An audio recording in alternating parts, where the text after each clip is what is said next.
Right, so we're on the kidnapping case. Yesterday, and I swear there was something with that harpsichord. I bet you could have gotten like a... I bet you could have gotten an achievement for it. But I feel like maybe we're missing something. Like, we got the notes, but we didn't get the... There wasn't like a sheet of music or anything. So let's hope for better...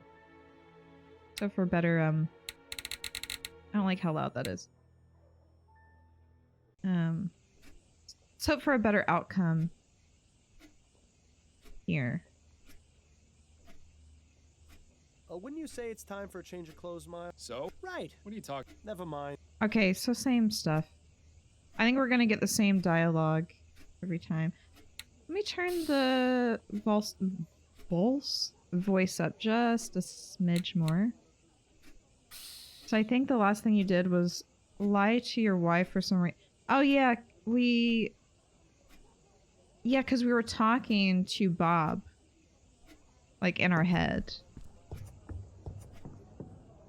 Wish there was actually a way to look back at the conversation.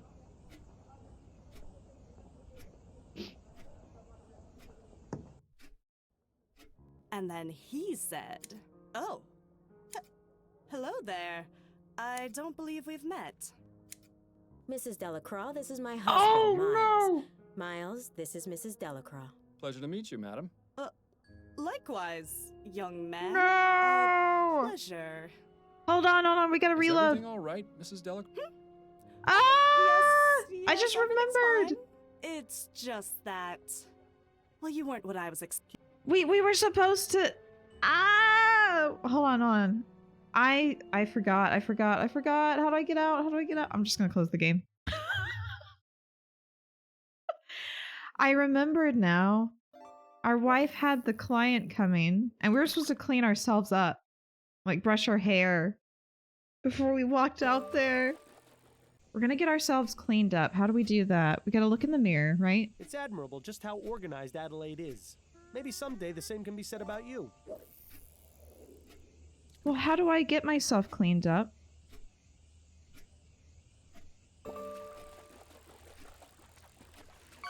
Remember before you started taking that medicine and you could actually read a book for more than 10 minutes before falling asleep? Hey, You were a lot Steen, more welcome fun in. to talk to back then.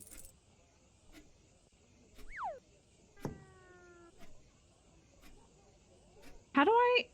Wait, maybe I can't actually fix myself up. Yes, the bottle is still in there. Can I not? It's admirable. So, I can't actually clean myself up. There's no way to do it. That's a fun little apparatus Adelaide got. Watching it spin long enough puts me right to sleep. I'd say that's really more the soporifics doing. Wardrobe, Say maybe? it's time for... So? Right. What are you talking about? Never mind. No, that's from... Yeah, I guess we can't actually, I guess we can't actually fix ourselves up. We're just gonna have to go out there and... This is just how we look. And then he said, "Oh, hello there. I don't believe we've met." Mrs. Delacroix, this is my husband, Miles. Miles, this is Mrs. Delacroix. Pleasure to meet you, madam. Likewise, young man. Pleasure. Is everything all right, Mrs. Delacroix? Oh, yes, everything's fine. It's just that... Well, you weren't what I was expecting, is all. Keep your head, Miles. She may be a close-minded idiot, but she's just an old lady. She doesn't look old, but... Alright, let's keep the peace. Alright, let's be nice. Well, I mean, I guess that's the most neutral response we can give. What were you expecting exactly? Well... The shade of it Now all. then, Mrs. Delacroix, what was it that you were telling me about Mr. Delacroix and his dogs? Oh, yes. So, Harold came in and said... Impressive. She got off pretty easy. I was expecting a repeat of the Parsons incident. You should give Adelaide a kiss on the way out, though, just to make the old bat feel extra uncomfortable. Can I do that? Can I do that?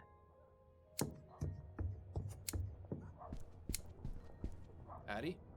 Not right now, Miles. I'm busy. We can talk once I finish with Mrs. Delacroix. I just wanted to give her a kiss. Loose button. Oh, right. We were a little bit drugged up when we were investigating. Oh, I can kiss Adelaide. We're gonna kiss Adelaide goodbye. Goodbye, dearest. But we're basically we play I as look forward to your return, my love. we play as like a detective whose partner got killed in the line of duty about several months ago, so we're kind of dealing with the grief from that and also solving other crimes while trying to find. Don't listen to Ange. Ange is speaking lies. Even though I totally posted the clip on Blue Sky, so so if you're on Blue Sky, you'll see that I may have been the culprit. But I will say that I was egged on in chat to make that decision. Remind me, Miles, how was finding some rich people's kidnapped baby going to help us track down the flower shop burglar?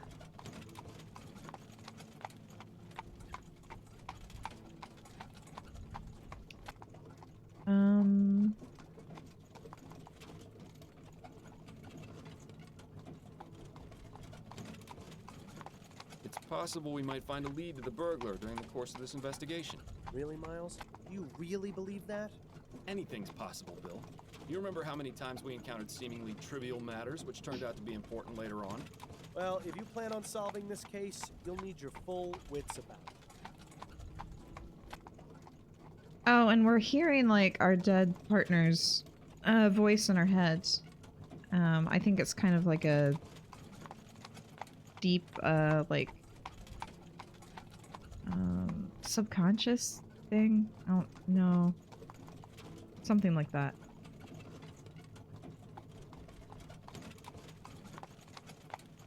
What are you implying?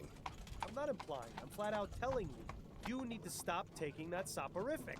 Adelaide has been trying to get you to stop for months, and Upton already suspects something is amiss. Not to mention your little episode last night. Trust me, no one is going to want to hire the duller detective. Clever. Did you come up with that one all by yourself?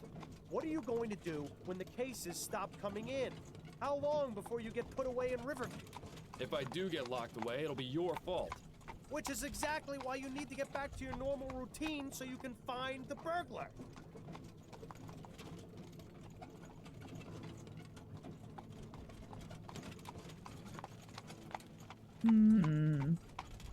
I will say his little episode last night was pretty funny, though. All right, fine. I'll stop. But if you keep me awake at night, so help me. Don't worry. I'm sure you'll find a way to cope. You were always good at that. Well, I'm glad that's settled then. I knew you'd see things my way eventually. It's not as though you gave me much of a choice. In time, you'll thank me. Probably not before the withdrawal hits, though. Don't make me change my mind on this, Bill. How's the voice audio, by the way? I did turn it up, but I was thinking about turning it up a little bit more. Mr. Fordham, you're back. Allow me to introduce my wife, Miriam. Hello. A pleasure, Mrs. Harris. I wish we could have met under better circumstances, but I assure you I'm doing all I can to find your son. Thank you, Mr. Fordham. Mr. Harris, has there been any communication from the kidnapper? None at all. Well, I'll have another look around, if you don't mind. Could go up a tiny bit more. Yeah, that's what I was thinking. I'm never sure if it's just me. Let's see how that goes. All right, let's actually take a better look around now that we Miles, didn't you notice something a bit strange about the Harrises? Quite a few things, actually. What are you referring to? Their son was just kidnapped, yet they're each on their own side of the sitting room. Not comforting each other, not crying together. Nothing. They're stuck-up rich people. Not exactly the type to show emotion. Miles, you know I'm the most cynical person there is when it comes to their type. But this isn't normal behavior, even for snobs. This goes deeper than saving face. There's something going on between them. I think you should find out what. Is that better? I think it sounds a lot better for me. The Bears' picnic. Something about a group of giant human-like bears eating together in the woods is slightly unsettling. What? My friend Bunny. Yeah, I don't know about you, but I wouldn't want a giant imaginary rabbit for a friend. Look at that. The kid has a toy chest. My sister and I used to have to keep our toys buried in the backyard. Of course, that is because the only toys we had were dead rats. Oh, could it even go up a little more? I could do that. It's weird because some of the sound effects are super loud. I'll put it right in the middle. How about that? That should be enough. The music might be a little too quiet too, but I feel like the sound effects can be like... Just let me know, because this game seems to have a weird balance on all the audio. Look at that. The kid has a toy chest. My sister and I used to have to keep our toys buried in the backyard. Of course, that is because the only toys we had were dead rats. I think that's probably good now. A steam-powered bottle warmer. Certainly beats having to do it in the fireplace. Or in the case of my parents, over a barrel fire. I'm thinking of Bree and her audiobook. Alright, we looked at the crib, unless anything has changed. Nice view of the garden from up here. I think we've looked at everything that we can. I don't think anything's changed with the crib. Yeah. I'm not seeing, like, anything hidden. Let's go... Wait, did we look at that? Did I look at that picture? Hold on. Some sort of fuzzy animal wearing a waistcoat. Charming. Oh. It's a fancy bottle warmer. I think we looked at most stuff in here. I guess we should talk to them now. Let's talk to the mother, because we talked to him last night, and she was asleep. I have some questions for you if you're up to answering them, Mrs. Harris. I'll try my best, Mr. Fordham. Tell me a bit about yourself, Mrs. Harris. Mr. Fordham, my son has been kidnapped and is out there alone, terrified and confused. What could I possibly tell you that would make any difference to you finding him? I suppose you're right, Mrs. Harris. My apologies if I upset you. Man, the game really was like attacking me for always asking everyone about themselves first. Tell me about your son. Charles is our only child. He's such a good boy. Never makes a fuss. Always very sweet. Oh, Charles, you must be so frightened out there without your mother. Oh, please, Mr. Fordham. You have to bring him home. I'll do my best. I know, I'm just trying to help. Just trying to get a picture of this, family here. Tell me what you know about your son's kidnapping. Oh, my poor baby. Mrs. Harris, I know this is difficult, but I need as much information as you can give me so I can bring your son back. Yes, you're right. I have to stay strong. For Charles, it happened sometime between 6 and 8 last night. I think both my husband and I had gone out. Charles was in the care of his nanny, Mrs. Davis. I arrived home first, around 8:30, and that's when I found this scene in the nursery, as it was. And what was it you found? Mrs. Davis, unconscious in her chair, the broken window, and Charles missing from his crib. Malcolm arrived home shortly afterwards, around 9, and then immediately sent our butler, Mr. Havelock, to notify the police. We stayed up waiting for any contact from the kidnappers, but there was nothing. You said you arrived home first. Where were you last night? Oh, I was visiting with some of my friends. We gathered at one of their homes for a concert. I see. And your husband? He was at the social club with his friends as well, I believe. Wait a minute. I know this attitude all too well. This woman is hiding something. Most likely from her husband. I doubt it's voices from beyond the grave. So the question is, what's her secret? That's what I'm thinking, Bree.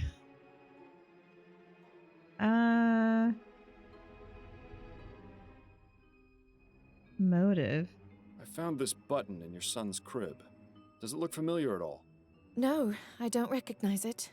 It looks like it came from some cheap coat. Is that what the ruffian who took my baby was wearing? That's what I'm trying to determine. Can you think of any reason why your son would be a target for kidnapping? It could be that someone wants our money, or some lunatic who's angry about the new airship. My husband's an investor, and my father-in-law owns the company building it, you see. I just don't know, Mr. Fordham. Frankly, the fact that something like this could even happen is just terrifying. What can you tell me about Mrs. Davis? Well, she's worked for us since Charles was born, a little over 6 months ago. How did you come to employ her? Malcolm's mother had a friend whose daughter she used to care for. She came highly recommended. We've never had any problems with her. She's always been a dream. Where is she now? In her room, I would guess. With Charles missing, there's little for her to do. Where might I find her room? There's a small building just around the back of the manor. Hers is the 4th door from the left. Okay. That's all for now, Mrs. Harris. Very well. Now let's talk to the husband. Where was he last night? I have some questions for you, Mr. Harris. Yes, of course. Let's see how he reacts to being asked about himself. Tell me about yourself. There isn't much to tell, really. My life has been fairly well publicized in the newspapers. Let's pretend for a moment that I skip over the society pages. Well, I'm an investor. My father Clyde runs Harris Construction Company, which I will someday inherit. Any other details about me are fairly trivial nonsense, I think. I know, right? Not all of us read about you people. Oh yeah, all the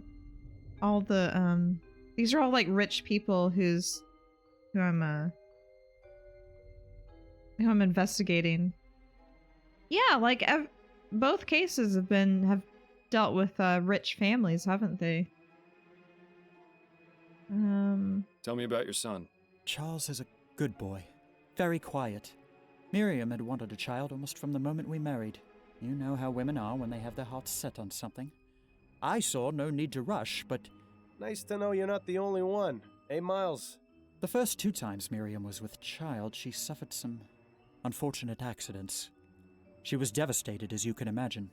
So when Charles finally came along, he turned out to be quite a blessing.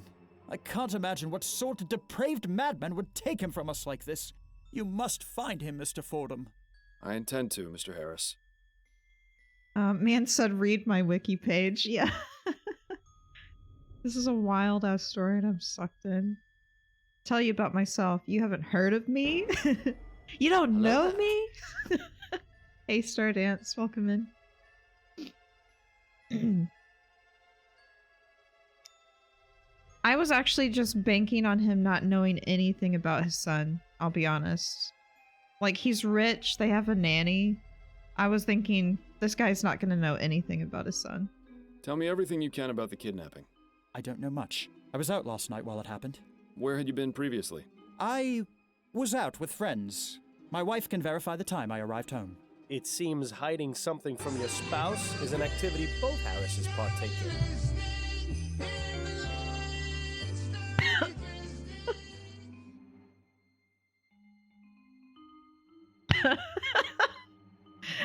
It gets me every time and I always forget. Welcome in, Adam. I found this button in your son's crib. Does it look familiar at all? No, not at all. Do you think the kidnapper might have left it behind? It's a distinct possibility. Those are all the questions I had for now. All right. Okay. It's nice to see that tea is still served here even in times of tragedy. So can I poke around like the rest of the house? The Harris family certainly has a nice view from which to look down upon the world. I wonder if they use the balcony to give speeches to the gardeners. Oh yeah, I got that one last night. I think we looked at everything. That's to exit. So let's go to this bedroom, I guess?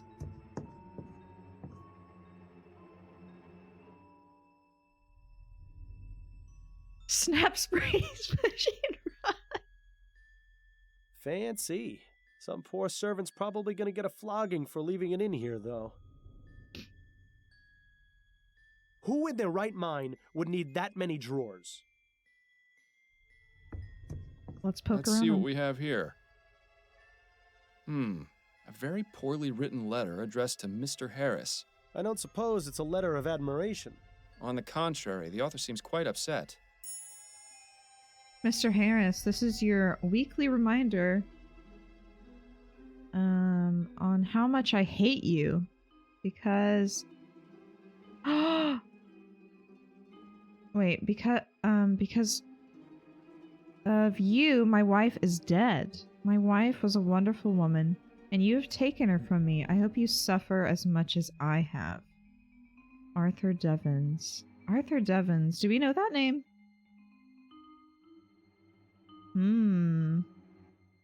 Nothing else of note in any of the drawers. Oh well, at least we got to play a rousing game of Search the Rich People's Dresser. Let's look in their wardrobe now. Wardrobes are usually always full of wonderfully dark secrets. Game said, case closed. One thing is for certain, Mr. Harris uses entirely too much starch on his shirts. There's no way he's the one using the starch, One thing is though. for certain, an empty suitcase. I suppose Mr. Harris must travel every now and then. Yeah, it seems like this is where Mrs. Harris keeps her unmentionables. I like the ones with the frills and the stitched cat. Oh my gosh, close it. Paperwork and receipts. Nothing particularly interesting here. Dang, those sound effects are so loud. I think the music is okay. I don't know, the music... More lacy underthings. I wonder which Harris they belong to. Did he say I wonder which... The music is fine? Yeah, it's the sound effects I have an issue with the most. Mr. Harris's color selection is almost as drab as yours. Let's see if there's anything of interest in any of the pockets. So Mr. Harris is a fan of the ponies, is he? I'm sure that's not causing him any trouble at all. Oh, okay, so maybe he's... What if he's in debt? Like, he doesn't actually... He hasn't inherited the company yet. I wonder if this number is going to be important. Number of bets, 10. Bet amount, 250. Name of horse? Is the name of the horse Obsessive? Date of race, October 8th, 1844. Mr. Harris's color selection is almost as drab as yours. Right. I think that might be it. What about the beds?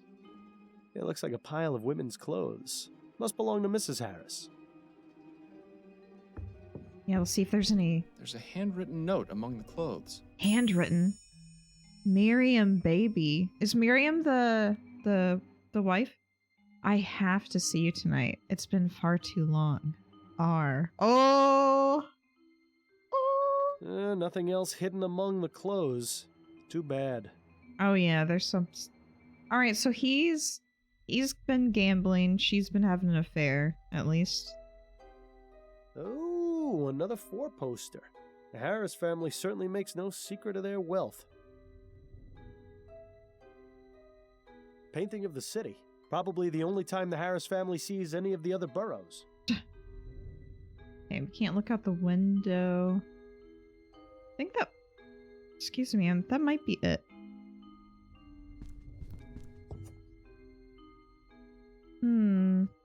So wait, what is, Steps from the... Am I gonna mention that, though? Might as well. I don't I have rem- some questions for you, Mr. Harris. Yes, of course. Angry letter. Yeah, let's ask... I found this letter in your bedroom. What can you tell me about it? You went through our things? I'm a private investigator, Mr. Harris. It's part of my job. Of all the insolence! You're upset, I know, but do you want me to find your son or don't you? Yes, of course I do. That letter was sent to me by mistake. It was written to my father. Well, if you can even call that writing. Have I ever mentioned how much I hate rich people? Because I really hate rich people. Your father. Doesn't he own the company building the new airship? Yes, that's right. He's been receiving many letters just like that one since the Lygia disaster. But that Devons fellow in particular has sent one every week, along with a bag of chicken bones and dust. How peculiar. Not only that, he leads a daily protest in front of the construction yard where the HMS Lenore is being built, trying to halt production. My God! How did I not see this before? See what? Devons! He has a grudge against this family because of what happened with the Lygia. I'd put money on him being involved with the kidnapping somehow, as a form of retaliation. I'll just have to speak with Mr. Devons and see for myself.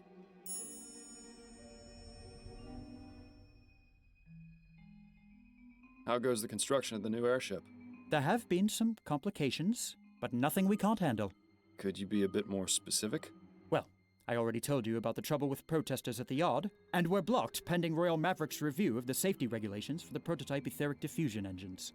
Agitators and red tape aside, we should still be on schedule to have the Lenore finished and in the air by the end of the year. But really, Mr. Fordham, what the deuce does this have to do with finding Charles? He has a point, you know. I gotta know everything. Chicken bones and dust? Voodoo? Possibly. Also, I mean, obviously, we know that the one airship crashed like a few months ago, and I guess it killed that guy's wife that sent him the letter. So, he does have a reason to be outraged. Mr. Harris, what can you tell me about these? What? How did you... Listen, I'm trying to help you and your family. I can't do it if I don't get the entire truth. Do you think we could discuss this somewhere more private? I suppose we could. Good. Let's move to the nursery then.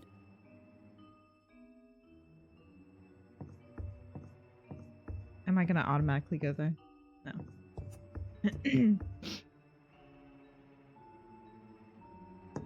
Shall we continue our conversation, Mr. Harris? Yes, of course. Wait until I question her about her note. Now that your wife is out of earshot, tell me about the kidnapping and what these betting stubs have to do with it. Right.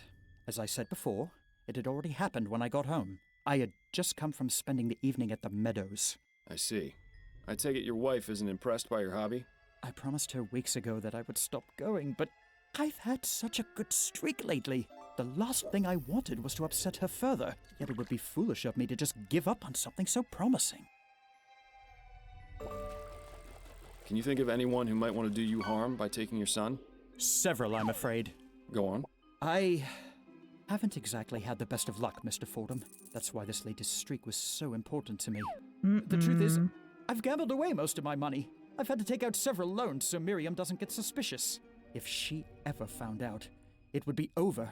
I can't lose her, Mr. Fordham. I just can't.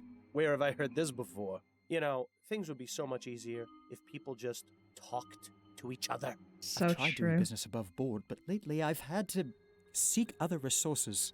What do you mean? I was forced to visit a lending office. Oh, here we go. The owner was a rather shady Sambo, but I figured he'd be easier to deal with than the usual sheenies that run those type of places. Can you believe this guy? Maybe we should just leave the kid be. He'd probably be better raised by wolves. Who was the owner? Mr. LeFay. I didn't bother to get his first name. His business is an abattoir row in Chumley. Horrid place, but I was desperate. You think this Mr. LeFay may have taken your son as collateral? Let's just say there isn't much those type of people wouldn't do to put a crown in their pocket. Not, Those are all the questions I had for now. All right. not Ange. You have a right to say If it. you don't mind, Mr. Fordham, I'm going back to the living room. I don't want Miriam getting suspicious. I'll wait until I talk to Miriam. This game really says, eat the rich.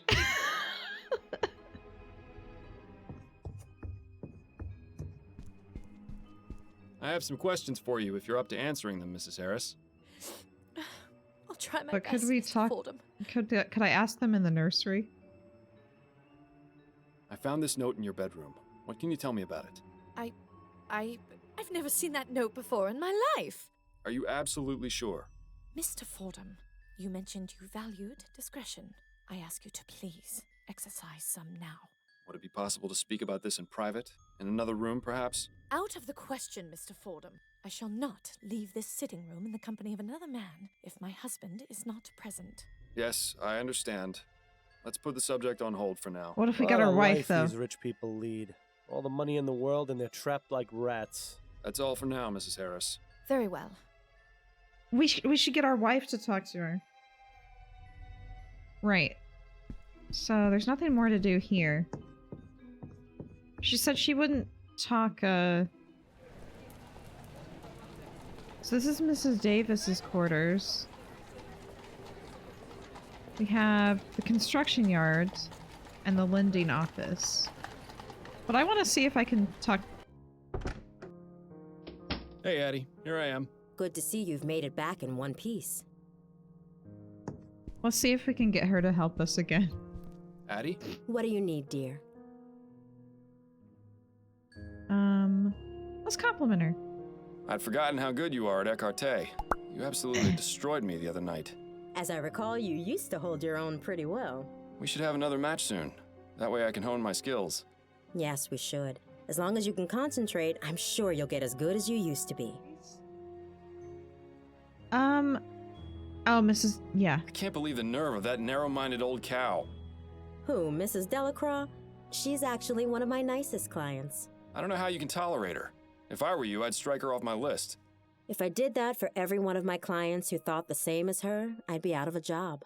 That's just the way it is. Maybe so, but it doesn't make it any less infuriating. You weren't kidding about business picking up. You're averaging what, about 3 appointments per day? More like 5. I told you, debutante ball season's busy. Doesn't it get tiresome? Not really. You'd be surprised at the sort of gossip I hear from my clients. I don't know what it is, but they just open up to me and tell me all kinds of personal things. Oh. You sure you don't want me to give you a trim? I'm fine for now, dear. Thank you. Um. I'll let you get back to your book. Okay, so we can't actually. I was thinking maybe she could help us, but doesn't seem Enjoy to be your the case. reading. I'll be back soon. Take care of yourself out there. Yeah, nicest. She probably does get so much good gossip, though. You have to get. I can't even imagine. Who do you think gets the best gossip? Hairdressers, bartenders, or baristas? What do you think? I mean, you get some. I feel like people are definitely. Cleaners are. Oh, cleaners. True, because nobody's like paying attention to them, and they can just like listen in on stuff they're not supposed to hear. Yeah, I didn't think about that, but yeah, I'm sure. Heck, window washers probably see some things they don't want to see. Window cleaners probably Twitch streamers too. I mean, true. True. Tell you what, people tell me a lot at work, things I definitely don't want to hear. It just really depends on the person too, like, extroverts. Extroverts will just tell you everything, won't they? Come in! Good day to you, ma'am. I'm Miles Fordham, a private investigator. I'm looking into the kidnapping of Charles Harris. Are you Mrs. Davis? I am. Oh, bless the spirits. They've sent someone to help at last. Anyone customer facing have definitely been told some wild shit. Yeah. Alright, well, we'll talk to her first, and then we'll poke around the room. I have some questions for you, Mrs. Davis. All right. How long have you worked as a nanny? Only a few years. I never had to work when I was married. My husband had a lot of money. Unfortunately, he was in great debt. And after the spirits took him back to the ether, I wasn't left with much. So I began working as a nanny to make ends meet. But I consider taking care of children a reward in its own right. Tell me about the kidnapping of Charles Harris. Oh dear, may the spirits forgive me. I feel so awful. Charlie was my responsibility, and I failed. Mrs. Davis, that is beside the point. What's important now is finding him and bringing him home.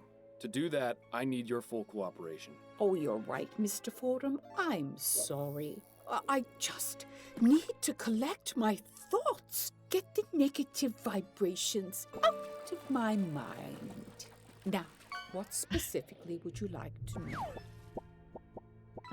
My husband had a lot of money, but he was also in a lot of debt. I think that's probably happened to a lot of women. Back in the day, they thought that they were well off, but then like after their husbands passed away, they found out that they had tons of debt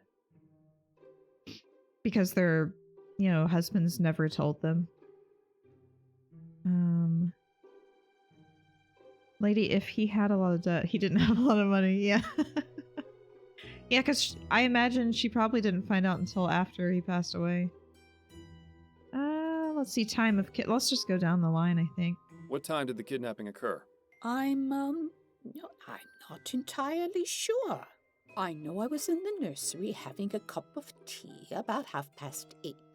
I remember feeling very drowsy. I must have passed out then because the next thing I knew, I was being woken by Mrs. Harris. To think, whoever took Charlie did it while I was in the room. Oh, may the spirits grant me peace.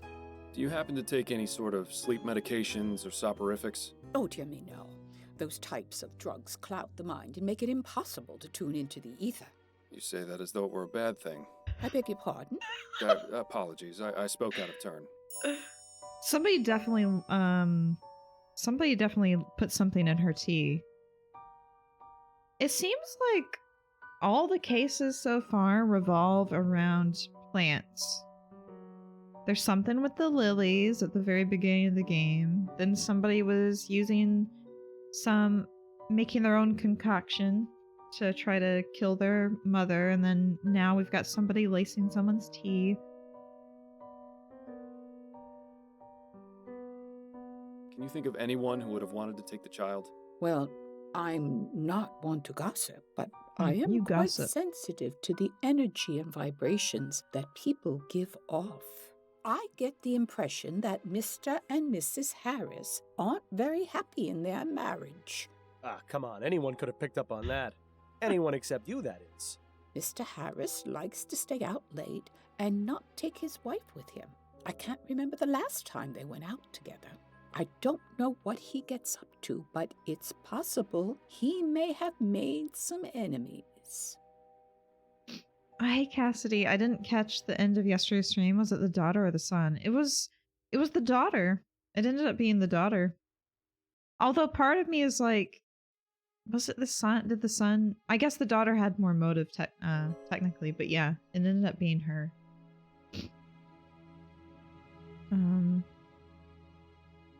Because her mother tried to get her kicked out of university, was upset about who she was dating, and yeah.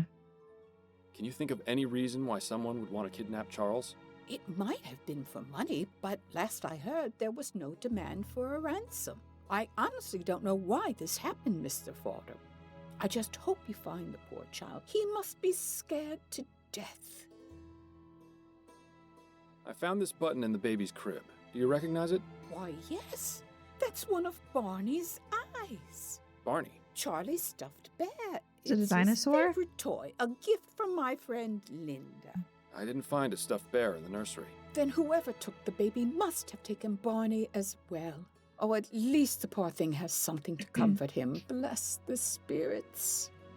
Isn't that sad that the parents didn't even recognize the button on the stuffed bear's eye? It's someone who knows them, yeah. But like the wife just thought it was like a button off of a jacket. Like a cheap jacket. And it was actually like one of his stuffed animals. That was probably his favorite too. It must have been like his, his little whoopee thing he likes. Who is Linda? Mrs. Linda Walker. She's a good friend of mine. As I said, she gave me Barney as a gift for Charlie. Can you tell me anything else about her? Oh, she's a lovely girl, very much in tune with her spiritual nature. I greatly enjoy my conversations with her. When was the last time you saw her? Oh, I don't remember. No, wait. It was at the last Spectre Society meeting on the 19th. That's right. Spectre Society? Pretty typical for upper class parents in this age, I feel like. Probably, yeah. It is sad, though. What is the Spectre Society? It's a club for spiritualists and amateur investigators of the paranormal. We meet twice a month to socialize and discuss our findings. I see. Sounds fascinating. Oh, I don't expect you to share my beliefs, Mr. Fordham. Oh, I have a bit more experience than you'd think with regards to the spirit world. You can say that again. Where exactly do these meetings take place? At a private residence in Gascon. May I have the address? Why, yes, it's 325 Rue Jameau. Are you going to seek spiritual guidance to find Charlie? Perhaps. You never know what might be worth looking into. Isn't that where the first case started? I can't remember. Weren't they in No, they were in, Do you have Linda Walker's address? No, I don't. I never visited her home. I get the feeling she doesn't like having visitors or being home very much. She prefers to meet people elsewhere. I was the same way after my husband died. It was embarrassing for my friends to see me living so differently. But I feel it's not just a matter of pride for dear Linda. I think there are lots of bad memories associated with where she lives. I try to stay away from places like that. They leave a mark on the soul, you know. Thank you for your time, Mrs. Davis. Oh, you're very welcome. Alright, can I poke around your house now? That chest is full of undressed dolls? What the hell is wrong with this old bat? Maybe she makes clothes for them, you know? It's a spirit reaching out to a very frightened man. Possibly the fakest looking photo I've ever seen. Seems like that boiler's the only thing in here that's less than 10 years old. My mother had a pewter teapot as well. Always made the tea taste funny. Box. A boy taking a nap under a tree while his dog runs around in the distance. That brings back some good memories. My neighbors had the plushy pound puppies. I've never had those, so I was really jealous.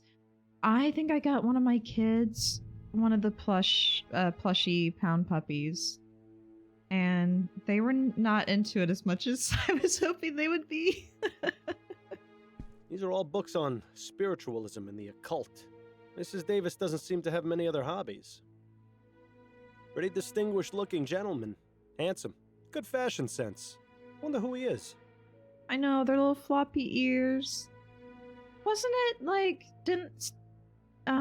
weren't pound puppies created originally? It seems like they were made for like, there was something about like the history of pound puppies where something for kids who couldn't have a dog, but it maybe to get notice of like actual like adopting animals. And I don't know. I saw a video a little while ago. It was talking about history, but I honestly don't quite remember all of it. But it was The something. Harris family doesn't seem to hold the comfort of their servants in very high regard. It was something I think a bed wholesome. of nails would be an improvement. I vaguely remember them coming with like adoption paperwork. Yeah, it was like you were adopting like a real dog. Alright, no reason to talk to her. I don't Her think. Majesty Queen Jessica. This was clearly painted a long time ago. That chest is full of... Oh wait, we already looked at that. I think we've looked at everything we can. We might have to I'll go. be going now, Mrs. Davis. May the spirits guide your path. I kind of want to go to the. Excuse me. I want to go to the spiritual society now. The Spectre Society. What's in our?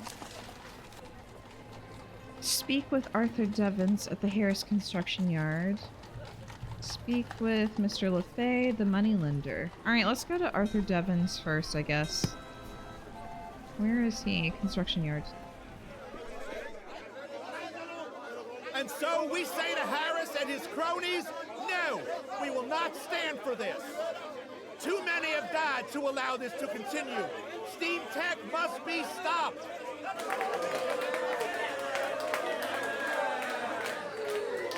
The time has come to reject steam machines. They take our jobs, they take our families, they take our lives. We won't stand for this injustice any longer.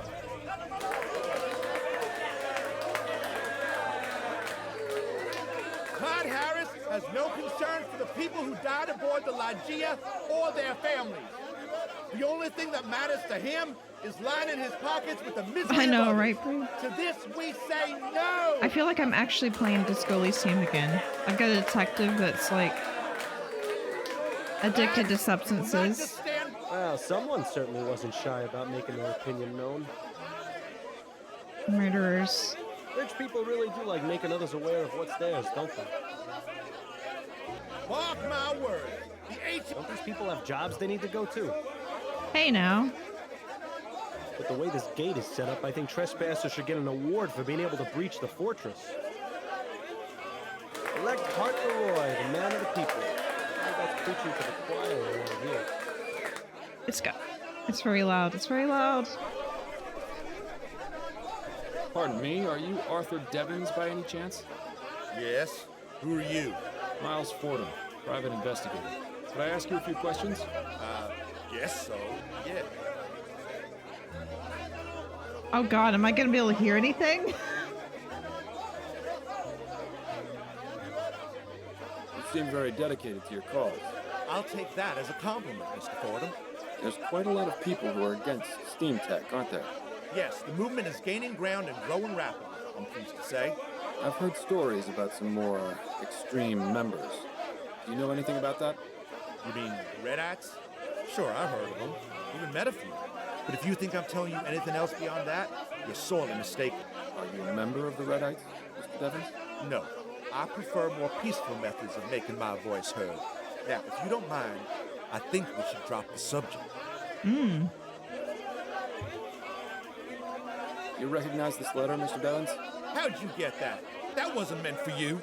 I found it at the home of Mr. Malcolm Harris. He tells me you've been sending quite a few of these to his father. Me and everyone else would had someone killed by that devil machine. I'm not the only one, you know. Perhaps not, but he told me you were the most persistent.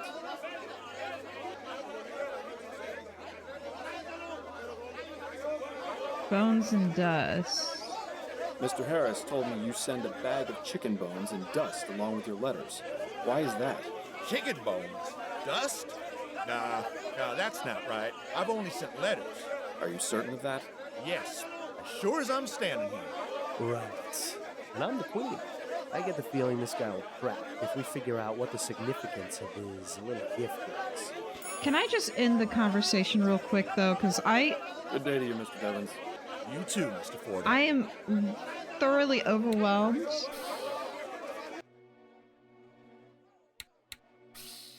And so we say to Harris and his cronies... Mr. Okay, there we Devons? go. Yes? I was getting overstimulated. I couldn't even focus on what this guy was saying. I had to turn everybody down. I am so sorry, y'all. That was very overwhelming. Okay, let's... What have you got against the Harris family? The family? Don't know nothing about the family. The only one I got a problem with is Clyde Harris, the one who owns this yard. He's just like all those other rich bastards with their heads in the clouds. The man don't care about the dead.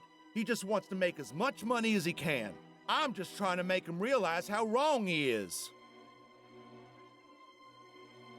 Do you know anything about the kidnapping of Charles Harris? Charles Harris? Who's that? Clyde Harris's grandson. I didn't even know he had a grandson. I can't believe someone with a grandkid, a family, would want more flying death in the air. How many more people have to die before someone realizes that steam machines are evil? People will kill their own mams for a crown these days. Why are you out here protesting? Because what Harris Construction is doing ain't right. I lost my wife in the Lygia crash, and I'm not the only one neither. Hundreds of people were affected by that disaster, and now these bastards are making another airship. It's like a slap in the face to everyone who died. I just can't understand it. What do you hope to accomplish by protesting? Simple. We want construction of the Lenore stopped, and a full investigation into the Lygia disaster. Not only that, we want compensation for our losses. Royal Maverick took care of all the families of those on board, but the families of the ones in the park didn't get a single copper. It just isn't fair. We aim to make things right. After that, it'll just be a matter of time before people realize that there's no future in steam tech, and they'll call the whole thing off. Ah, the innocence of the downtrodden. I wish I could be as naive as them. It would have made my life a lot easier. You must have loved your wife very much. Are you joking? I loved her more than there are stars in the sky. She was my whole world, Mr. Fordham, the light of my life. It's been nothing but cold and dark since she was killed. You're married, aren't you, Mr. Fordham? I see a ring on your finger. I am, yes. Then take my advice. Appreciate every moment you have with her. You never know when she'll be ripped out of your life, leaving you with nothing. You know, this fellow was actually pretty wise. Maybe we misjudged him. To be fair, I never misjudged him. I can see why he's upset and wanting to protest this. Also, I love the stark difference in how all the rich couples seem to like hate each other or just like miserable in their marriages, and then this guy is like saying how much he loved his wife. And I'm sure that like what was it, Malcolm? Is that the guy we were talking to at the who's got the missing boy? Like if something happened to her, his wife, I don't think he'd be talking like this. Or it'd just be really fake. Do you recognize this button? Can't say I do, but it looks handmade. I wonder how long it will be before the poor soul who crafted that button gets booted into the street and replaced with some steam-belching contraption. Good day to you, Mr. Devons. You too, Mr. Ford. What a way to end the conversation. Alright. So, I can't hear them at all now. Too many have died to allow this to continue. Steam tech I think I must be turned it stopped. down too much.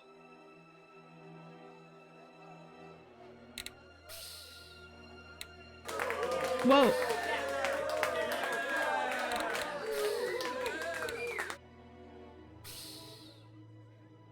I can't get a balance on this. The time has come to reject steam machines. All right, so is that all I take can our really do jobs, here? They take our families. They take our lives. I guess. I think I might have turned the sound effects down too much. Alright, so next we have to go to the money lender. Find out the significance of Arthur Devon's gift. Yeah. I bet we'll find out something at the Spectre Society for that.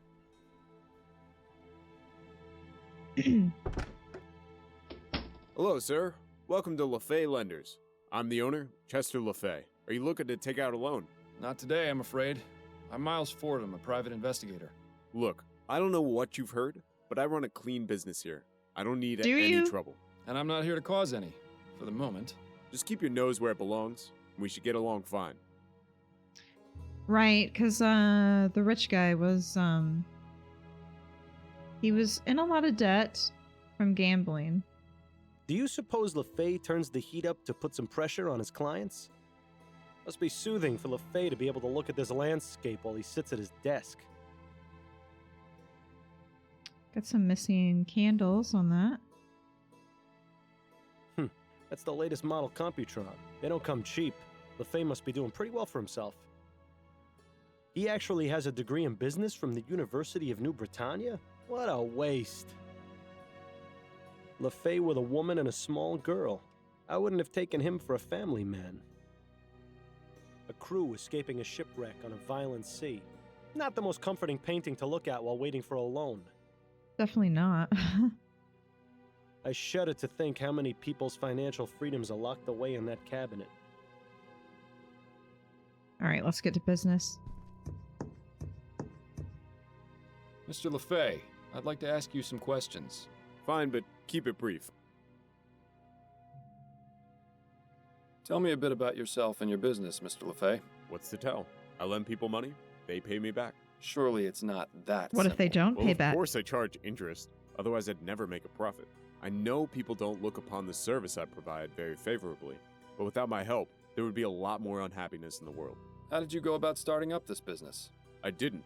My former employer, Mr. Roth, left it to me when he passed. That was rather good of him. Yes, well, he didn't have any heirs, and he considered me to be the son he never had. He was fond of my family, too. I try and keep my work and home life as far away from each other as I can, though. There's a lot of things in this line of work that my wife and daughter are better off not knowing about. Tell me what you know about Malcolm Harris. Ah, Mr. Harris. Took out a loan about a month ago. Still hasn't paid me back. In fact, he sent along a letter yesterday, saying he was having an emergency and needed more time. I probably should have refused to do business with him. As soon as he walked through the door, I could tell his type. What type is that? Upper class, bored with his life, trying to escape and doing it through vice. In his case, gambling. This guy is good. Maybe you can pursue money lending if the whole private investigator thing doesn't work out. But for some reason, I pitied him and decided to give him the loan anyway. Compassion isn't exactly an asset in this business, you see. Nothing to worry about in your case, then. Aside from that, I don't know anything about him. I prefer to keep how much I know about my clients to a minimum. Makes things easier for me. But who else would know that he's in debt? Exactly how much did Mr. Harris borrow from you? Is that relevant to your investigation? Oh, It yeah. would help to have an idea of exactly how much he owes you, yes. I don't feel comfortable telling you the exact amount, but I will say it was over 500 crowns. A considerable sum. Like I said, I probably shouldn't have done it, but I'll get the money back one way or another. Mm. What's your policy regarding people who don't pay their loans back? There are a few options. For the first 3 months or so, I'll send them a letter reminding them. After that, I start to threaten them with legal action. You wouldn't believe some of the things people do to avoid paying back their loans. One client went so far as to fake his own death. Do you ever employ any more unusual methods? If you're implying that I do anything illegal, Mr. Fordham, you're mistaken. Look, I have a family to consider. I'm not about to go getting my hands dirty when there's plenty of legitimate ways to handle the situation. I feel like probably the kidnapping is more connection with the possibly the protest of the grandfather's company and getting back at him. Are you aware that Malcolm's son Charles was kidnapped last night? I had no idea he even had a son. As I said, I don't ask my clients too many personal questions. Though now you've told me, I suppose that would explain the emergency he mentioned in his letter. Poor guy. I think that's all for now. Well, what have we got? We spoke with him. Did we leave out something? Learn about Linda Walker at the Spectre Society. Malcolm borrowed a large amount of money, over 500 crowns. Sent a telegram saying he had an emergency to get more time to pay back the loan.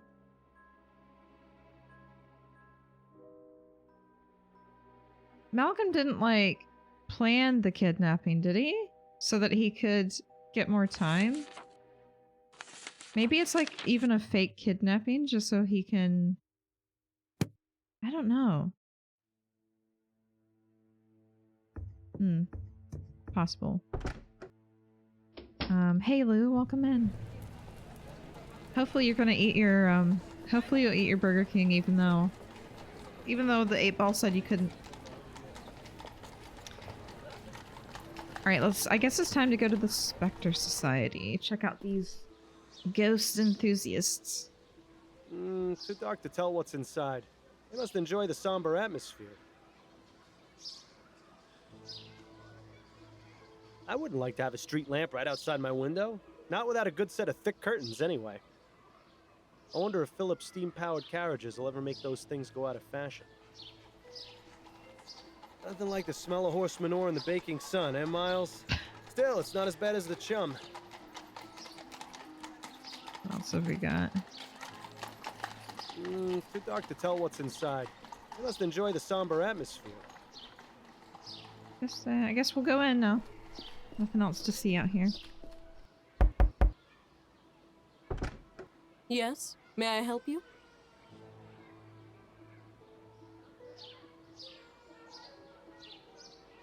Hello, ma'am. My name's Miles Fordham, and I'd like to ask you a few questions. Are you with the police? No, I'm a private investigator. I'm terribly sorry, darling, but I simply don't have the time right now. Perhaps if you come back next week, I'll be able to answer your questions then. This is the Spectre Society, right? I'm interested in joining. Ah, yes it is. Welcome, darling. Our membership process is a bit different to most social clubs. We require a sponsor. Sounds simple enough. A sponsor. Well, you see, we ask that sponsors be people who have passed on into the spirit world. Once you name your sponsor, I will attempt communication beyond the ether. When they answer, you will be judged and considered for membership. Oh. What are you looking for in a sponsor? A willingness to communicate from beyond the ether. Yeah, Bill. Open-mindedness, a desire for truth. In other words, all the qualities of a member of the Spectre Society. Actually, we've had former members who have passed on act as sponsors before. I've got a sponsor. Excellent. What is the name of your sponsor, darling?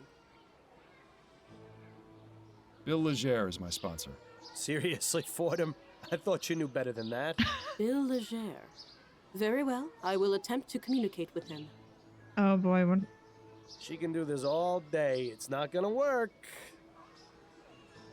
I'm sorry, but I'm having trouble communicating. Perhaps you can come back and try again later. Aww. See? Told you. Yeah, thanks a lot. Ah, well. We tried. Find out the...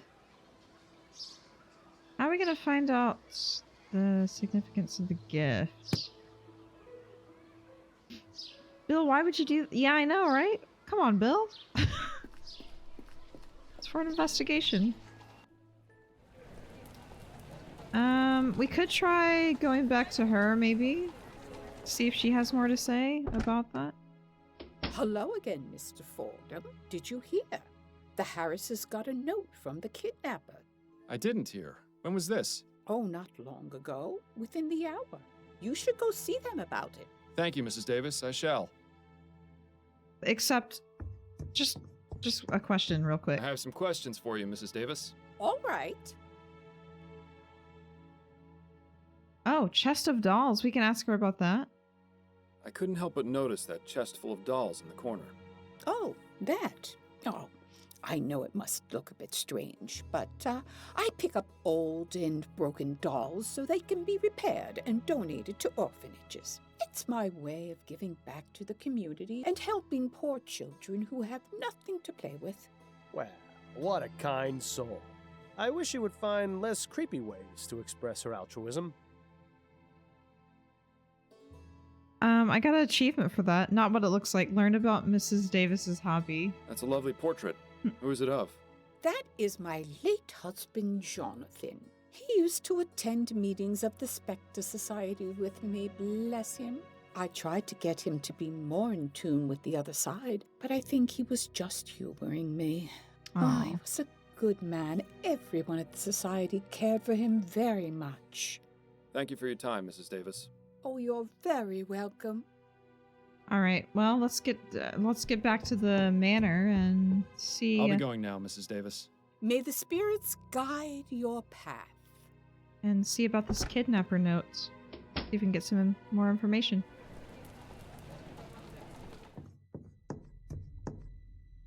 Oh, Mr. Fordham.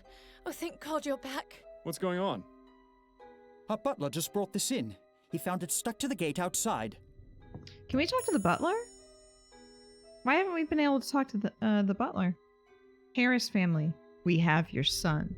If you ever want to see him again, you must stop building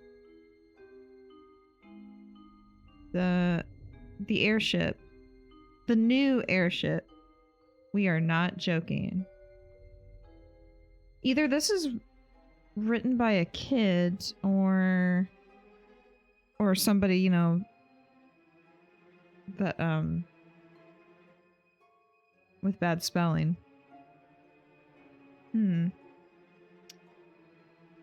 I have some questions for you, Mr. Harris. Yes, of course.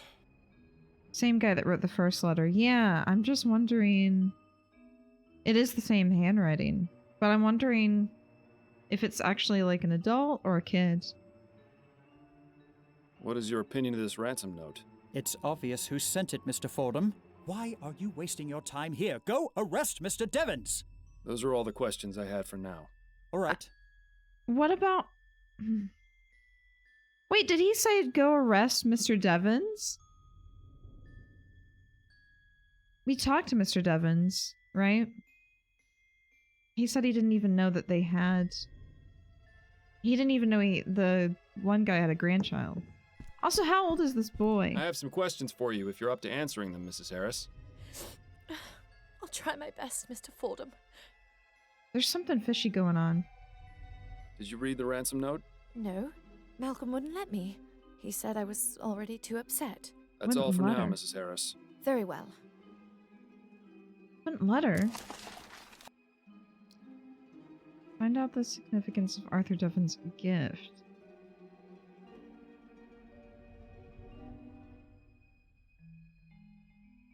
But that's not Devon's. He's the one whose wife died. Oh, right.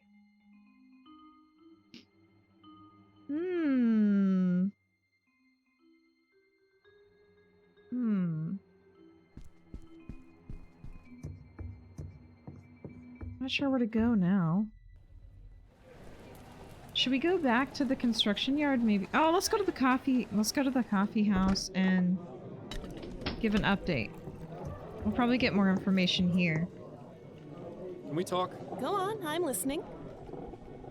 Let's go over the case. Oh, we can talk about the other case? Can we go over my current case? Of course. What have you got? Oh, we got a lot. I found this button at the crime scene. The child's nanny identified it as the eye of his stuffed bear. Did you find the bear at the scene? No, the kidnapper must have taken it as well. Interesting. Either the kidnapper is very compassionate, or it's someone who knew the child. I would go back to the sponsor center place and use John as the sponsor. Oh! I spoke with Henrietta Davis, the Harris family nanny. A sensible place to start. What did she have to say? She claims to have been unconscious when the kidnapping took place. She must be an extremely heavy sleeper. I don't believe so. The way she described it made it sound like she was drugged. Interesting. Definitely worth looking into, I'd say. Have you ever heard of the Spectre Society? I think so. They're some sort of ghost hunting club, aren't they? A spiritualist group, yes. Don't tell me this case has taken a turn for the supernatural. Not exactly. It's just come up as a potential lead. I'm having some trouble getting in, though. They want me to name a sponsor who's dead. Just when I thought I'd heard everything. Well, bluffing with some random name probably won't get you very far. You're right. It would make more sense to try finding a name that would mean something. That's enough about the case for now. Okay. What's the other case you mentioned?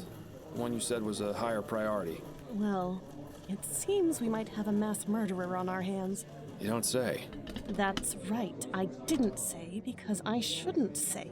But so far, we've had 3 murders with a very similar MO in the past 2 months. Snelling is trying his hardest to keep it under wraps since the newspapers already caught wind of the first 2. I don't envy the department there. I'm happy to stick with the missing persons and domestic disputes.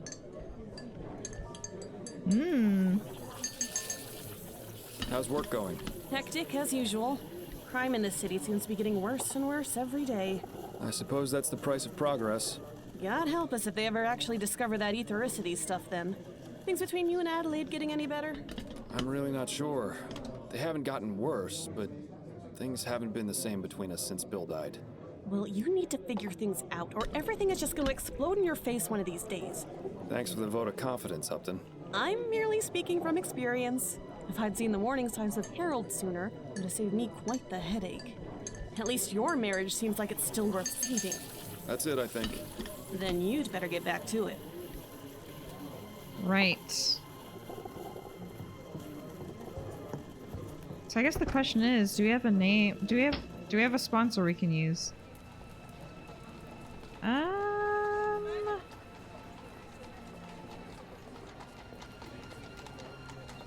I'm just gonna go to the construction yard real quick, see if we can... Mr. Devons? Yes? Oh no, hold on. Good day to you. You I can't with this. I can't with this. We won't stand. Mr. Devons? Yes? It's too loud here. It's too loud. Mr. Devons, what can you tell me about this note? I've never seen that before in my life. Are you sure about that? Absolutely. It's as I told you. I had nothing to do with that boy's kidnapping. I didn't even know he existed until you told me. Remember? Yeah. And that note conveniently showed up right after you had that conversation. Let him stew in his own lies. His unique way of spelling is all the evidence we need to tie him to the note. Very well, Mr. Devons. Forget I asked. Good day to you, Mr. Devons. You too, Mr. Fordham.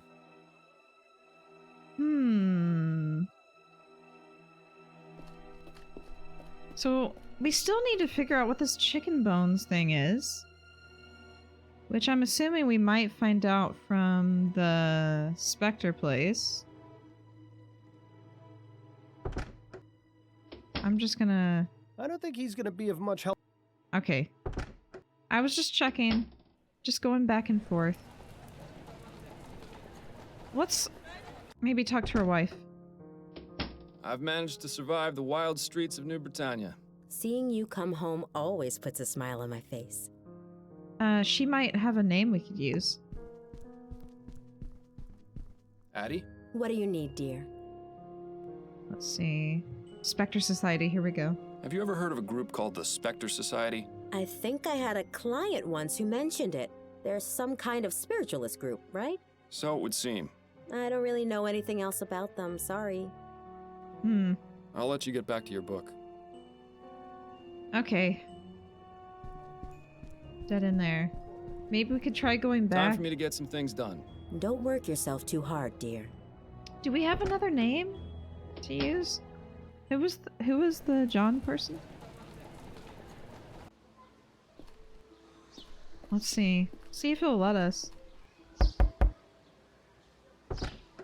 Oh, hello again. How may I help you? I'd like to name a new sponsor. I'd like to name a new sponsor. John is the lady's Yes, of husband. course. Oh yeah, Who yeah. is your new sponsor? Jonathan Davis. There. Yeah. Jonathan Davis is my sponsor. You knew Jonathan? He was such a kind man. Yes, I can feel his presence, and it speaks positively of you. Please, come in, Mr. Fordham. I am Angela Maxwell, the founder of the Spectre in. Society. Welcome. We're in. May I offer you some refreshments? Some water or tea, perhaps? You're very kind, but I'm afraid I must decline right now. Well, please let me know if you change your mind. Tea, you Would say? Look at this place. It's like a candy store for psychics. Look at that painting on the wall. I gotta check this out. Those are some creepy twin girls. I could see a passing resemblance to Miss Maxwell, actually. There's quite a few members in this group. Ooh, I love that. That little tea emote. We got Angela Max. This is from September 19th meeting, number 2. Angela Maxwell, Monica Brown, Sophia Shaw, Thomas Gilbert, Linda Walker. Can't make that one out. Randall Faulkner, Henrietta Davis, Edward Lagrange, Cynthia Wilkins. Angela, the meeting was wonderful. Cynthia, anyone interested in a used spirit board, please let Thomas know. Thank you. Linda, looking forward to having you over at the manor next week.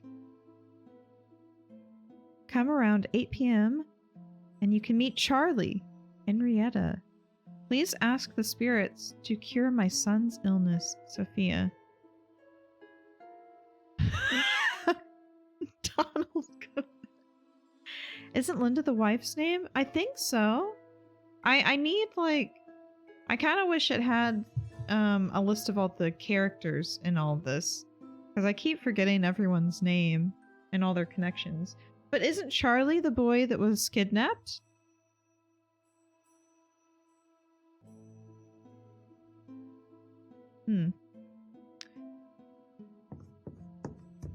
I I think I've seen one of these before. What does it do? It's a spirit board. We use it to contact spirits, and they in turn spell out a message with the letters on the board. Well, I've got a message from Miss Maxwell if she ever tries to use a spirit board around me. A great man once said to me, "Bill, you aren't going to get very far in life just staring at balls." He's dead now. But then again, so am I. Maybe Charlie is her affair partner's name and she named her son after him? What if Charlie is... What a fascinating device. Exactly what does it do? That is an etherometer. It's designed to pick up vibrations from the ether and translate messages from the spirits. Okay. That's probably the storage case for the spirit board. I think it does pay to explore before you get into conversations. Ooh, spooky. That ghost between the two people almost manages to look convincing. Must be for the more traditionalist members. It looks like there's a little note here on this bookcase. Members are free to borrow books as long as you check with me first, Angela. It's nice of Miss Maxwell to let people borrow her books, even if they are all just a bunch of nonsense. And coming Charlie- from me, that's really saying something. Charlie XCX. Can we look at the book again? Whoa, I'm not going to read all this. Astral projection refers to a willful out-of-body experience. Other experiments may describe a domain that has no parallel to any known physical setting. So this book is about out-of-body experiences. Secrets of astral projection. Metempsychosis. Or maybe this is out-of-body experience. Metempsychosis, from the Greek meta expressing change and psych soul, refers to the psychological idea of transmigration of the soul at the time of death. Oh, okay, I see. This is the soul's actually going into the cat there in that picture. The reincarnation of a soul in another human or animal. Where's this gonna come into play in this game? We haven't seen any pets. Which book? Oh, the guest book? We want to look at the guest book again? The Art of the Seance. Conducting a seance. Yeah. Alright, this is just talking about the spirit book. Here we go. Voodoo? Terrors of the Deep. The giant squid? Why is that in here? Why is that in... All evidence of its existence has been found washed ashore or in the belly of the squid's natural enemy, the sperm whale. I wonder why, like, why is this in the Spectre Society bookcase? Artist depiction of the giant squid. Voodoo in New Bretagne. In New Bretagne? Is it Bretagne? The religious practices commonly known as voodoo originated in Africa but have seen a migration in recent years, first moving to the West Indies. It spread after a revolt in Santo Domingo. For years, the religion was practiced in secret. Voodoo has evolved and heavily influenced by Catholicism. One key factor which sets voodoo apart is the use of charms or amulets of various functions and purposes, commonly known as gris. The basics of gris is always contained in a leather pouch. The ingredients vary depending on the desired effects. For instance, a gris designed to bring a gambler luck would contain chamois, red flannel, a shark's tooth, and dove's blood. A gris for sending away an enemy contains items like gunpowder or red pepper. Usually the person's name is written on paper and included in the bag. Bring someone bad luck in business. The gris would contain chicken bones and graveyard dust. Okay, so yeah. That's about the chicken bones. Chicken bones and dust for bad luck in business, huh? That sounds awfully familiar. I think we discovered that. So that means we probably need to go back to the protest eventually and talk to that one guy. Arthur? Whether a medium can see spirits or only hear them depends greatly on their level of skill as well as their natural attunement to the spirit realm. Some mediums claim that an increase of this attunement is possible through practice and study, while others insist that it cannot be taught and is something that is either possessed or not. Alright, medium speaking to the dead. The mysteries of spontaneous combustion. It's so funny, I was just playing the demo for Case of the Golden Idol, and that one went over combustion too. What lies beyond the veil? To those who would claim that what lies beyond the veil is only madness, I ask you, is it madness to gaze upon the face of the others? Those who can provide us with the cosmic knowledge of the ones who came before us. Where are we headed and what purpose we serve? Many are skeptical, and with good reason, but the mere fact that mediums exist should be proof enough that whatever higher power created us would ensure that there were those among us who would bridge the gap between the living and the dead. I did figure that we were going to find out about the chicken bones from here. Spontaneous human combustion is a highly controversial subject, but remains popular among scholars and aficionados, whatever, of the occult and unexplained. I have trouble with some words. I think it's because I don't hear them enough. And so many words are spelled so differently than how they actually are spoken. The term refers to death from a fire originating without any apparent source of external ignition.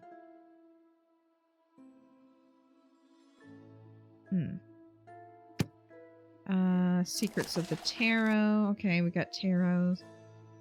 Magician. I wonder if we're gonna see these tarot cards later on.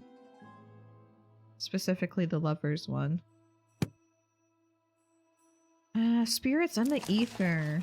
The ether, which is to say the outer void, is the primary channel through which spirits can travel and communicate with the living.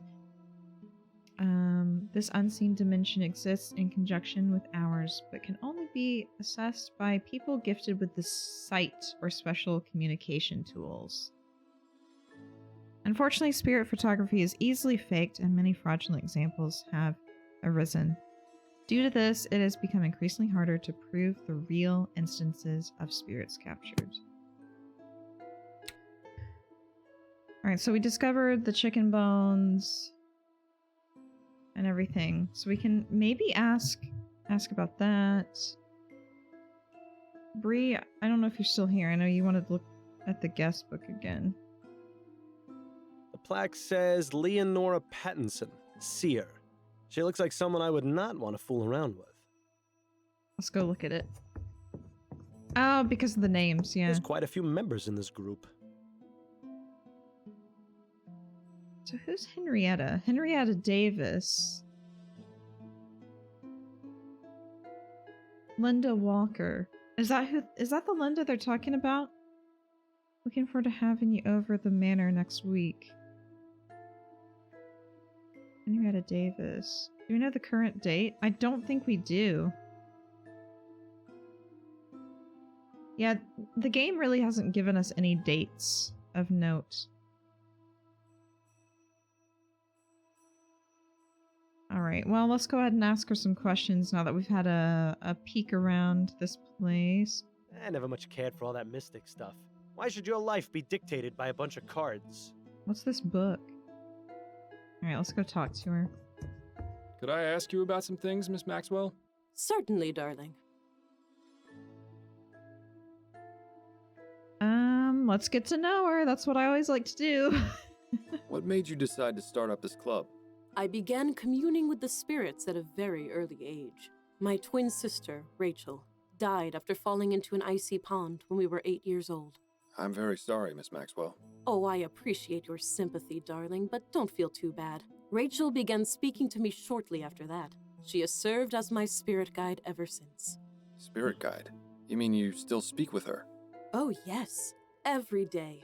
In fact, I was just speaking with her before you arrived. As I grew older, I realized there were others in the world who were also able to communicate with spirits, and those who had an interest in what lies beyond the ether. And so, once I moved to New Britannia, I decided to start up this club so we could gather and share our experiences. Do you suppose she can hear what I'm saying? Hey, Angela, try a bit less eyeshadow, would you? You look like a purple raccoon. Nothing. Clearly a fraud. Ah, well. I wonder if Angela's dealing with the same thing that we are with like Bill's voice. I'm guessing that painting or that picture, that I guess it's a painting, was her and her sister. Yeah, I want to know about Linda Walker. I spoke with Henrietta Davis, and she mentioned one of your other members, Linda Walker. Can you tell me anything about her? Ah, Linda. Poor dear.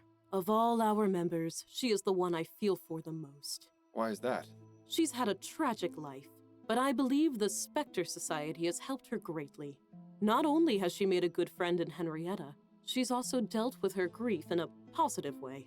She has devoured my collection of books, educated herself on many subjects. I would say she's become an expert on clairvoyance and metempsychosis. It's always nice to know that the club can help those who have suffered. Do you see her often? Yes, she comes by about once or twice a week. Yeah, I'm betting something happened to a child of Linda's, and she stole that baby. We'll see. Because Linda's the one that made the bear, right? She made the stuffed bear to give as a gift. What's this tragic story about Linda you mentioned? Oh dear. I probably shouldn't say. Knowing more about Linda could help me find a missing child. Yeah. Miss Maxwell, I'm going to be frank. I'm investigating a kidnapping, and Mrs. Walker is a person of interest. I need to know as much about her as possible to help me solve this case. Do I make myself clear? Well, if it will help, Linda was married to a man named Thomas. Together, they had a son named Alexander. Son? Thomas revealed himself to be a terribly cruel man. When he gave himself over to the drink, he would fly into rages and beat both Linda and the boy. One day, she came home to find both her son and husband dead. My God, what happened? The police ruled it a murder-suicide. Poisoning, apparently. Linda has been trying to make contact with Alexander's spirit for the past year or so, but has had no luck. It really is a terrible tragedy. God, that's awful. I didn't know it was going to be that bad. Oh, God. That was way worse than I imagined. Do you know Linda Walker's address? I'm afraid not, darling. Linda has always been somewhat private, and that's not something I consider to be crucial information. Do you know any way I can find her? You could always come back for our next meeting. It will be the first Thursday of next month.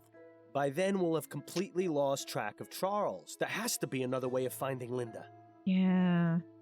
Henrietta. What can you tell me about Linda and Henrietta's friendship?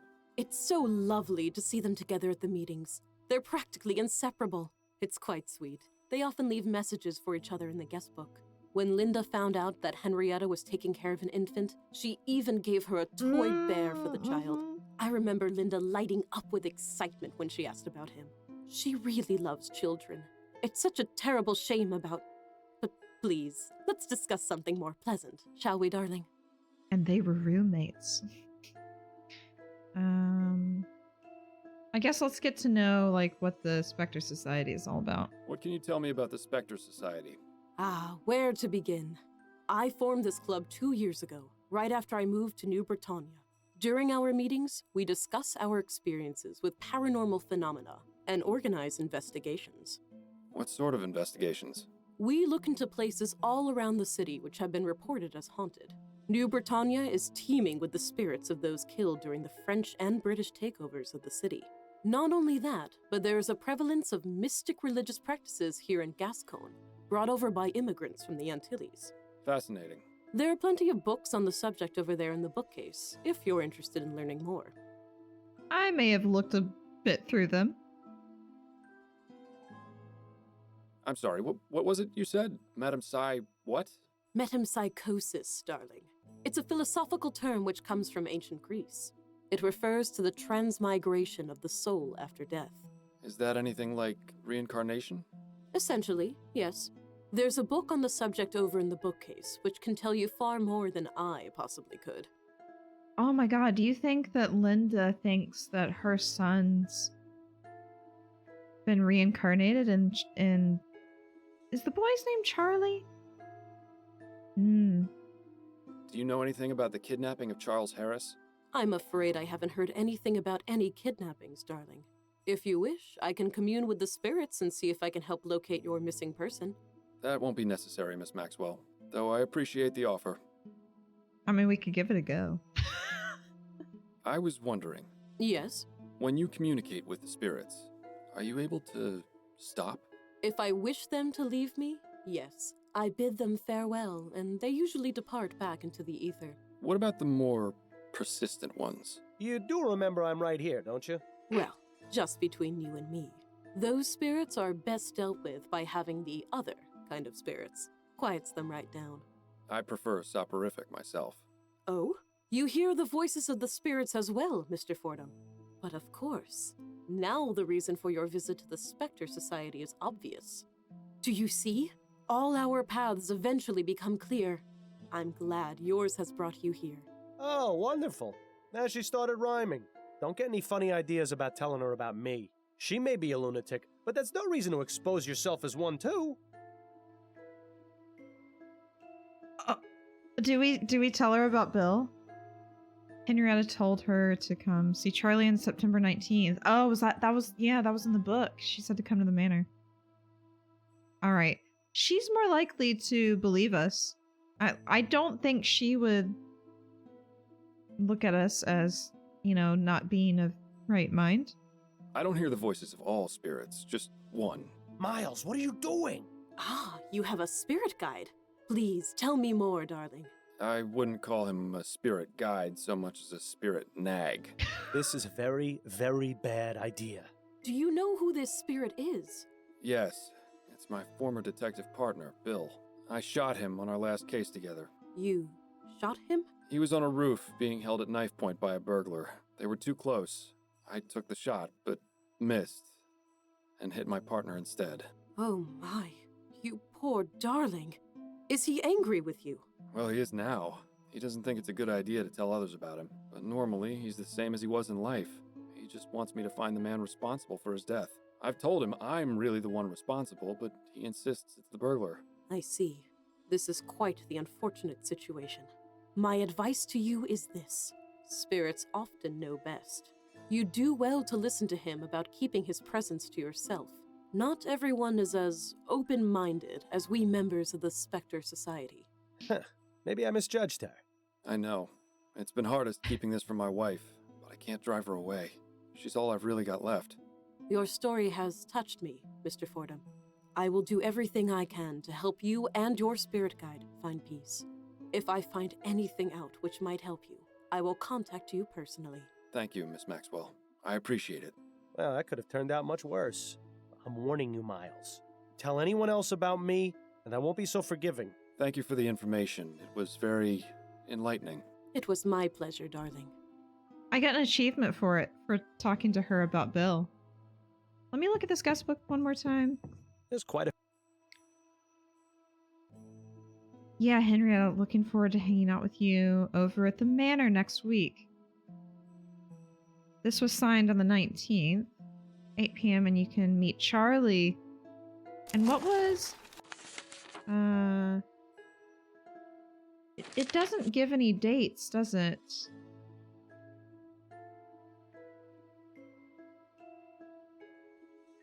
Oh. Wait a second. She told her to come around 8 o'clock, right? She could meet Charlie. Mrs. Davis says she was drinking tea in the living room around 8:30, then passed out. Honestly, I think finding the burglar would help both of them rest easier. Yeah. Totally. Yeah, my money is on Linda. Although it's like both cases have you feeling really sorry for the culprits in these. Also, caffeine at 8:30 in the evening. I mean, I've been guilty myself. I don't know. Tea relaxes me. I'll be going now. But yeah, May the spirits guide you to that which you seek. I wonder what kind of tea she was drinking. God, I don't even know where to go first. I think we need to go talk to Henrietta. Probably first thing. Henrietta, you got some Hello again, splaining Mr. to do.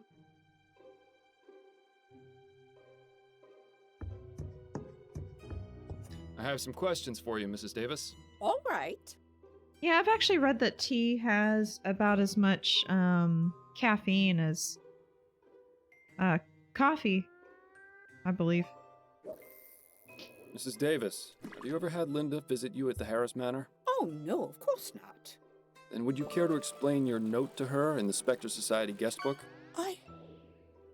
Please, Mr. Fordham, I didn't mean to lie to you. It's just that it gets so lonely by myself in the house at night.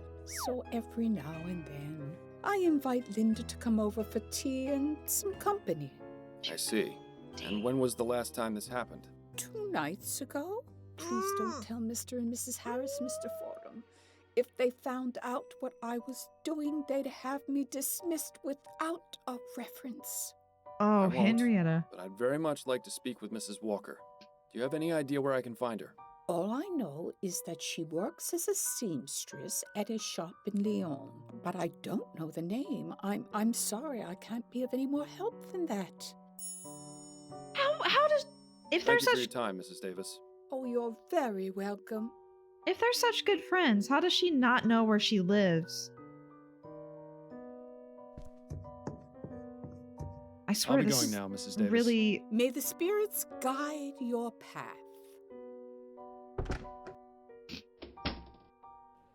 Yeah, it's weird that she. Why? Wait, did we not? I think Linda. Yeah, Linda is probably taking advantage. Wait, why didn't we get a new location though? Do we need to go back to the Spectre Society? She said she worked as a Welcome back, seamstress, Mr. right? Fordham. I don't think there's anything. I'll be going now. Why May didn't the spirits guide. Okay, yeah. May the spirits guide me.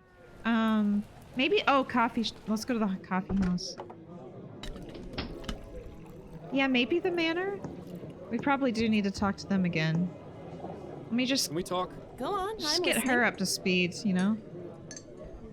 Can we go over my current case? Of course. What have you got? Are you familiar with the term metempsychosis? No. What is it? Apparently some mystics and philosophers maintain that it's a process whereby human and animal souls are transferred to new Wait, bodies animal upon souls. death. Fascinating. Some people have such queer ideas. What's that got to do with the kidnapping, though? I'm not exactly sure yet. Sometimes I'm jealous of all the odd things you detectives get to look into. That's enough about the case for now. Okay, That's it, I think. then you'd better get back to it. Does Linda have a pet? Alright, let's go back to the manor, because that's probably where we need to go. Oh wait, what about the chicken bones? I forgot about that. I need to talk to this... I need to talk to this guy again. Oh my god. You can't turn them down! You actually can't turn them down.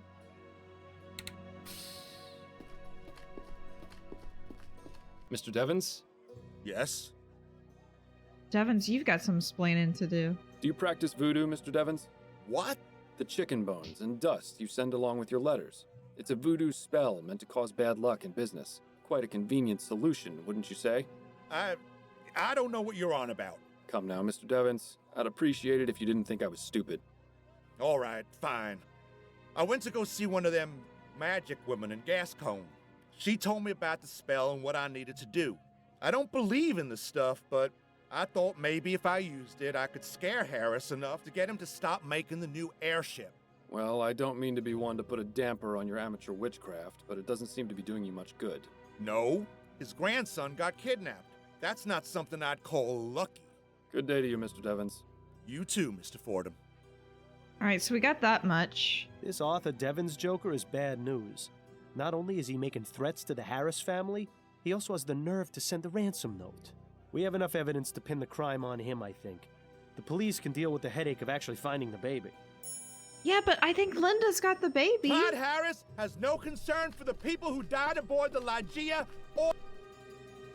I don't... Linda's got the baby, though. No, I need... Yeah, Linda's got the baby. The only thing that matters Oh wait, to I didn't him... mean to go there. That was an accident. I meant to go... see if there's more we can talk to... I don't think he's gonna be of... Okay, never mind.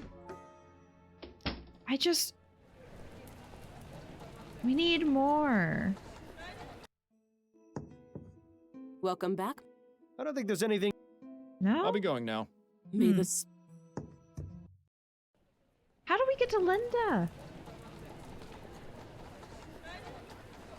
Yeah, I'm not ready to close the case yet. Is Linda even... Linda's not even one of the suspects. How is that possible after all of this? I'll let you know if I have any more questions, Mr. Harris. Sit tight, Mrs. Harris. I may have more questions for you later. Ah.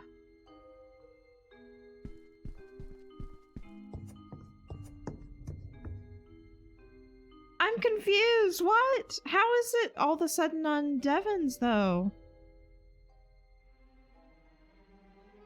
There's nothing new in here, I guess. What?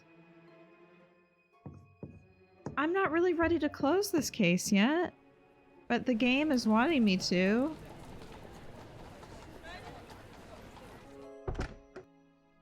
Hello? Can we talk to her again? I'll let you know if I have... All right. What? But what about Linda? I'll be going now, Mrs. Davis. May the spirits... Wait, is he just supposed to be bad at his job? What if it wasn't even the daughter in the previous case? Yeah, I'm gonna go talk to my wife. Hey, Addie. Here I am. Hello, Miles. Maybe we're supposed to be actually doing a bad job because of our grief. Because it's like... Addie? What do you need, dear? Oh. I'll let you get back to your book. I don't think it was the daughter either, the way she reacted to being arrested. I don't think it was her. I think somebody saw her... I shouldn't be gone too long. I wish you... It'll be... Somebody saw her, like... her experiments. It's all we can do, though. It's definitely Linda. Linda's got the baby. Can we Is there talk? Go on, I'm listening. Is there something we're missing? Ah! Yeah, I think the son did it, because he probably wanted money. I don't think it was the daughter.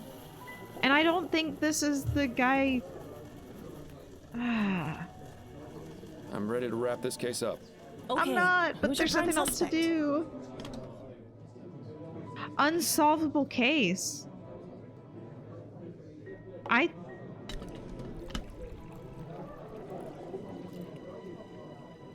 But it is solvable, though. What do you think we should do? Because I don't want to pin it on Arthur. Yeah, it's not Arthur. I'm at a loss. I can't figure out who took the child. That's a damn shame. I thought for sure you'd be able to crack it. Oh well, I'm sure the police will be able to pick up where you left off. Unfortunately, this means I can't give you any compensation for your work. I wouldn't feel right taking it anyway. I just wish I knew what happened. It's all right, Fordham.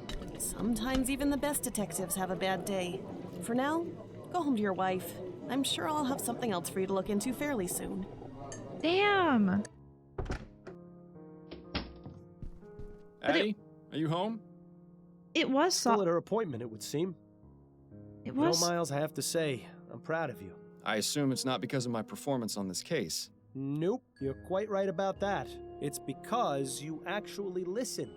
So does this mean you'll keep quiet until morning? I said I was proud of you. I didn't say you were getting a reprieve.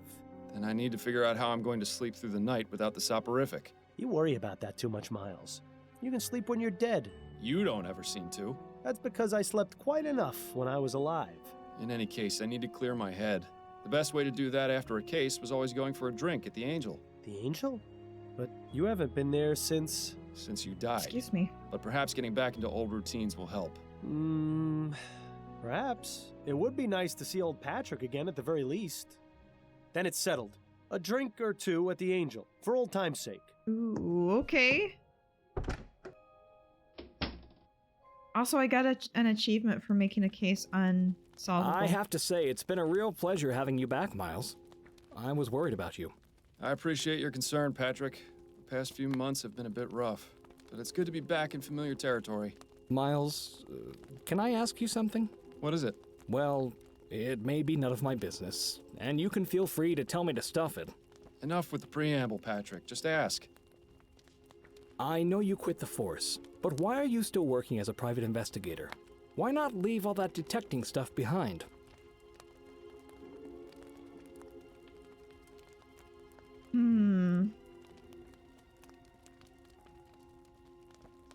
You're right, it isn't any of your business, so stuff it.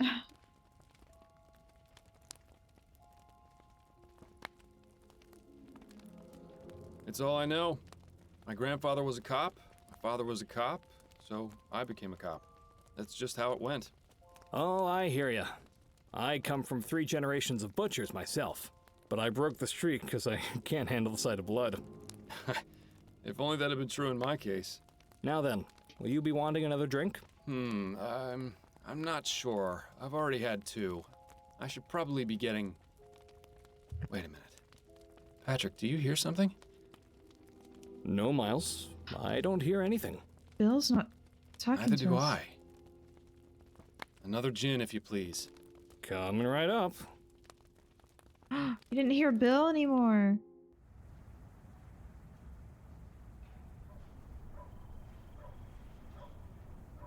Is that a shadowy figure? Must have taken a wrong turn back there. Hopefully Addie won't hear me come in. Oh no! No, there's somebody standing there! No, I don't... Oh, do we talk to the shadowy figure?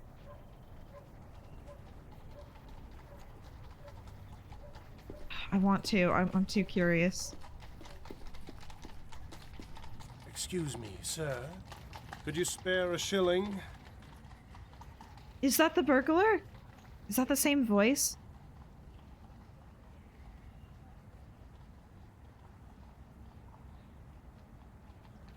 Here you are, my good man.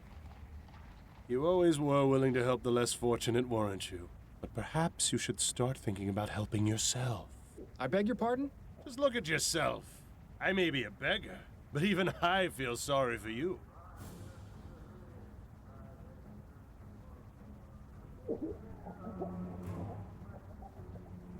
You. I know you. Yes, that's right. I'm your biggest failure. What are you talking about? Come now, Miles, you're not completely stupid. You think finding and catching me is going to make things better?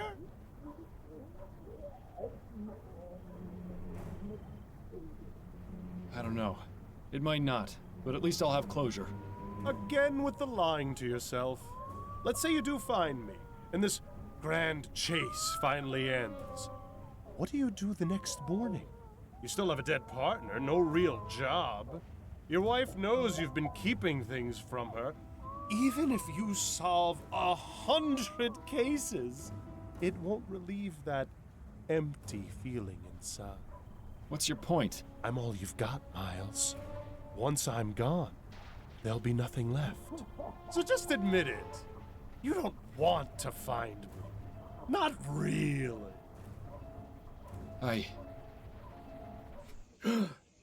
Oh, Bad dreams? there's Bill. You could say that. Ooh. Ah, my head.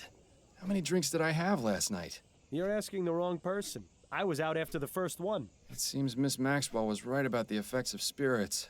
Go figure. Yeah, well, let's not make a habit out of it, all right? Woo! Alright, no current cases yet. Out we go. So, you're up at last.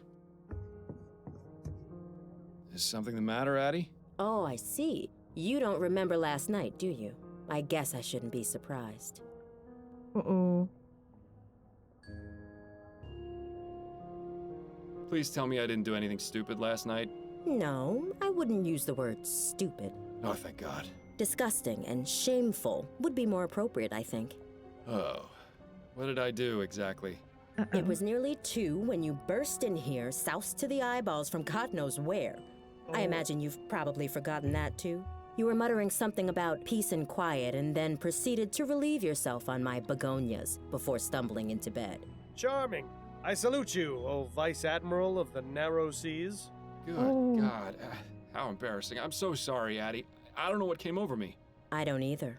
I've never seen you in such a state, and I pray that I never will again.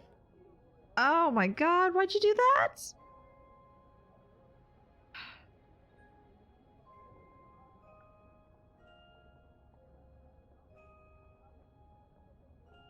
I just bit off more than I could chew last night. I promise you, it won't happen again.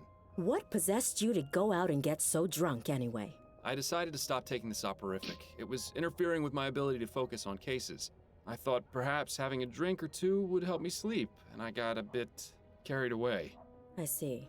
Well, I'm at least glad you've stopped taking that terrible medicine. But trading it for alcohol? This had better really be a one-time occurrence. Anyway, you got another message from Upton. It's there on the table, if you're feeling fit for the world now. We really just need to talk to her about... We just need to talk. Like, let her know what's going on. Did I look at the newspaper in the previous case? I can't remember. Harris baby still missing. Charles Harris, infant son of Malcolm and Miriam, was kidnapped days ago. Detective, we have received several leads and anonymous tips. Blah, blah, blah. Anyone with information. Gascon Grand Dame found burned to death. What? Desiree Lathan, age 63, was found burned to death in her home yesterday morning. What? I'm guessing this is the... Oh wow, what is... There's a lot going on. There's a lot. Although she had many suitors over the years, Lathan never married. An avid reader, writer, and poet, Miss Lathan had several articles published in local newspapers and magazines. She wore brightly colored hats and dresses. Third mysterious murder has police on edge. We have no indication whatsoever that the recent... I forgot, how's this pronounced again? Chomley or something? Chomley? Sir, I know they don't really have therapy at this time, but oh my gosh, do you need it? Yeah. Seriously. I think the closest thing he could get was probably that Spectre Society. Because at least he could talk to somebody, like, more understanding. I don't know what Adelaide would think about him hearing voices. With election night less than a month away, Prime Minister Herbert Atwood has lashed out against his opponent with full force. Push this country back 20 years. Alright, what's this? Fordham, a new case has come in, but the police are already investigating. Details have made their way into the newspaper. I won't be able to meet you at Ruin, so here are the details. The deceased is Desiree Lathan. Yeah, we looked. Her apartment is at 840 Right Way. Good luck. See Upton. Yeah, alright, so... What does Upton say this time? That she can't meet me, and that I should go straight to the scene of the crime. I wonder if that means the police have started to suspect that she's giving you these cases. She also says news of this case has been made public, and the police are already investigating. Explains the article in the newspaper. Which one? The one about Desiree Lathan, the woman who was found burnt to death. Ugh, that sounds absolutely dreadful. Where's the crime scene? 840 Right Way. It's not too far from here, thankfully. You're sure you're feeling up to this today? I'll be fine. The mental exercise will get me back to normal in no time. Spontaneous combustion. Well, this is shaping up to be quite the investigation. I should probably get a move on before the police ruin the crime scene any more than they already have. Good luck, Miles. And stay away from the bars, would you? I hope that doesn't mean we're back on that drug to get us to sleep. Time for me to get some things done. Don't work yourself too hard, dear. All right. Oh my God! The scene of the scene of the crime is a pile of ash, like the picture. Looks as though we've arrived fashionably late. Excuse me, sir, but this is an active crime scene. We can't allow members of the public. Oh, this isn't just any member of the public, Kane. This is Miles Fordham. He used to be one of us until he killed his partner. Wonderful. Officer Parsons is on the scene. It's a shock the apartment isn't in a shambles. Good day to you too, officers. Fordham? What are you doing here? Uh-oh. Ah, Captain Snelling. What a pleasure. That's Chief Snelling now, Fordham. I don't expect you follow the workings of the department much these days, but I'd appreciate the proper address. So nice to see that power hasn't gone to his head. My apologies, Chief Snelling. You haven't answered my question. What in blazes are you doing here? Yeah, we're not gonna mention.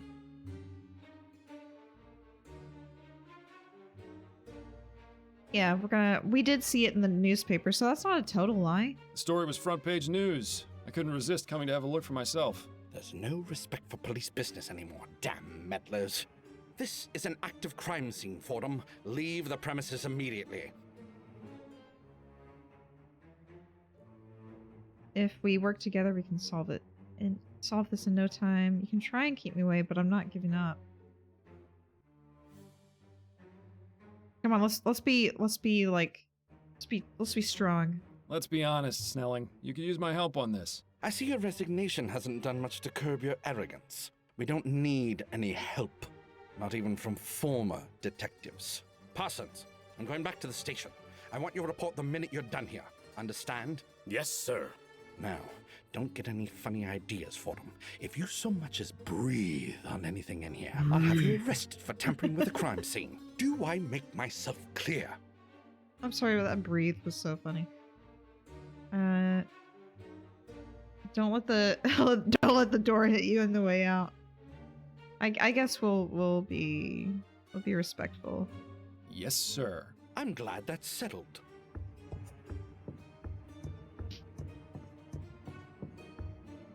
I suppose it's reassuring that even in this crazy, ever-changing world, you can always count on Snelling to be a complete ass.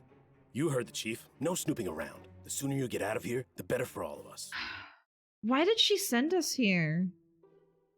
Definitely too young to be Miss Lathan. Perhaps a relative?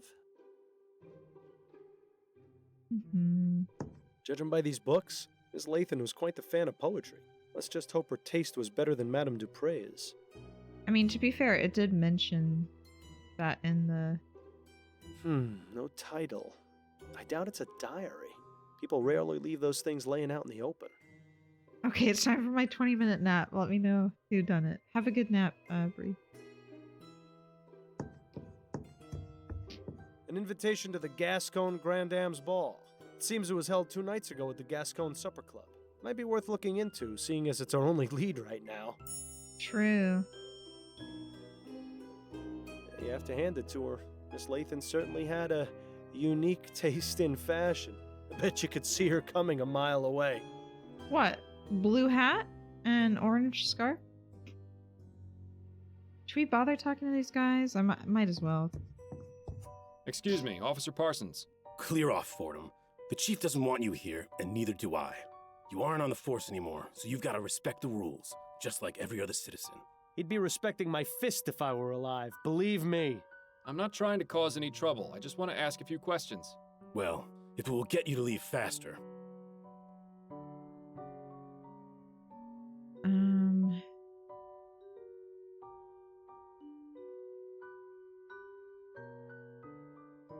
You're looking well these days, Parsons. What's your secret? Secret? I don't know. Maybe something about getting a good night's sleep without blood on my hands does wonders. Why was Chief Snelling here anyway? He's the chief of police, and this is an official investigation. It doesn't take a grand leap of logic. Yes, but the Chief of Police never bothers with a crime scene unless it's of great importance. Your point? Does that mean this crime scene is, in fact, of great importance? You're the investigator, Fordham. I'll leave you to work that one out. How long has Officer Kane been on the force? I'm not one to gossip, Fordham. That's only the second most hypocritical thing I've heard today. Ask him yourself if you're so interested. What can you tell me about Desiree Lathan? Nothing. Because you don't know? No, because I'm not going to betray Chief Snelling's orders and divulge that information to the public. Come on, Parsons, you know me. What harm would it do to tell me just a little bit? Do I have to state the obvious? If it were up to me, you'd be in jail for murdering an officer. I wouldn't make such claims without knowing the facts, Parsons. It could get you in serious trouble. It'd be a real tragedy to see your career cut short and you back in the workhouse polishing airship rivets. You don't scare me, Fordham. Rest assured, the feeling is mutual. Have you made much progress on this investigation? Did you not hear me the first time, Fordham? Drop it before I have to arrest you for interfering with a police investigation. That's all I wanted to know. Good. Alright, let's talk to Officer Kane. Well, his beard scares me. Pardon, Yeah. Sir? Yes, what is it, sir? I was thinking that too. This guy seems a little bit nicer, but he doesn't know us as well. How long have you been on the force, officer? 2 months, sir. And how's it treating you so far? This is where I was meant to be. That's good to hear. Parsons mentioned you used to be a detective? I was, yes, for 15 years. It wasn't always easy, but I loved every minute of it. 15 Parsons years. goes on about how he's got his eye on becoming a detective, but I don't know if I'd be able to handle it. Is that right? Yes. He's up for review. I think he's trying to impress Snelling to improve his chances. Parsons wants to be a detective? Now I've heard it all. As if he needed more of a reason to be Snelling's lapdog. Do you enjoy working with Officer Parsons? I don't like to talk about my colleagues, sir. Especially when they're standing right over there. I understand. Perhaps this isn't the right time to be asking. Ooh, but I would definitely like to ask later. What was Chief Snelling doing here? Nothing more than a routine inspection of the crime scene. Routine inspection? But the Chief of Police only goes to extremely high-profile crime scenes. I couldn't possibly comment on that, sir. Is there anything you can tell me about Desiree Lathan? I'm afraid not. You don't have clearance in this investigation. And there's nothing I can say to convince you otherwise? My superiors would be very upset if they knew I was breaking the rules. I'm sorry. I think the operative phrase in this instance is if they knew. We need to find a way to get Parsons out of here. Maybe we should visit Upton at the station. Yeah. Thanks for your time, officer. Not a problem. If anybody's gonna talk, it might be, Kane. Alright, let's go see what we can investigate next. Well, we could go to the station, but I kind of want to go to the supper club and get some information here. Let's get a little bit of our own information That painting first. depicts a hand dropping a bunch of blood-soaked silver coins into another hand. Definitely sets the bar for the type of people who come here, I'd say. The bridge to Lyon overlooking the House of Parliament. I suppose that seeing that helps the patrons of this club put on airs. Nobody's bothered clearing this table yet, it seems.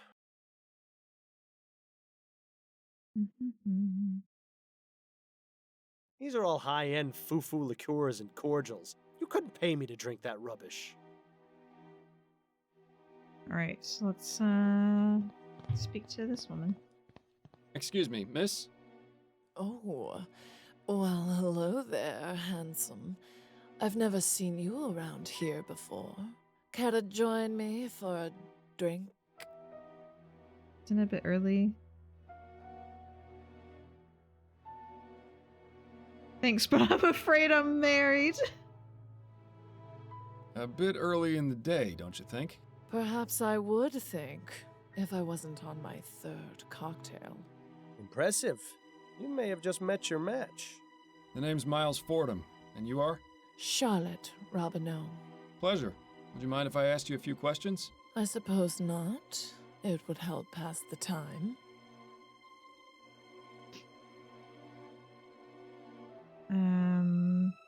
Were you here for the Grand Dame's ball the other night? Of course. We all were. Well, except for Laura. Terrible business. You mean Laura Dupre? The very same. Have you met? I have. In fact, I investigated her attempted murder. Is that right? I heard it was her daughter who did it. That's what the evidence pointed to, yes. It's always so ghastly when family relations turn sour. Do you know Desiree Lathan? I knew her, yes. When did you last speak to her? Oh, it's been ages. She and I haven't had much to do with each other for a while. Why is that? It's really not important. We just didn't see eye to eye on a few things. Was she at the Grand Dame's ball? Yes, she was. Drinking up a storm as usual. Desi really knew how to enjoy herself.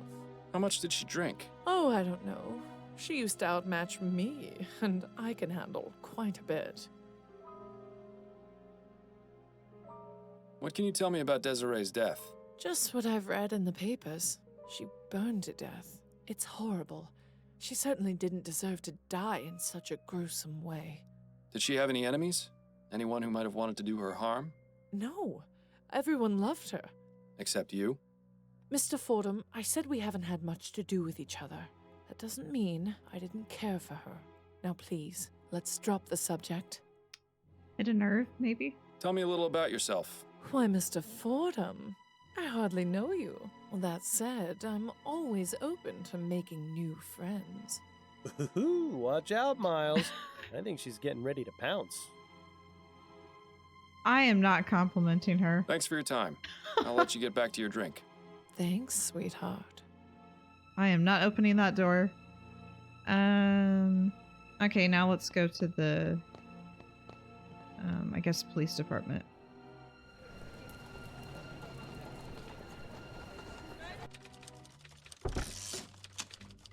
I didn't imagine we'd be coming back here in this lifetime. Fordham, have you solved the case already? Don't I wish? I haven't even gotten started. Well, I'm here if you need anything. Just be sure not to let Snelling see you. Is he back yet? He arrived a few minutes ago. I expect he'll be sequestered in his office today, so you shouldn't have to worry too much. Good to know. Prime Minister Atwood, watching over the department with his signature scowl.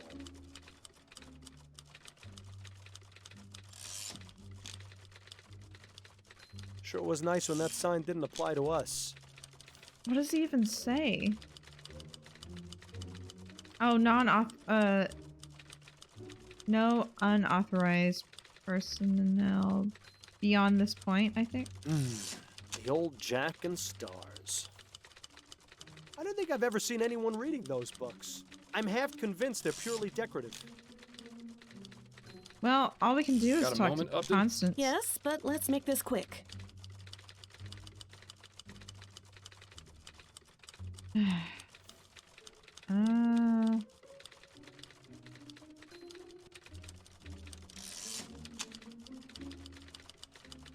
Sorry, getting a spam call.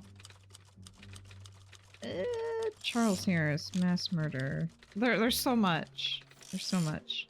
I'm having some trouble with Officer Parsons. You and everyone else who's ever met him. What's the problem? He's keeping me away from the Lathan crime scene. Of course. He's one of the most loyal to Snelling. Any suggestions for how I might get him away so I can look around? I might have an idea. There are several reported crimes that haven't been assigned yet, and Parsons is itching to prove his investigative chops. He'd probably abandon his post for a good enough lead and the chance to impress Snelling. Up to no good. You impress me. Department politics are something of a specialty of mine. Any updates on the Harris baby? Last I heard, there had been some progress. I got the impression they had a suspect who had left town. That's good. I'd have felt terrible if the child was never found because of me. That was a tough case I handed you. Much bigger than you've been accustomed to lately. I'm sure you'll get back into your old form. Let's hope so. Have you been able to find any leads on Bill's death? Have you? Not yet, no. I've been looking, but I haven't been able to come up with anything either. There has to be a connection somewhere. Criminals don't usually just fall off the map. I see the Gazette has caught wind of this supposed mass murderer. Yes, Snelling has been positively fuming about it. Between that and the Lathan case being publicized on the same day, it's been a nightmare for the department. Any idea how they got the information? I don't think anyone in the department has spoken to the press. Maybe they just have some very good reporters. So, is it serious? Should we be concerned? 3 murders is nothing to sneeze at, but all the victims have been men in Chumley. If that changes, then things might start getting urgent. Isn't that just the way it thinks? You can bet they'd have already caught the bastard if the first body had turned up in Leon. Alright, let's review the case. Have a moment to go over my current case? I'm afraid you're on your own this time, Fordham. The walls have ears around here. If they find out I'm helping you, it won't end well for either of us. Understood. I'll still be here when you've solved it, though. Back to work, I see. Yes, well, the coffee shop holiday had to end eventually. I'm gonna have to find someplace else to meet you. The higher-ups are getting suspicious. To be honest, it was a bit wretched there. I won't miss it. Well then, Mr. Big Bug, you can have the honor of choosing the next place. Under a bridge somewhere, perhaps. How about getting Parsons away from the crime scene? All right, these are the, as of yet, unassigned crimes. The body of a young man was found in the Hodgman River by the Gascon docks this morning. A woman named Chumley reported hearing a single gunshot in her neighbor's apartment last night. There was a deadly explosion at a factory in Worcester that may be linked to sabotage. And that's it for right now. Any of those strike your fancy?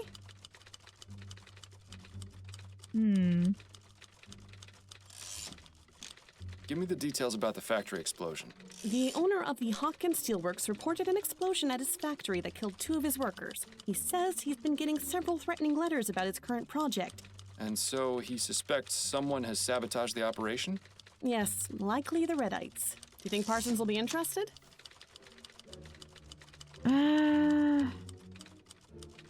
Ooh, I don't know. No, actually, let's try another one. All right, which one? Let's hear about the body found. Tell me more about the body found at the docks. An unidentified man in his 20s was found in the river near the docks. The dock worker who reported it said that the body was bloated and decomposing. It must have been in the river several days. Dr. Edwards performed a post-mortem and determined the cause of death to be a blow to the head. I see. Certainly leaves a lot of questions. Do you think Parsons will be interested? I think he could be, but let's... No, actually... All right, let me hear which about one? the other ones. Let's hear about the gunshot. Ethel Williamson reported hearing a sound she described as a single gunshot coming from her neighbor's apartment last night. She said she had been hearing arguments over the past several weeks, and there may have been domestic violence involved. When she knocked on the door, she got no answer, but she said she noticed the distinct smell of flowers. Intriguing. Do you think Parsons will be interested? No. All right, which one? Let's do the body by the docks. Tell me more. And the dock. I see. Do you think Parsons? Sounds good. Let's go with that one. All right, I'll send out the report as soon as we're done talking. That's it for now. Better get back to it then. I'm wondering if it matters which case I put out, because that one sounds more like he'd be interested in. Let's see if... I wonder if it even matters which one we pick. Maybe we should catch up with our wife? I'm here. It's good to have you back. At least for now. Addie? What is it, Miles? Have anything to say? Apologize. Addie, please know that I'm deeply sorry for my behavior last night. I'll do everything I can to make it up to you. Would you like me to get some new begonias? I don't need pretty flowers or pretty words, Miles. I just want things to go back to how they were. That's really all the apology I require. Was Desiree Lathan a client of yours by any chance? No, but plenty of the other grand dames used to gossip about her. What sort of things would they say? Usually they'd comment about how much she'd had to drink the night before. I got the impression she was quite the tippler. I hope you're not planning on following her example. That would require me to burn to death in our bed. Then I stand by my previous statement. Okay. I'll let you... Alright, let's get back to the crime scene. Time for me to get some things done. Goodbye, Although, dear. there's Love gonna you. be Love you too. an ad break soon so we don't have any huge leads, except that we're distracting one of the officers. Possibly with another Damn, case. looks like Parsons didn't take the bait. He must not have considered that case enough to prove himself to Snelling. Oh, I thought it would have been enough. We're trying to get Parsons out of here. Damn, I thought that case would have been it. Alright, let's try another Got a one. moment, Upton? Yes, but let's make this quick.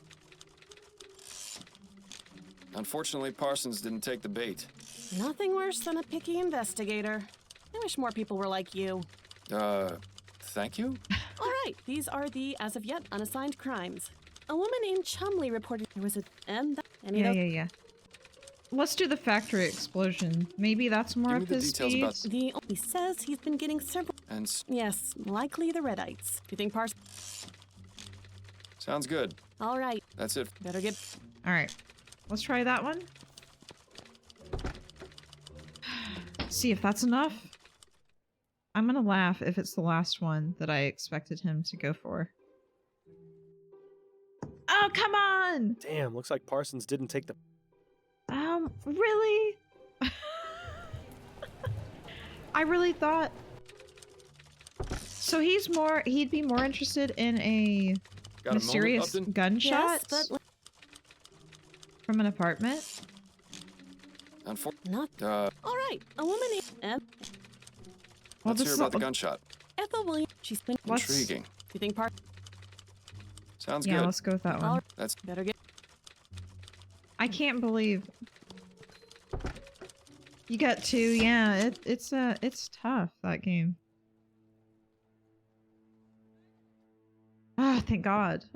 Looks like Parsons took the bait. Now maybe we can finally have a look around the crime scene. Yeah. Except, we still have to get past Officer Kane. begging your pardon, officer. Yes, what is it, sir? Do you enjoy working with Officer Parsons? If I'm being honest, he can be a bit much sometimes. Trust me, you're not the only one who feels that way. I didn't have much interaction with him when I was a detective, but the few times I did weren't very pleasant. I could tell he doesn't seem to care much for you. Although I don't think he cares much for anyone except the chief, and that's only because he's the one who gives out the promotions. Look who's talking now. What was Chief Snelling doing here? He was inspecting the crime scene. Yes, but why was he involved? Is there something special about it that would require the chief of police to look into it? Well, someone thought it might be related to the big case we're not supposed to talk about. You mean the mass murderer? Yes, sir. I could see why the chief is upset that the news has gotten out. And is it related? No, I don't believe so. But the news reports have been getting the public on edge. Of course. The less information there is, the easier it is for rumors to start spreading. Exactly. Chief Snelling has a lot of fires to put out. If that's the case, it's too bad he didn't get to Ms. Lathan in time. Is there anything you can tell me about Desiree Lathan? I couldn't really say. Come now, I'm trying to help this investigation. Any small detail would be useful. Well, I haven't really looked over the crime scene too much. It's rather gruesome, you see. Is the body still here? Yes. Can I have a What's look? left of it, at any rate. Miss Lathan was only identified by the tattoo on her foot. I see. Foot. Can I know more about this tattoo? Yeah, Bill's commentary is getting out of hand. Has there been much progress here? Snelling and Parsons examined the scene, that's all I know. Do you think I might have a look, now that the initial investigation's been conducted? I'm afraid that's out of the question, sir. I have my orders. There may be something that was overlooked. I'll be in and out before you know it. I'll leave no more trace than a ghost. If Parsons were to catch you, my career would be over. Trust me, he won't be back for some time. I swear on my honor as a former member of the New Britannia Police. Are we swearing? All right. I suppose you can go in for a moment. I don't want to get this Please guy in be trouble. quick about it. Thank you, Officer Kane. I promise this will stay between us. I just love rookie officers. They're so gullible. I once got one to shine my shoes for a week after convincing him it was department policy. Good times. Thanks for your time, officer. Not a problem. Okay, let's do this. Oh, it That's is certainly a pungent aroma. I can see why the officer stuck to the living room. Surprisingly modest quarters for a grande dame. You'd never guess she could buy out the likes of you and me 1,000 times over. I guess let's take a look at the body. Ashes to ashes and all that. I'm glad I was buried. Cremation always seemed a bit too hot to handle. Now's not the time for jokes, Bill. Are you serious? Death is the best time for jokes. Otherwise, it's all just a bunch of boo-hoo-hoo this and wow-wow-wow that. And trust me, there's plenty of that in life. Hell, you'd know better than anyone. All right. Just shut it for a bit while I look over the crime scene, would you? I need to concentrate. Bill, you can't move on because you're scared to go to the hot place. Alas, poor Desiree, a woman of infinite riches, of tastes most fancy. Where's all your money now? Come to think of it, that question might be worth answering. Ugh, greasy, fetid, stinking ashes. Who knew the human body was capable of producing such a disgusting byproduct? I'm surprised the coroner hasn't taken the body away yet. Probably because there isn't much of a body left to take. Either that or Dr. Edwards knows better than to deal with something like this. That's extremely unlike him. He'd jump at the chance to examine this body. Perhaps we should allow him the pleasure. I hope you're not suggesting what I think you're suggesting. Wonder how her hand and... I don't think Desiree will be able to give us a hand with this investigation. Oh my god. What? I thought it was funny. God. This one's clean. Well, aside from the fact that the rest of the leg is burned off. There's a tattoo on her ankle. It says, "Dancing through life." Hate to break it to her. Dancing but through that life. dance is over. Dancing through life. Da, da, da. Desiree was a fan of Wicked, it seems.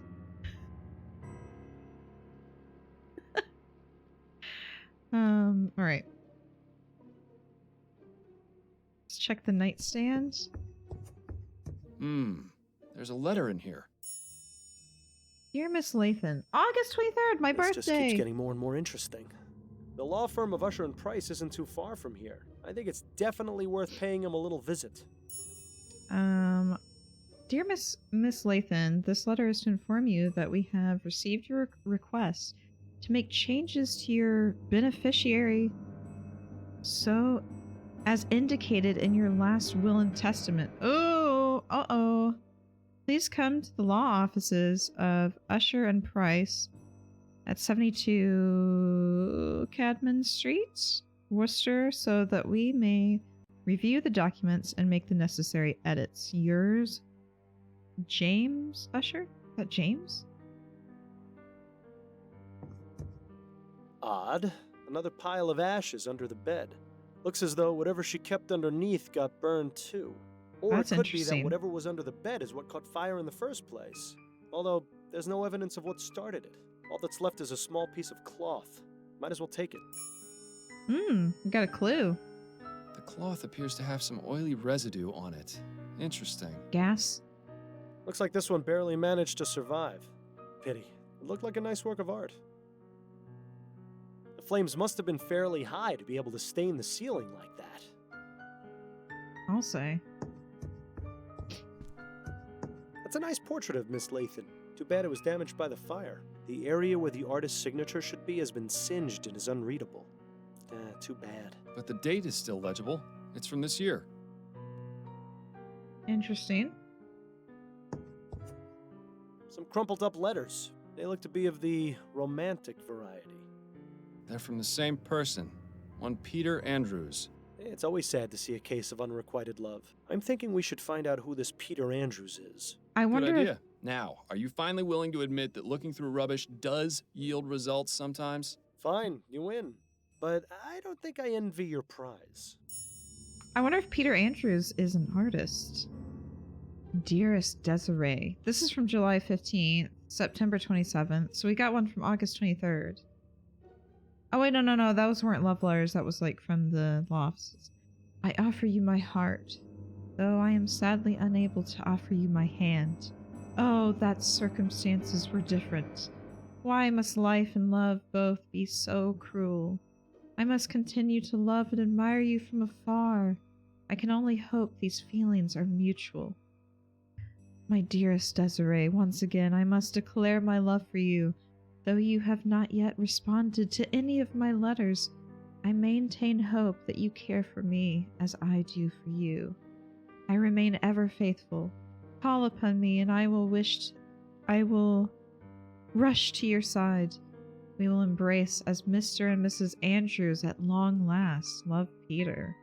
Why'd she crumble these up though? Why'd she crumble them up?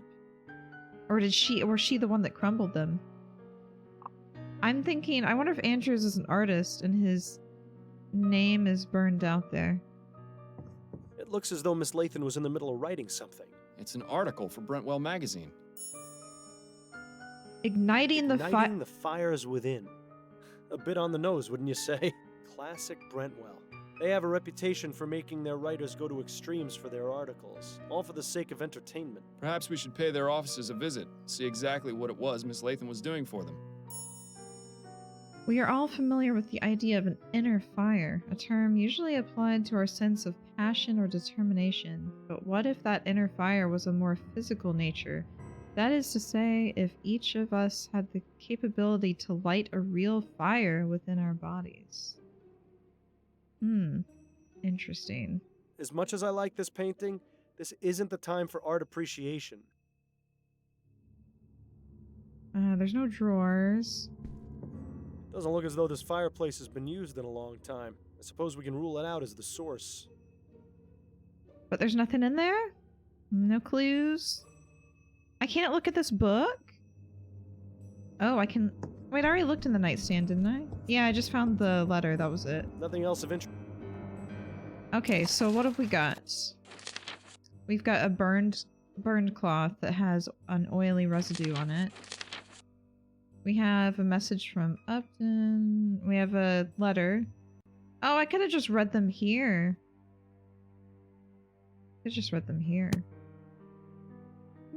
I wonder why she was so curious about... Alright, well, let's go to the lawyer office.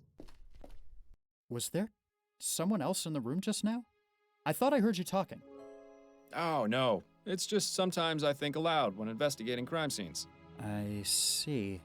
Good save. We don't need any more police officers thinking you're insane. Yeah, we're not going to be able to look here again, are we? Maybe. Maybe he'll let us in again. We didn't get him caught, so... Alright, let's go to Usher and Price and check this out.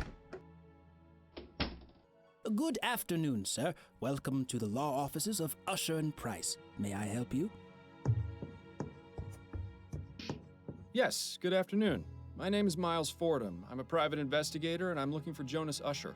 Oh, I'm sorry, sir, but Mr. Usher is not seeing anyone today. If it's a matter of urgent legal importance, you could see Mr. Price.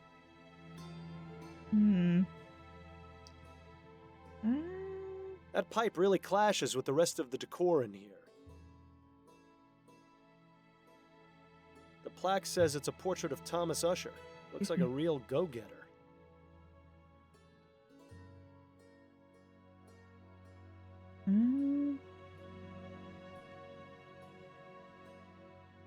Begging your pardon, sir.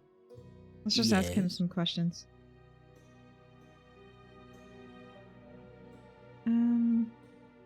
Sir, it is of the utmost importance that I speak with Mr. Usher. And as I said, he isn't taking visitors today. But it's in regards to his client, Desiree Lathan.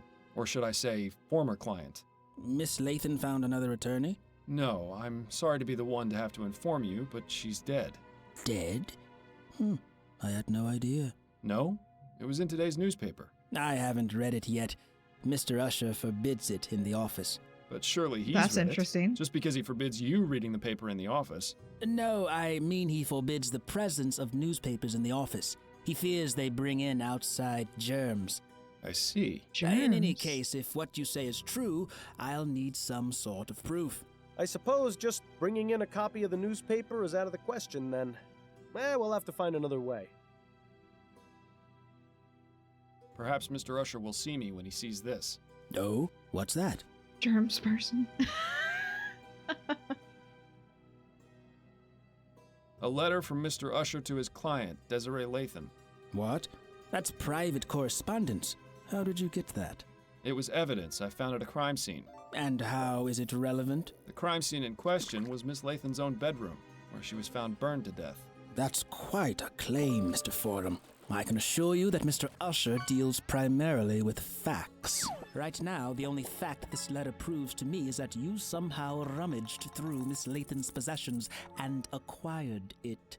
He does have a point. We'll need something a bit more persuasive. Yeah. I actually don't have anything to show. Right. Please stop wasting my time then. I'm very busy. All right, so I appreciate your time. Enjoy so we the rest need of your day, something sir. to get us in there. Maybe we can go talk to that woman at the bar again?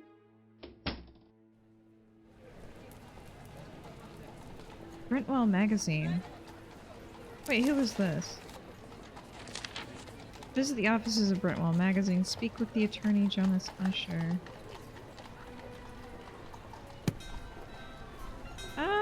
Let's go back to the club and then we'll go check out. Let's go see if we can talk to her again. Miss Robineau? Oh, it's you again. Have you come to ask me more questions? Yes, if you wouldn't mind. No. Be my guest.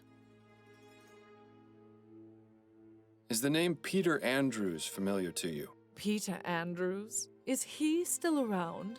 I'd be able to tell you that if you told me who he is. He's desperate. That's who he is. Oh. A lovesick fool who is obsessed with Desi. Sent her love letters all of the time. Well, you know where I can find him. Why would you want to? Because I want to question him about Miss Lathan's death. Oh, I suppose that makes some sense. All I remember Desi telling me is that he worked at the Bank of Vespuccia, a clerk or some such. Imagine. Thank you. That's very helpful. That is actually pretty helpful. We are not going to Thanks for your compliment time. her. Thanks. We're going to compliment this flirtatious old lady.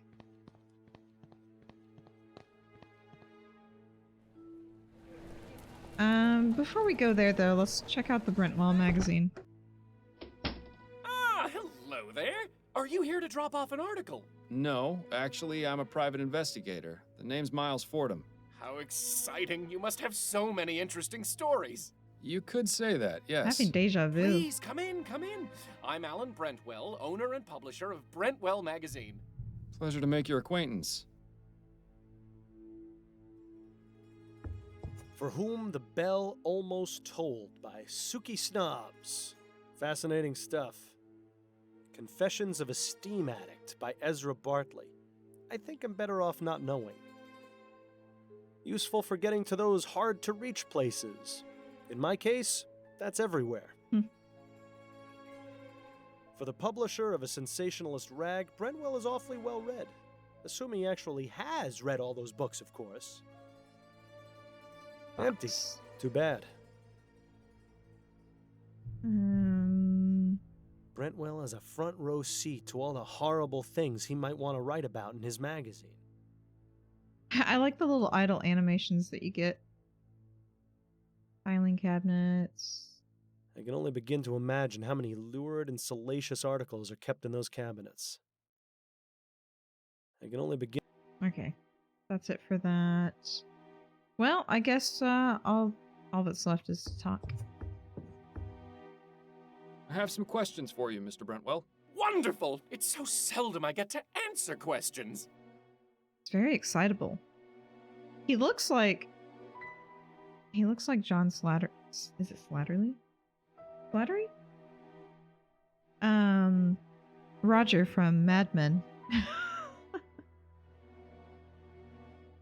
Let's let him talk about himself first. What made you decide to start this business? I always wanted to be a journalist. I never had much luck with any of the local papers, though. So I decided to start my own. I admit it's not exactly what I wanted, but I like to think Brentwell magazine has found its own unique voice. Voice? More like a gurgling scream. Tell me about Brentwell magazine. We're a monthly publication focusing on both fiction and non-fiction pieces. My dream was to have a magazine that was well-respected and educational. But sadly, it seems today's audiences are much more interested in reading about sightings of giant bat creatures or mysterious buried treasures. Such a pity. I hear you have a bit of a reputation for making your reporters do questionable things for their articles. You are mistaken, Mr. Fordham. I don't force my writers to do anything. They seem to have this notion that the more extreme their research, the more authentic the articles will be. What sort of extremes are we talking about here? We had one writer who attempted to heighten the sensation of fear she wanted to express in her story. Damn near decapitated herself by sticking her head through an opening at the clock tower at St. Denis Cathedral. Ugh. Thankfully, she made it out alive. It would have been quite the predicament if she hadn't. Especially considering that was our most popular article last year. Oh, people have such odd taste. I don't like this guy. What can you tell me about Desiree Lathan? Desiree Lathan. Oh, why, she came to me a few weeks ago in response to an ad I took out requesting articles. She told me she had an idea readers would love. We agreed on 3 crowns per paragraph, and she was on her way. Come to think of it, I haven't heard from her in a few days. Were you aware that Miss Lathan is dead? What? No, I had no idea. What happened? I'm not exactly sure. She seems to have burned to death under mysterious circumstances. Mysterious circumstances? Most of her body was burnt to ash, but there's very little fire damage around her. It's as though she herself just caught fire. Oh, that sounds positively ghastly. Oh dear. Is something wrong? I just remembered. The article she was writing. Dear God. I hope she didn't go too far with her research. What exactly was Desiree's article about? I'm not entirely sure. She merely came to me with the proposal. She didn't tell you what that idea was? She did, but I wasn't sure what to make of it. Please, Mr. Brentwell, stop stalling and tell me what she was writing about. It was about spontaneous human combustion. What do you know about spontaneous human combustion? That's the thing. I don't know very much at all. It sounded interesting enough. That's why I accepted Miss Lathan's proposal to write the article about it. But what do you know about it? Only that it's a mysterious phenomenon in which a person catches fire spontaneously and burns to death. It sounds exactly as you described Miss Lathan's condition. Do you know what Miss Lathan's research on the subject involved? Only the one contact I gave her, a Miss Angela Maxwell at the Spectre Society in Gascon. Oh. The Spectre Society, huh? I shouldn't be surprised to hear that name again. Are you a member? Actually, I am.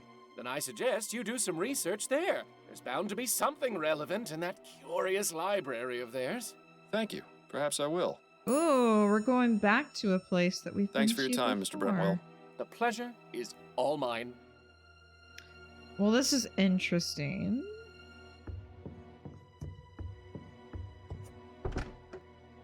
I'm ready to go there right now, but I also want to go to the bank. Try to find out about this Mr. Fordham. intro guy. Uh-oh. Mr. Dupre, fancy running into you here. I told you I worked at the bank. I can't believe you have the nerve to show your face here after what you did to Juliet. I did nothing to Juliet. The evidence indicated her guilt. Well, the evidence was clearly wrong. You've ruined her life as well as my family's. I'm sorry you feel that way, Mr. Dupre, but I'm afraid what's done is done. That may be, but I take some solace in knowing I can do my part to make your life more difficult. Leave now, Mr. Fordham. You are not welcome here. I am fully within my rights to be here. I've done nothing wrong. Perhaps the police will be able to sort that out once I sound the alarm. You wouldn't. Try me. Best not to see if he's bluffing, Miles. Fine.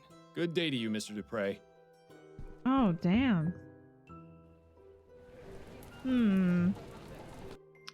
Well, dead end there. Welcome back, Mr. Fordham.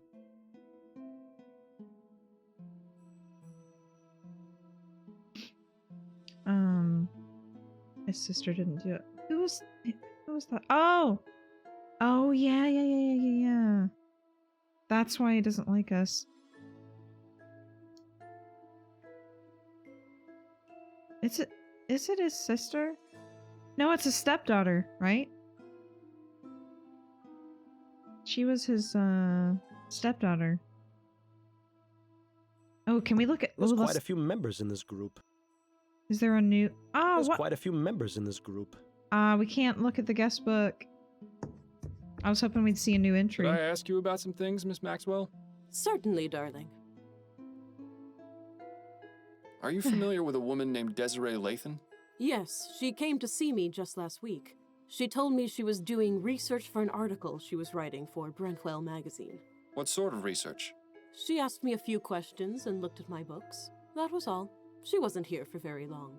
And what was she researching? Something about spontaneous human combustion, I believe.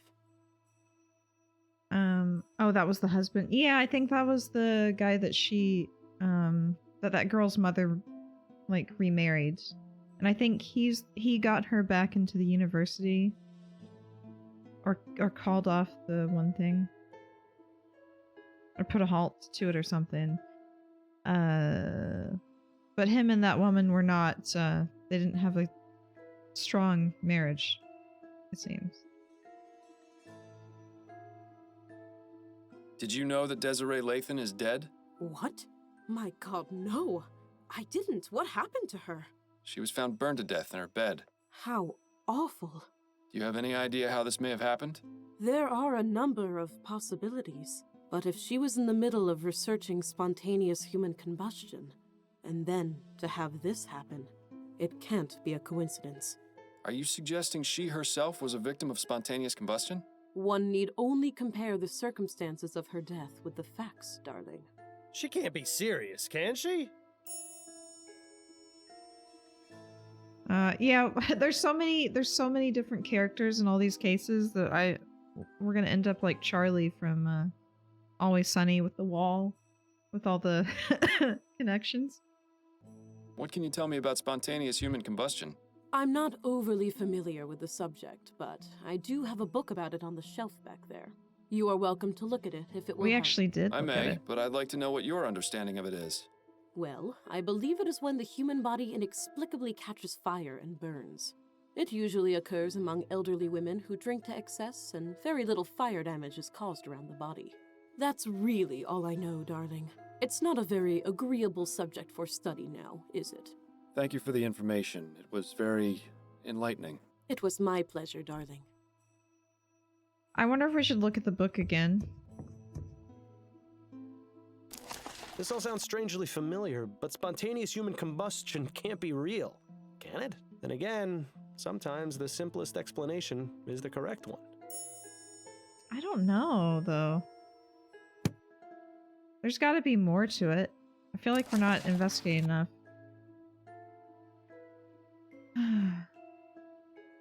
We're actually gonna declare this as spontaneous combustion.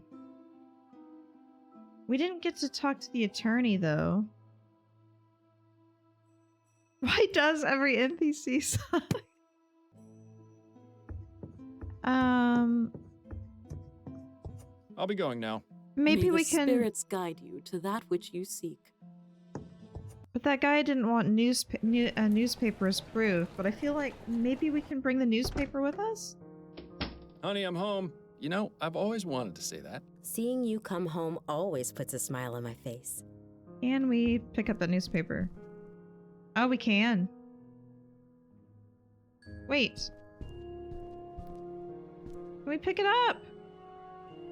I know we're not supposed to have newspapers. I don't know. Addie? What is it, Miles? There's got to be more to it than... You're looking especially lovely today, Addie. Miles, don't flirt with me. Not now. I wouldn't push my luck with her, Miles. She hasn't completely forgiven you. I guess that's true. She I'll probably let doesn't you even get really back want to to your talk to us. But... is there something I can, It's empty. Good riddance, I say. Oh, so we You actually... should've let me be buried where... If I'd done that... Heh. Okay. So there's nothing else we can do. So we can't take the newspaper with us? I'd love to see the look on Snelling's face if he ever found out you kept your old truncheon. It's been so long building those models. Oh, your book collection. Alright, so I guess there's nothing else. Ah, the Havisham case. It's like... Alright, so we can't use the newspaper. I shouldn't be gone too long. Good luck. There's got to be a way to talk to Usher.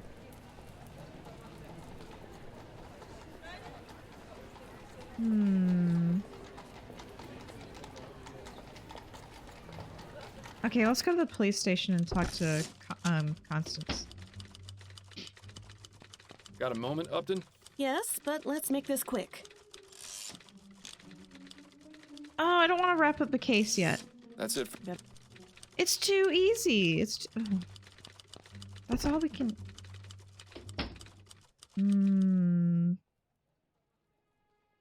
I go back to the crime scene. Nothing new to ask him about right now. Ah. An invitation. No title. I doubt it's a diary. People rarely leave those things laying out in the open. Dang.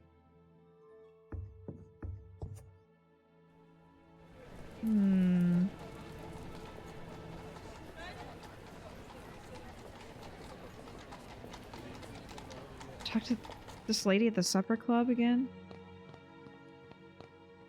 Miss Rub... Yeah. No. Thanks for your... So all I can do is compliment her. Ooh, would she give me more information if I complimented her? Oh, I don't want to do that though. She can't know anymore, can she? I don't want to do that.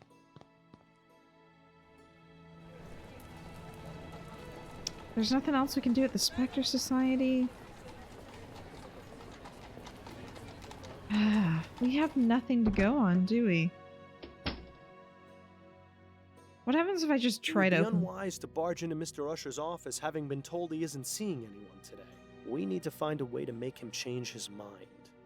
Yeah, how are we gonna do that, though? Taking your... Yeah. Perhaps Mr... No. Dang. I appreciate... Why can't we pick up the newspaper? What's another way we could get in here? I'm out of ideas. We can't talk.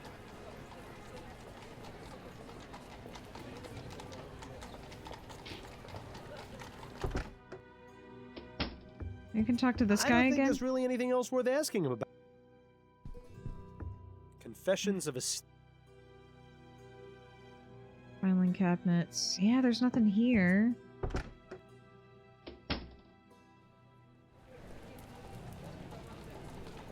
And we really can't get into Brentwell. Oh wait, that was the wrong place. The wrong place.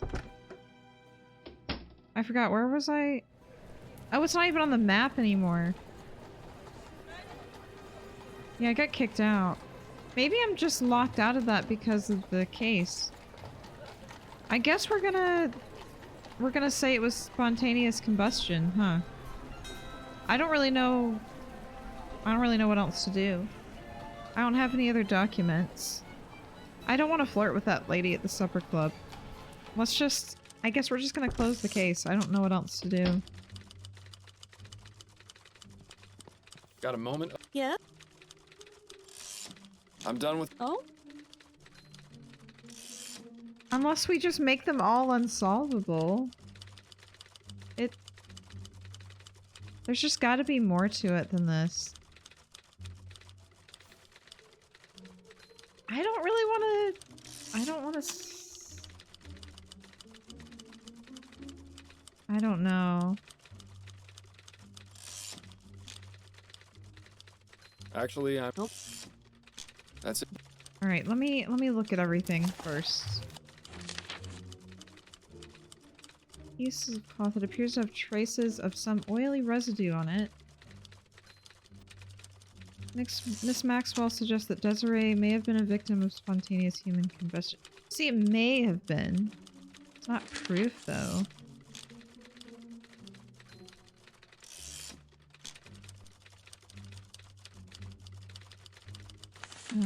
There's no suspects either.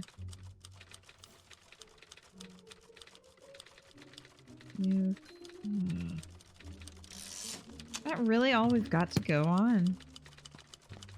I can't talk to anyone else. I don't think I've ever seen anyone reading those. Miles, are you crazy? If you go wandering around the department for no good reason, Snelling will have you thrown in the jail. Miles, are you crazy? Ah, but I want to go in. Pretty sure that connects Upton to everyone on the police network, including Giles at the jail. Lucky her.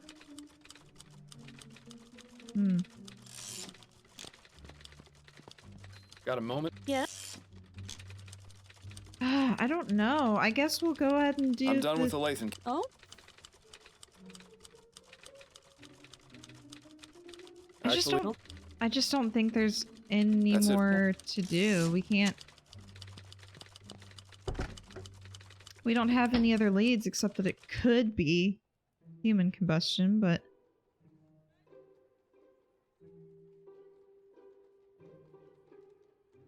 Can't talk to anybody. Usher and Price.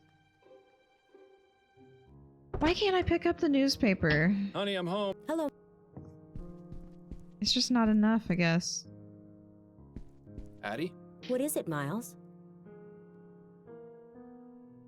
What have you been up to lately? Nothing particularly exciting. My usual clients have been scheduling appointments, and I've been trying to get some new ones as well. In my free time, I've been catching up on my reading. Anything good? Yes, the conclusion to the dissembling mechanism was just published in Brentwell magazine last week. What's that? James Penstroke's latest serial. I wanted to read it to you, but you haven't been around much lately. Perhaps I'll take a look now that I can actually concentrate again. Yes, you could read it to me. I wouldn't mind hearing it again. It would certainly be a nicer way to spend your time than going out drinking. I'll let you get back to your book.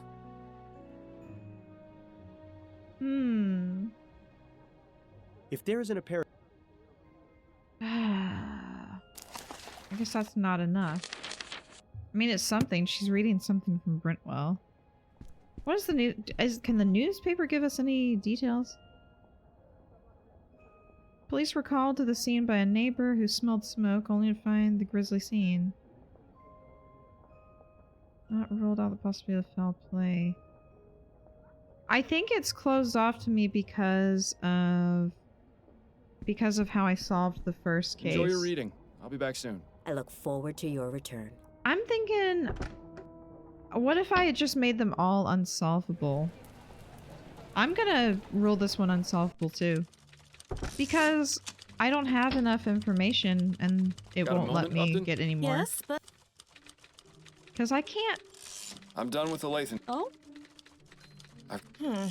If you didn't find anything, I don't have much hope that the police will. That's 2 cases in a row you haven't solved. Are you sure you wouldn't like to take a break for a while? No, I'm fine. I'm sure I'll be able to get the next one. I just have to work harder at it. Okay, if you say so. Go home and get some rest, Fordham. I think you really need it. Well, not much else we can do here. I'll send you along another case in due time.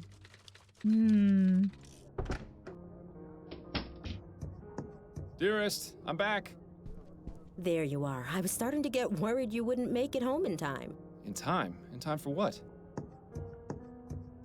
For dinner at the Rutherfords. I told you about it the other night, don't you remember? I'm terribly sorry, dear. It must have slipped my mind. How you haven't yet been presented a prize for Husband of the Year is beyond me. There's still time for you to get ready if you hurry.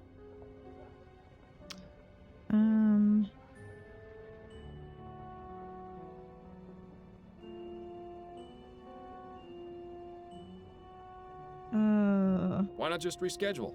I'm sure they'll understand. They're leaving on a 2-month trip to Europe next week. This will be the last chance to see them for ages. Then go ahead without me. Please give Anne and Joseph my regrets. So you're just going to sit here at home by yourself? I'll probably just catch up on my reading or try and get some sleep. Maybe I'll get around to reading that story in Brentwell's. All right, suit yourself. I shouldn't be home too late, but don't wait up. Have a wonderful time, my love. What, no kiss goodbye? Ah, alone at last. If only I were. Careful what you wish for, Miles. You just might get it. Seeing as I won't, I think another trip to the Angel's in order. Oh, you're gonna break your word in addition to lying? That's bold. Nonsense. I'll be home in no time. It'll just be a quick drink to calm my nerves and get you out of my hair. I think I need a machete for that for you. Very funny. Is this like our... That last case was really something. Just because you didn't solve it, it's not the end of the world. What's important is to just keep on going.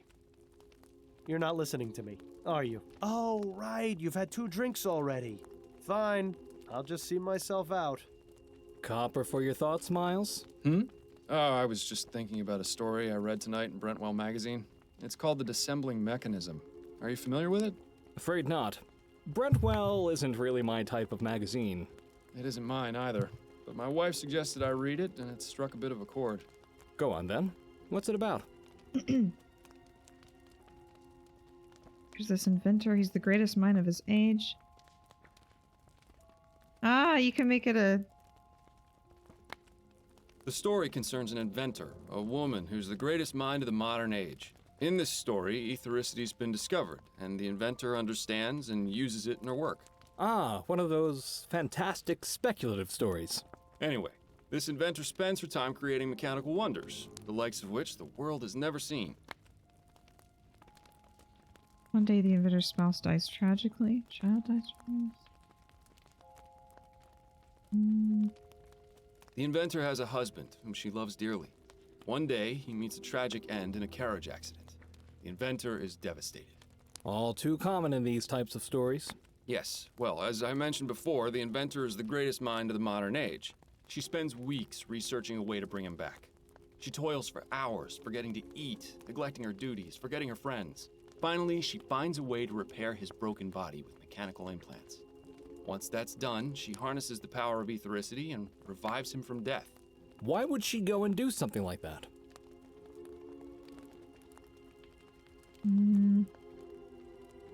Guilt.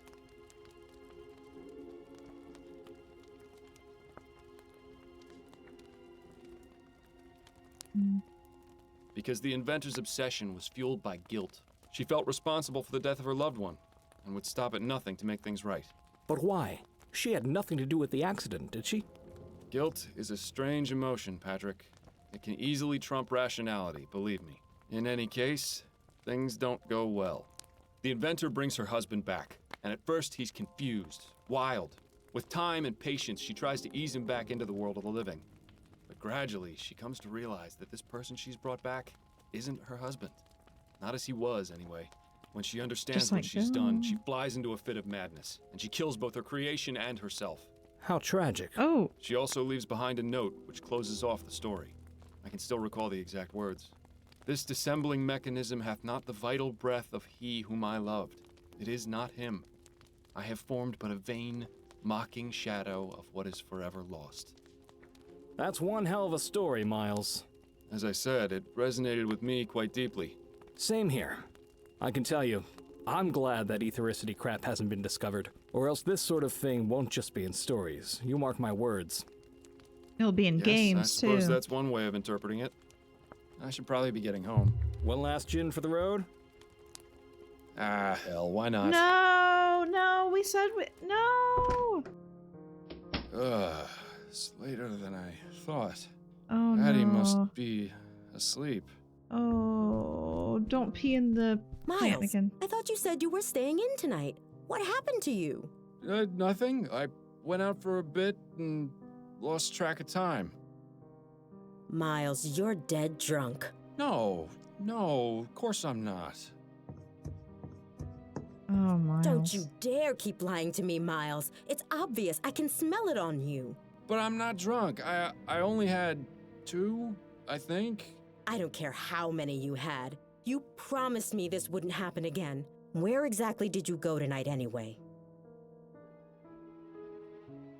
I was at the Angel. The Angel? But why would you go there? I suppose I was just trying to relive the old days. So why didn't you tell me you were going? I don't know. Miles, this has to stop. First it was that sleep medicine, now you've started to go out drinking yourself into a stupor after you explicitly promised me you wouldn't again. It's clear that you've been keeping something from me and using drugs and drink as a way to avoid dealing with it. No, really, it's just... No, Miles. I'm tired of the lies. I heard what you said when I came home from my appointment with Mrs. Lefebvre. God forbid Adelaide ever find out about something. I wanted to think I'd imagined it, so I let it go. But I've come to realize just how wrong I was. Addie, please. Enough.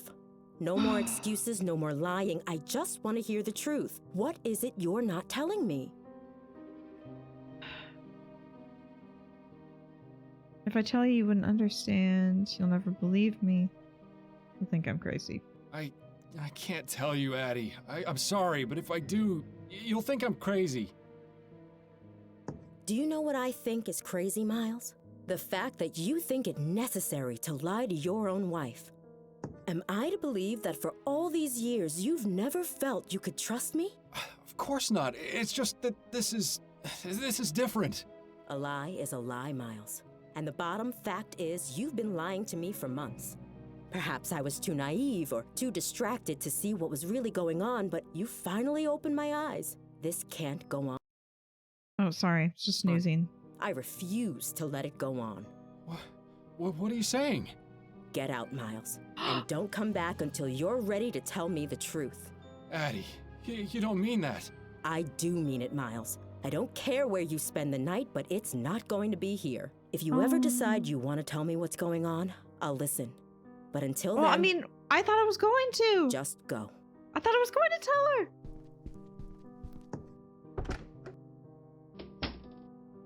Didn't I say... Oh. Didn't I say I will, but you'll think I'm crazy?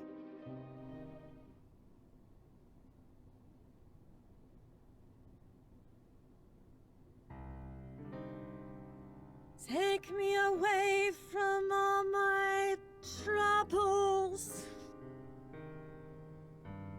So far away from all the worries in my life.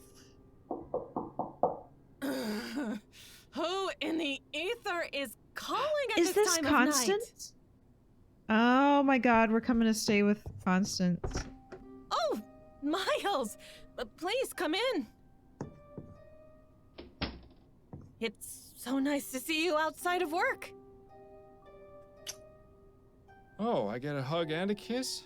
Is that how it works now? You put up your rough and tough attitude, but I know deep down you're really a kitten. Upton, are you drunk? No, of course not.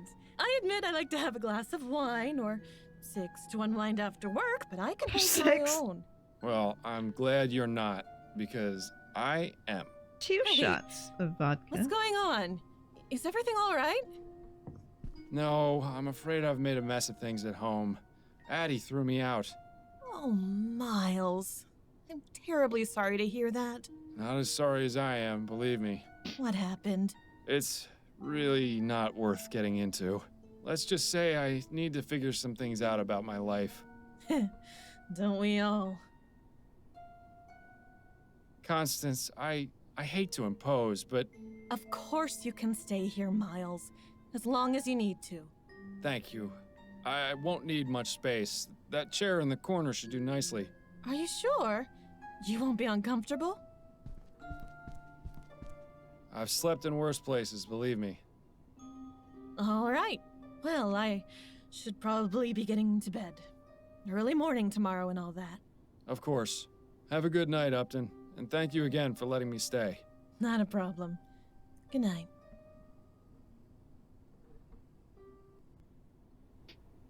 Ugh.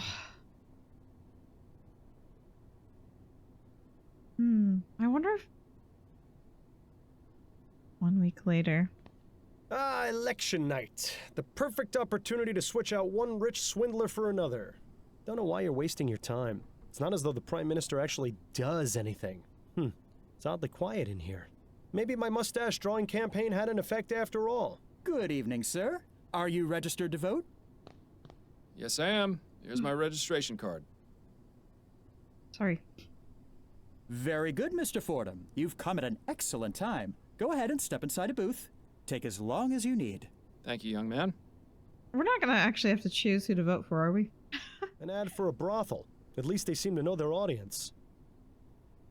Yeah, at least you're already registered to vote. Having to go through that bureaucratic nightmare tonight would have just added insult to injury. I thought they were trying to encourage people to vote. With all these rules, it's a wonder anyone bothers. Atwood pamphlets. Oh, these are people who are voting for. These cases are really starting to upset me. None of this is right. Yeah, it's very upsetting that we can't investigate the people we would like to. I would have wanted to know more information about several of those people, but the game is like, I don't know if it's based on my choices that I made previously and that I can't investigate further, because I know with the first one, if we had made that one unsolvable, I think we could have talked to the people at the, was it the newspaper place? Can't remember now. Let's take a look. Re-elect Herbert Atwood. Citizens of Tag. A vote for Atwood is a vote for progress. The truth of the matter is that Steam technology is a necessity in our modern lives. Prime Minister Atwood vows to fund etheric research and build a better, prosperous future for Vespuccia and its people. Don't be fooled by the lies and confusion of the ignorant masses. Now let's look at Leroy. Citizens of New Britannia, do you want to be replaced by a machine? Have you or someone you loved been injured or killed by steam tech? Is it hard to understand how anyone could fall for the ethericity lie? Then vote Hart Leroy, the man of the people. We find ourselves at a crossroads. Politicians and con artists are trying to play you for a fool. The true future of Vespuccia lies in the sweat of its workers. Don't fall for the lies and flights of fancy. Steam tech is not the solution. Art Leroy will ensure that jobs are kept and strive to create even more of them. Keep your head out of the clouds and your feet on the ground. Oh, God.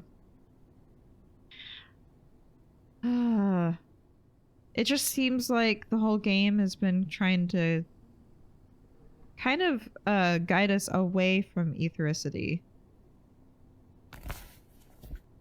Well, that's taken care of. Thankfully, the Angel isn't a polling place, so we can still have a nice quiet evening. Oh, I voted. I did my civic duty. I just got an achievement for it.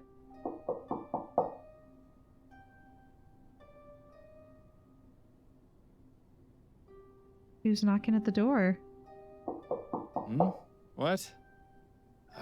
Oh no, My head is pounding. Damn withdrawal. Actually, I think someone's knocking at the door. Oh, right. Then we could be almost done. Might be a couple more hours then. I've streamed what? A total of 8, I think? Because I went almost 4 yesterday. One more stream, I think we'll do it.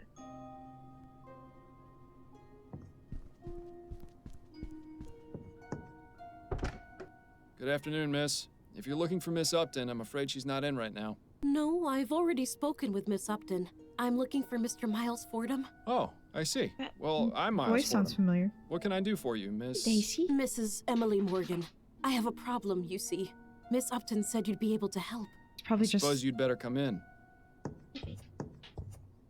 Baby. So, what seems to be the trouble? It's my brother, Ronan Lespay. He was murdered 4 nights ago outside a tavern in the Chum.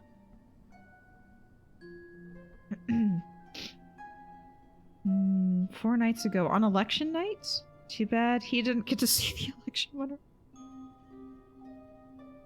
Okay, let's just let her carry on. How unfortunate. Please, go on. The police took his body to the mortuary and investigated the crime scene, but they're out of ideas. I've been down there at the station every day, but they don't seem to care enough to look into it any further. All they've been able to determine was that it wasn't a robbery, and that the clothes he was wearing weren't his. My brother was a good man, Mr. Fordham. He would never have willingly gone to that part of town. I need to know why he was murdered, and I want whoever did it to pay for it. Very well, Mrs. Morgan. I'll take your case. Oh, thank you, Mr. Fordham. I just need to know where your brother was killed, and where I might be able to contact you. He was found outside the Silent Raven. It's on Alewife Avenue, on the west side of the Chum. Here, take this. It's a photo of Ronan. It might help your investigation. Excuse me. And if you need to speak with me, you can come to my husband's bakery. It's here in Worcester, at 15 Drummond Street. Very good. I'll begin my investigation right away. Thank you again, Mr. Fordham. You have no idea how much this means to me. I don't want to go to a bakery because I'm very hungry. IRL. Well, this case has our names written all over it. Maybe it'll be good practice for finding the man who caused my death, eh? Should have listened to your mother. You should have practiced. Oh. Mostly cookbooks. Yeah, at least you won't have to worry about starving while you're staying here. Not a very inspiring piece. Hell, I could probably paint it better. What a handsome couple. Judging by the uncanny resemblance, I'd say these are Upton's parents. Ooh, newspaper. Here we go. Hart Leroy continues election celebration. We voted for Leroy, didn't we? I wonder if the other guy would have been re-elected if we had voted for him. After beating Herbert Atwood in a stunning upset, Hart Leroy has continued his victory tour. Yesterday, visiting the Thorbrum Ironworks in Chomley? Workers cheered as the Prime Minister-elect gave a rousing speech in which he outlined his plans upon taking office next month. Your jobs are safe, your livelihoods are safe. Steam Tech will not replace you. Leroy repeated several times throughout his address to thunderous applause. Leroy defeated Atwood in a stunning landslide with over 73% of the vote. Most votes cited his stance on preserving jobs and shunning steam technology as the deciding factor. Leroy's first order of business will be resuming construction on the Gascon-Chomley Bridge, creating several jobs.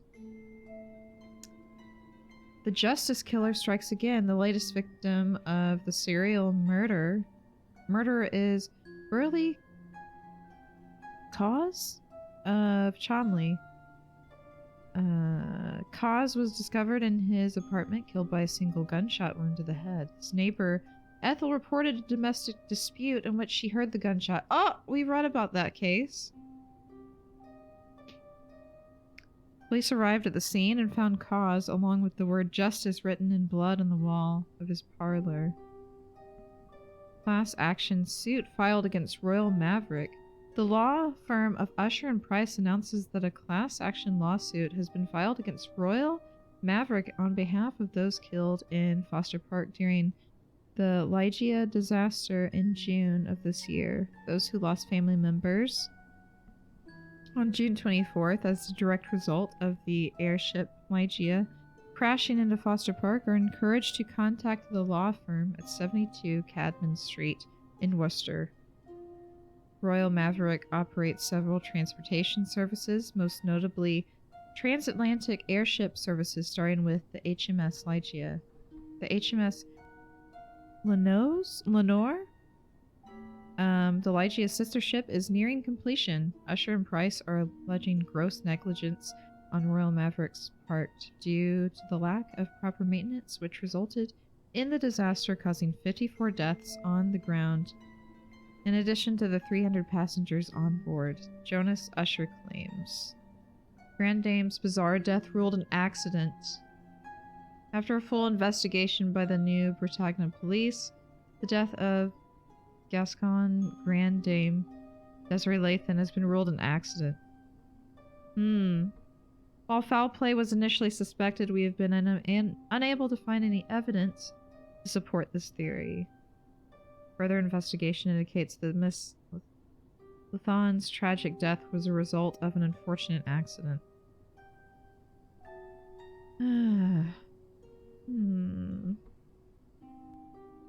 According to the witnesses who saw her drinking heavily, as well as ready to smoke cigarettes in bed, likely led to her demise. Another one we could have solved, but it looks pretty similar to the one in your bedroom. I like the color of this one better, though. It is a nice blue. Therein lies Upton's boudoir. As a matter of respect, the less said the better, I think. Looks like that umbrella's gotten some good use. It was quite the rainstorm we had yesterday. I don't think there's anything. Some fool in a hat. I never understood the appeal of silhouette portraits. A lady silhouette. Pretty sure it just means the artist wasn't talented enough to draw her for real. I don't know. I guess they got some charm to them.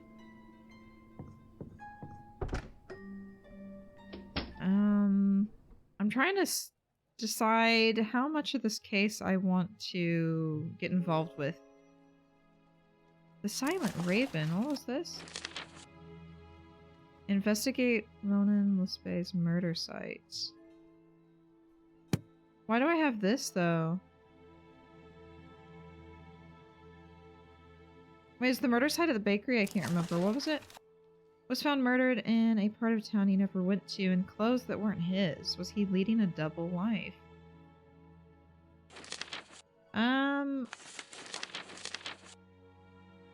We have a photo of a young, remarkable-looking man. I think we should probably go there first. It's an ad for whiskey. Or perhaps paint thinner. Sometimes it can be hard to tell the difference. These advertisements are all at least 10 years out of date.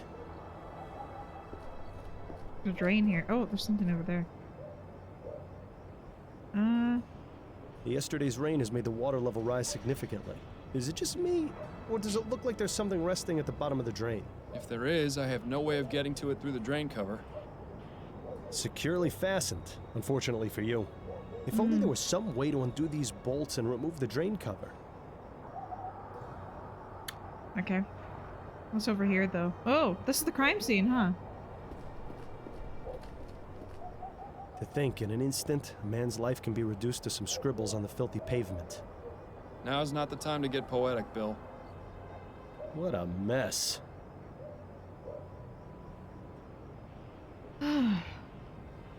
Is that all we've got to go on? Your mascot seems to be a raven with a glowing red eye.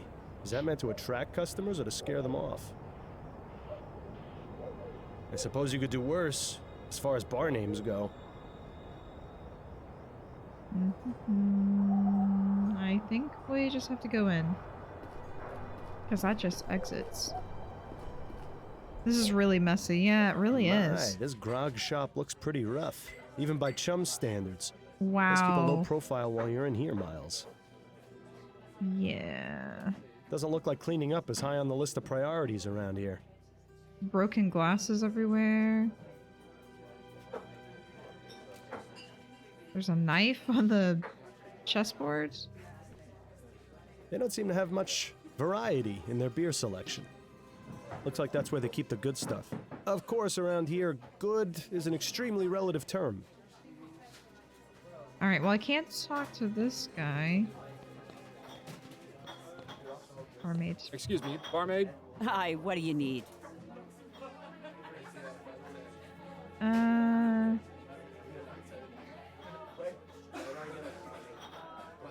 Have you worked here long? 13 years. I see. Anything else you can tell me about yourself? I ain't the friendly type. Right. Understood. Any thoughts on the election? Nah, couldn't care less, really. Doesn't matter who's in charge. My life ain't getting any better. Surely it'll get better with Leroy in office. We'll see. What can you tell me about this place? It's a bar. People come here to drink. Sometimes people drink too much, and then they're sick all over. I get the honor of cleaning up the mess. Sounds like you're not too pleased with your job. I never said that. There may be rough days, but there's a lot worse I could be doing. Here, I get a place to sleep and a bit to eat and a few coins in my pocket if the customers are pleased. And you are pleased, ain't you, sir? Oh, yes. Yes, of course I am. Good.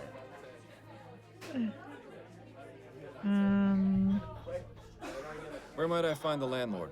You won't find him anywhere. He doesn't come around here more than once a month. Were you working on election night? Pal, I'm here most every night. So that's a yes, then? Christ on a cracker, you ain't too bright, are ya? Yes, I was here on election night. There's no need to be rude about it, madam. You know a man named Ronan Lespay? Nah, never heard of him. He was killed here 4 nights ago. The man in this ferrotype. Oh, that one. Well, I never saw him before that night, and I didn't talk to him. You with the police or something? No, not at all. I'm just trying to help his sister find out what happened. So are you done with the questions? Can I get you a drink or what? Yeah, she's a shrewd businesswoman. You at least have to give her that. Tell me what you know about the murder that took place outside on election night. Listen, chum, do you know how busy we were that night? This was a polling place. We had gents coming in and out for hours, not to mention the regular clientele. I was up to my ass in drink orders and was running the shift all by myself. Had to break up God knows how many fights, too. So you'll excuse me if I didn't exactly notice something that happened out on the street. Did you at least hear the gunshot? No, I didn't. You try distinguishing a gunshot over a room full of rowdy voters. It ain't gonna happen. You mentioned regular clientele. Regulars. Who are they? Oh, we get plenty of regulars in here. Too many to name. Which of them were here on election night? Let me think. I remember seeing 3 of the usual crowd. There was Darius. Oops. Up Sorry. to no good as always. Then there was Singin' Tom, but he wasn't around for too long. Singin' Tom. And how could I forget old Cormac? He'd have talked my ear off if I'd let him. Sound like an interesting bunch of folks. Yeah, let's hear more about the Singing Tom. Who is Singing Tom? Hey now, bucko. You've come in here asking me all these questions, but I ain't seen nothing from you. You want more information? You're gonna have to earn it. Right. Give me a gin, then. Coming right up. Oh no. Get carried away now, Miles. There We better you not are. ask her too 1 much right gin. now. That'll be 2 shillings. There's 3. Now then, about Singing Tom. Ah, Tom. Not sure what his surname is, but he's in here about twice a week. We call him Singin' Tom because he leads the church choir. Is that right? Which church? Oh, I haven't a clue. Never really cared to ask. Does he associate with any of the other regulars? I've seen him talking with Darius a few times. They seem to be on friendly terms. Let's end it for now. I don't want to get wasted. Yeah. Plus, I think I'm gonna actually call it there because I just realized it's after 3. I just wanted to go a little bit longer since I had to do since the ad thing came up. But yeah, I'm gonna have to call it there. And come back. We'll see, I might come back tomorrow. I know, I just wanted to get the case going, so Ronan, was it Lespy? Was found murdered in a part of town he never went to and clothes that weren't his. We've talked to the barmaid. She's not really giving us any information. But, you know, we'll try again next time. So we've talked to her. She's not really talking to us. But I think we got a lead for something else. So we're gonna try that. I think we've already looked at most of the crime scene as well.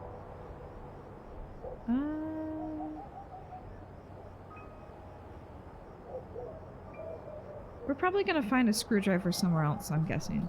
Alright, let's see what locations we have to go to. We have a bakery, and that is where we just were. So let's go to the bakery. All right, Mr. Chavez. The cake and muffins come to a total of 3 shillings, 10 coppers. There you are, Mrs. Morgan. And thank you again. Barbara is going to love this. My pleasure. Enjoy. Pardon me, sir. I'm sure Barbara will enjoy them, the cow. Ah, Mr. Fordham, welcome. Thank you, Mrs. Morgan. Ouch. Have you got time for a few more questions, Mrs. Morgan? Yes, of course. Wait, oh, we already talked to her? Let's just get to it. What can you tell me about your brother? Ronan was the best brother anyone could have asked for. He took care of me after our parents died. Carriage accident. I was only 9 and he was 13. Ronan went out and found work and managed to support the both of us. He was just a child himself, but he kept us out of the gutter. Or worse, the workhouse. How did you hear of his death? Ronan comes by to visit me every day after he finishes work. When he didn't come for 2 days in a row, I got worried. I went to his apartment, but he wasn't there. So I made a report to the police. Yesterday, they contacted me and asked me to come to the mortuary.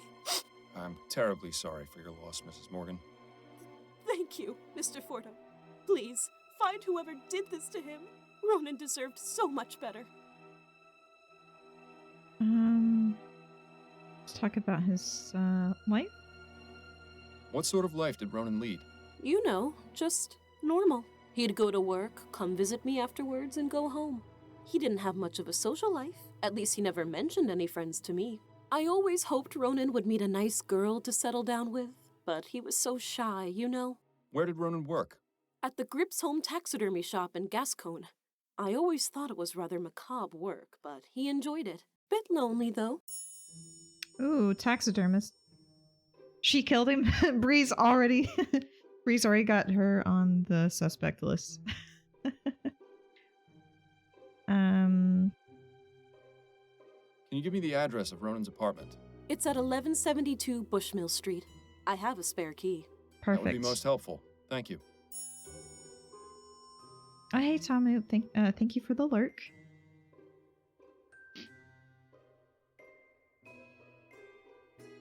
You know, I'm not sure if people want to be called out with the, I don't know if people want me to say hello when somebody does a quiet hello. It's no pressure to actually chat if I do. But I also want to acknowledge it in some way. Lurking, but I hope you're well. I am doing fine. Hope you're doing well yourself. What do you know about your brother's murder? Only what the police told me. He was shot at close range outside that pub in the Chum. Nothing was missing, and his wallet had money in it, so they said it wasn't a robbery. I didn't recognize the clothes he was wearing. I had never seen them before, and they were far too big for him. I still can't believe he's gone. He was the only family I had left. Dr. Edwards at the mortuary might be able to give us some more detailed information. The only thing we'll get out of this one is more tears. So we should probably... I wonder if that means we should end the conversation. I feel like maybe I need to start, like, just listening to Bill. Those are all the questions I have for now. All right, Mr. Fordham. I'm gonna try to play it a little safer. A very wise man once told me, never go poking around the back rooms of bakeries. I think you'd do well to heed that advice. Wait, why would that be a thing? Why a bakery specifically? What's going on? Well, I never had much of a sweet tooth, but even I'd consider buying some of this stuff. You know, if I was still alive. Minor detail, I know. The stuff in that day-old box doesn't look half bad. More like 3/4 bad. The bunch of assorted baking products. Don't waste your time with those, Miles. We've got a murder to solve. I'm just looking. Those look nice, but given the choice, I'll always side with pie over cake.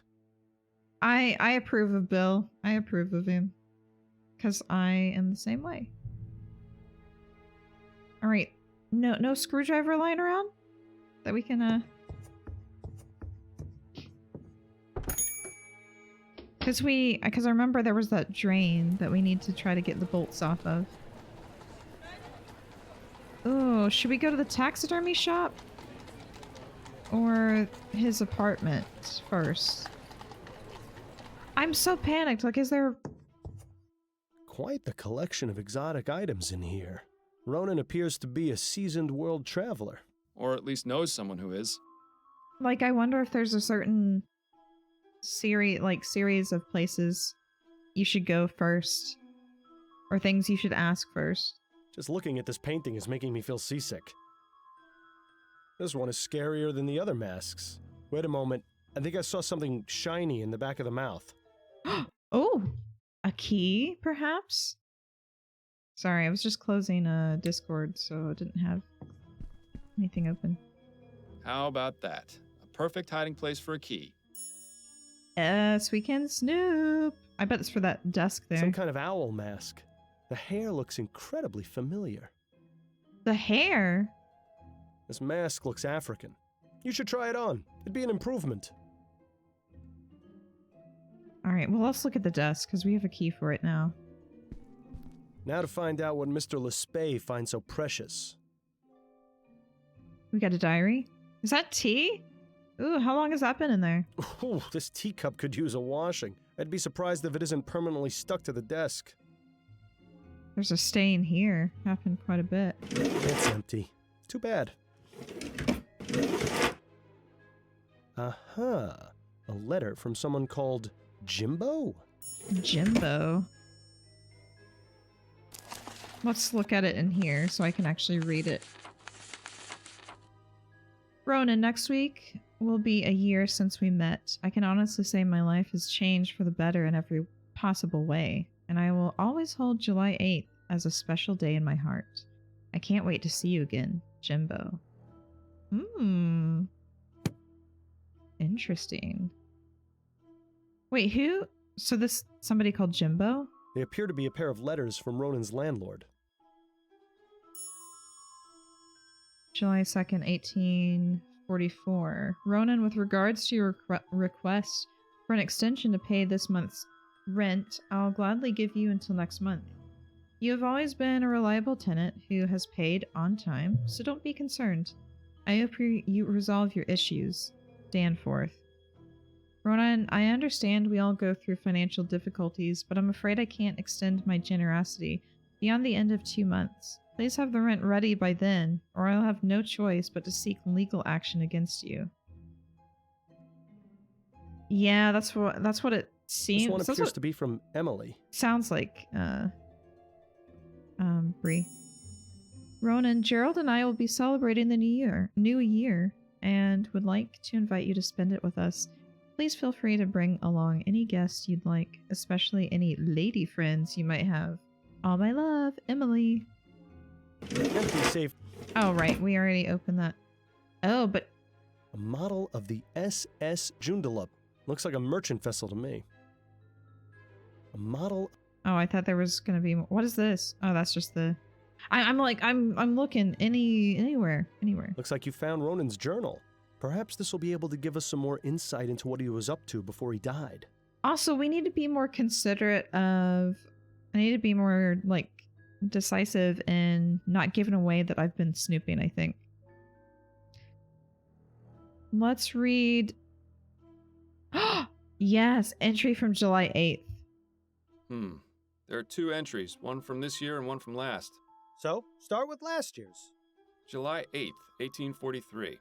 I've decided I need to get out more, so I'm going to a club in Gascon tonight. Stuffing animals has taken its toll, and I need to talk to someone who isn't Emily or my coworkers. Gerald told me about a place called the Crimson Cat. I'll try it, and if I don't enjoy myself, I'll just come home. Now for this year's entry. July 8th, 1844. Today is our 1-year anniversary. We're going to meet at the Cat again. I love him, but I wish he wasn't so attached to that place. Emily is so nosy, I worry that she might follow me and discover the truth about Jimbo.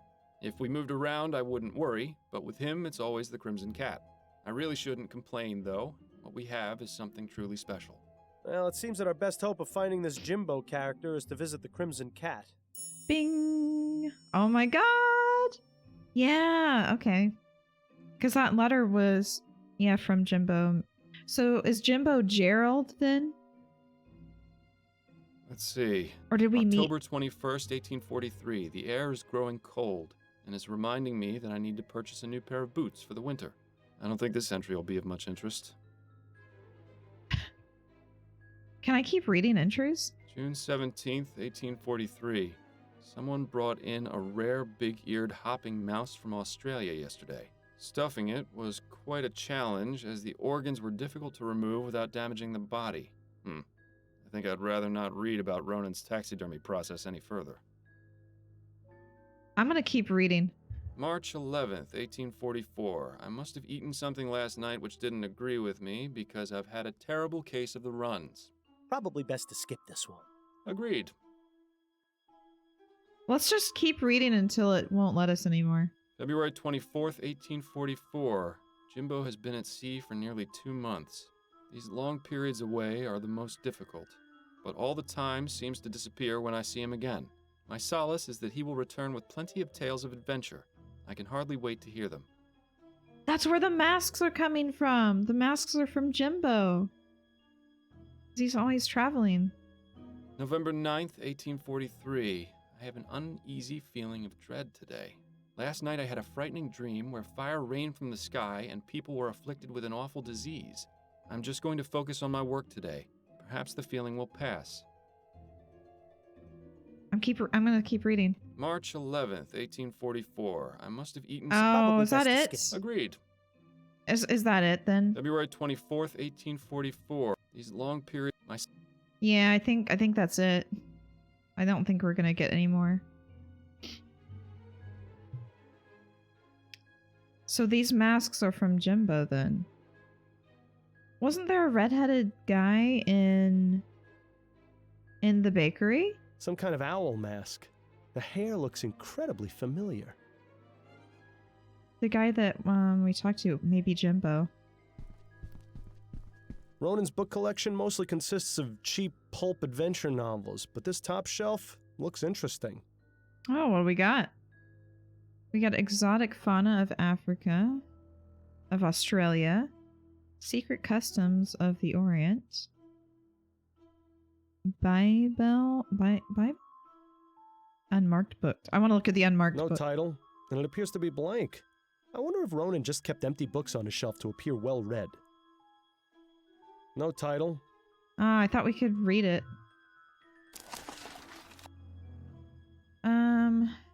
Or I thought it would have something hidden within it. Black rhinoceros, elephant. Alright, so we got some animals.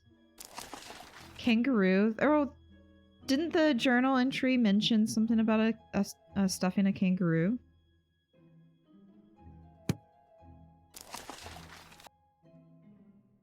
Opium use. Ooh! At the turn of the century, travelers to the Orient would often seek out more exotic pleasures, which is to say opium. Okay. So we got some information about drugs. Right.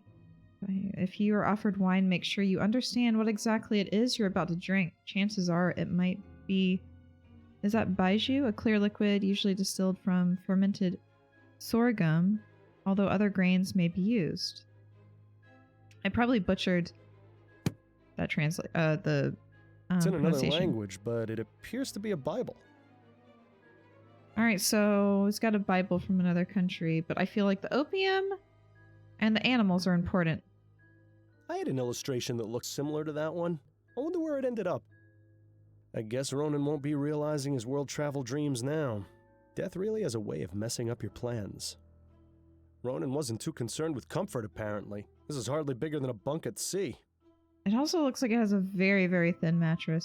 Ronan was... Oh, I thought I could look at this chest, but apparently not.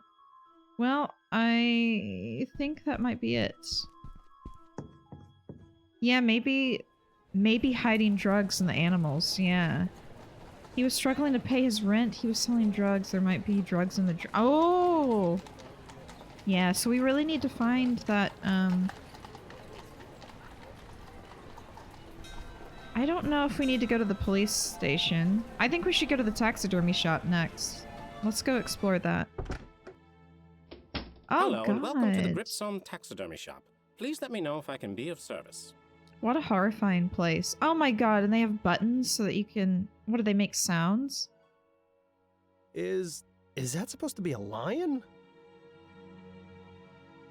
I wonder how many people it took to bring down this brute. There's a small button on the base. Oh my god. Oh! I didn't know it was gonna move. Just when I thought I'd seen it all. What will they think of next? I thought it was gonna be like... Reminds me of the one in the Dupre house, except that one actually looked alive. There's a small button on the base. Can you imagine like having that in your house and accidentally like stepping on the button in the middle of the night? Welcome to the Gripzone Taxidermy Shop. Please enjoy our displays and be sure to consider us for all your taxidermy needs. Just a reminder, we stuff animals only. Why does that need to be clarified? Exotic dead fauna from every other continent. You never even need to leave Vespuccia. That stuffed owl is holding something. I thought owls were supposed to be wise. How'd this one let itself end up on display in a place like this? It's probably just on the stand, I guess. That leads into a room with even more dead things. It's such a shame we haven't the time to stick around and explore. All right, let's talk to this clerk. I was wondering if you might answer some questions for me. Of course. What can I help you with? What should we ask first? Maybe ask about the taxidermy shop? Maybe... Nah, let's go ahead and go into Ronan. There's a lot of questions about the election. I was told Ronan Lespay works here. Do you know him? Ronan? Yes, of course. That is to say, I know he works here. I haven't had much interaction with him. He mostly keeps to himself. Does he have an office or workspace I might have a look at? Now, wait just a minute. Why would I let some random stranger off the street in to look at an employee's workspace? Because I'm a private investigator and I'm trying to get some information. Well, even if that is the case, I'm afraid you're out of luck. Ronan does have a workspace, but it's completely bare. He doesn't keep anything here.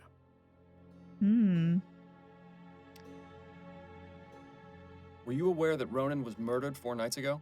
I had no idea. That's awful. What happened? That's what I'm currently trying to find out. Do you know if Ronan had any enemies? Anyone who might want to do him harm? No. As I said, I didn't speak with him much, or know much about him. But now that I think about it, I did notice a strange man waiting around outside the shop a few days ago. Did he have red hair? Tell me about this strange man you saw. At the time, I didn't think much of him, but the more I recall, the more I realize he was being very suspicious. What did he do? He just stood outside across the street, but he seemed to be focusing on the building. It was as though he was waiting for someone. Do you remember what this man looked like? I didn't get a very good look at him, but I do remember some things. He was tall and had a heavy build, like a boxer or a dock worker. He had a beard, I think, or mutton chops at the very least. And as far as I can recall, he was wearing all black. He also had on some kind of cap. I'm sorry I can't give you a better description, but that's all I was able to distinguish. My eyesight isn't very good, I'm afraid. It'll have to do. Thank you for your help. His eyesight isn't very good, so hopefully he's not the one actually doing the taxidermy. So how did you get this job? Oh, it isn't a terribly exciting story, I'm afraid.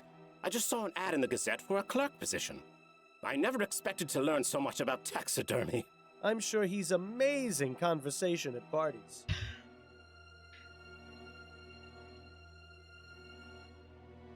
Anything you can tell me about the shop? Plenty. This is New Britannia's most sophisticated taxidermy shop. Unlike other taxidermists, we work with modern technology to get results they could only dream of. What does that mean exactly? Using steam tech, we are able to create the illusion of life in these beasts. Just take a look at our floor samples. The parrot and gorilla are 2 of our finest works. They really speak for themselves. Well, the parrot does at least. I think it would frighten our customers if the gorilla did too. And once ethericity is harnessed as a viable source of energy, we'll get even better results. This guy is way too excited about bringing dead things back to life. Yeah. Yes, fascinating. Moving on. Creepy! Thank you for your help. Creep alert. I'm here to serve. I mean, you are working at a taxidermy place, so I guess you're bound to be a bit odd. So we need to... I still want to get back there. I think he might be, lying. There's got to be some stuff in his workspace.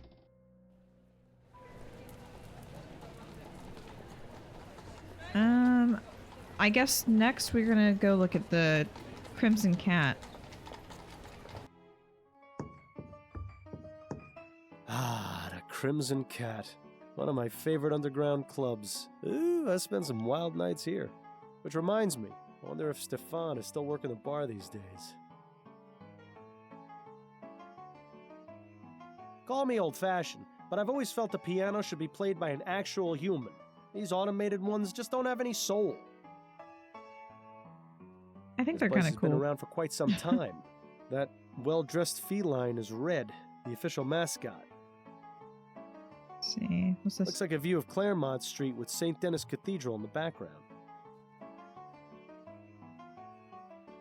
Okay, nothing here. Good old Bollingworth Ale. Unlike so many other things in life, it never lets you down. Well, not while you're drinking it anyway. The next morning is another story entirely. Yeah, I think that was definitely Jimbo waiting outside. Attention customers. Use of Dr. Tennyson's Vigor pills while under the influence of alcohol may cause loss of consciousness. It's nice to see this establishment looking out for its patrons. Seagrave's Stasholine, high-quality mustache wax.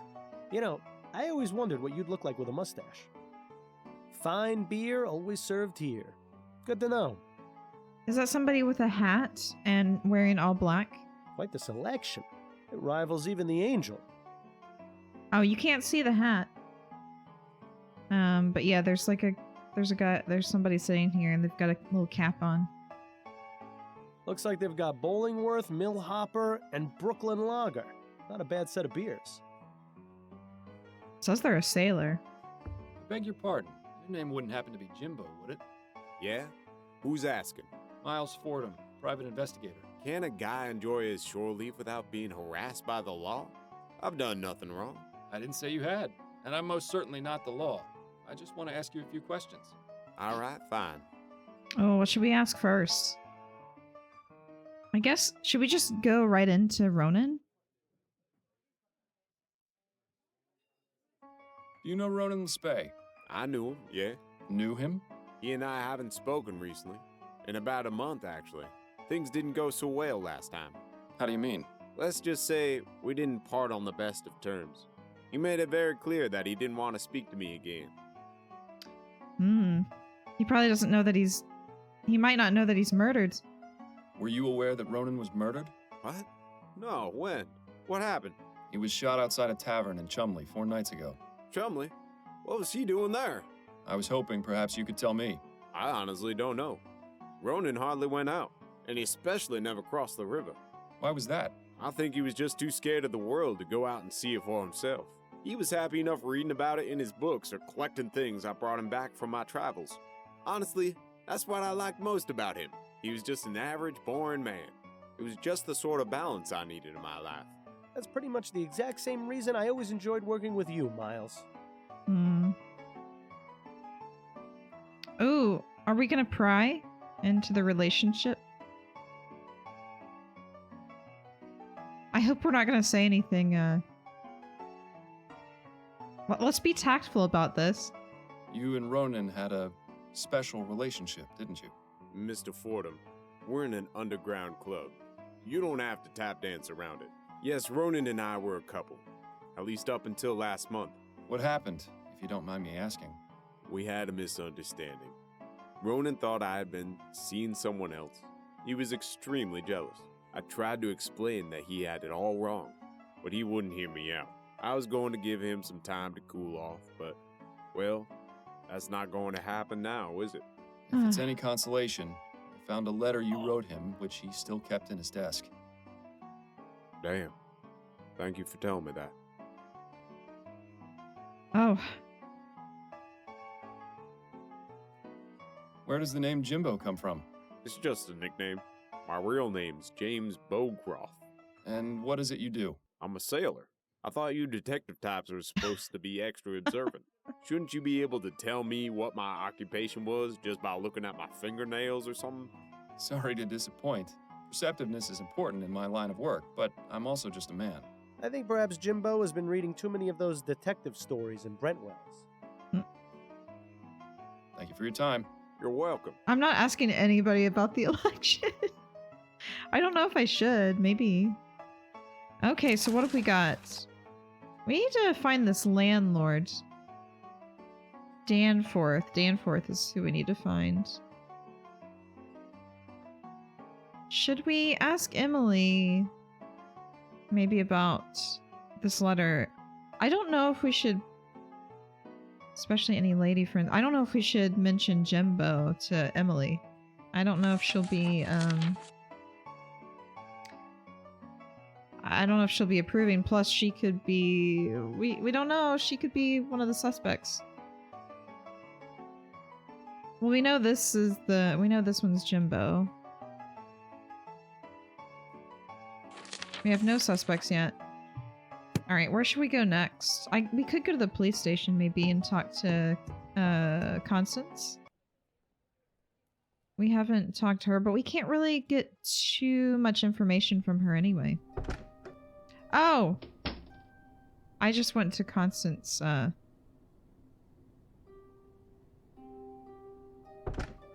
Actually, maybe we should have looked at the newspaper. Oh well. Constance will be at the police station.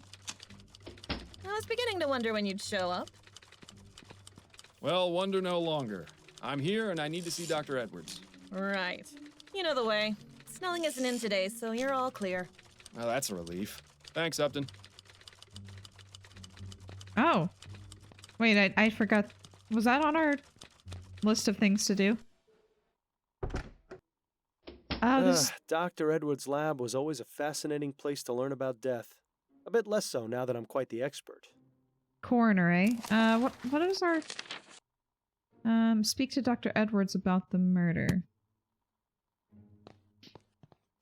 I hope I'm not interrupting anything, Edwards. Ah, Fordham. Always a pleasure. Have you got time for some questions? Of course. Yeah. So what can you tell me about Ronan Lespay? Caucasian male, approximately 27 years old, died of blood loss as a result of being shot at close range. He was brought in 4 nights ago. I performed the postmortem the following day. After that, his next of kin was contacted. I believe his sister came to identify the body. Any personal opinions on what might have happened? Well, the fact he was shot at such a close range would suggest it was done by someone he knew. And robbery doesn't appear to be a motive, since his wallet was found on the body with money in it. Beyond that, your guess is as good as mine. Better, I hope. But if it was the landlord, wouldn't the landlord take the money? Did the postmortem reveal anything? Quite a few things, actually. Mr. Lespay was extremely inebriated when the shooting took place. There was enough alcohol in his blood to presume he had been drinking for hours before his death.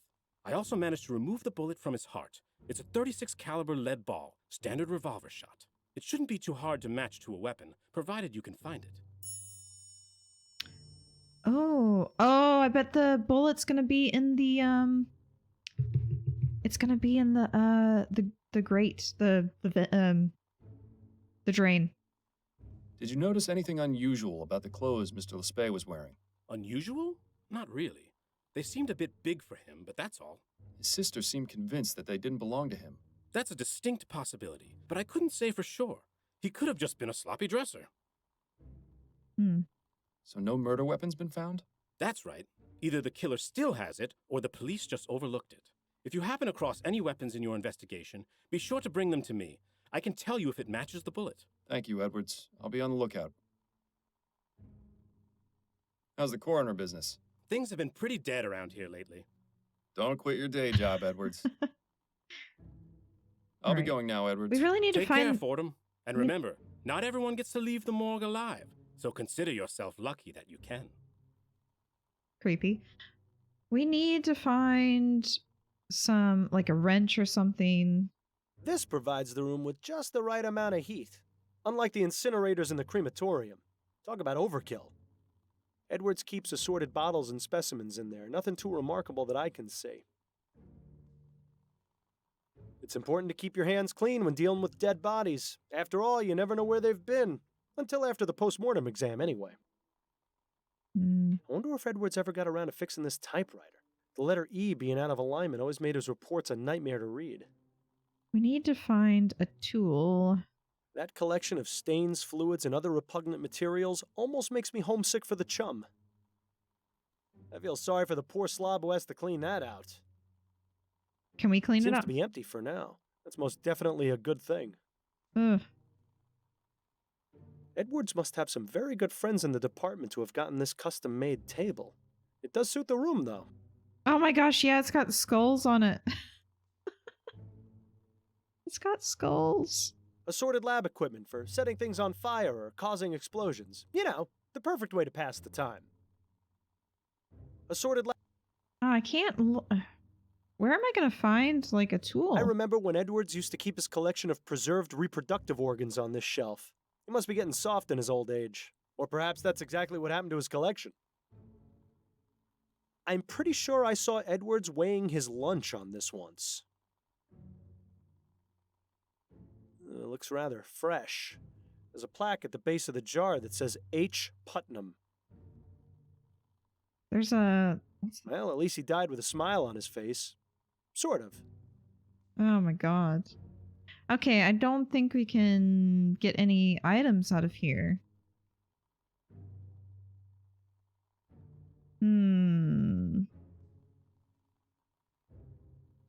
Not that I can see.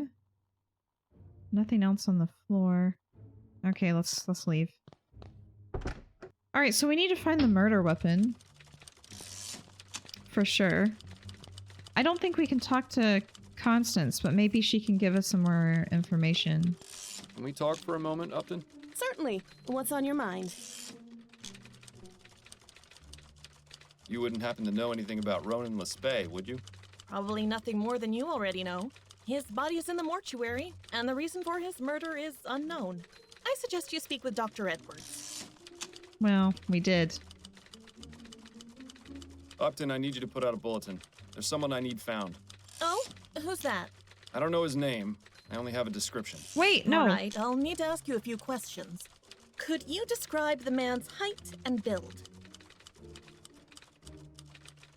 Oh my god, what? I didn't know. No, I didn't mean to do this.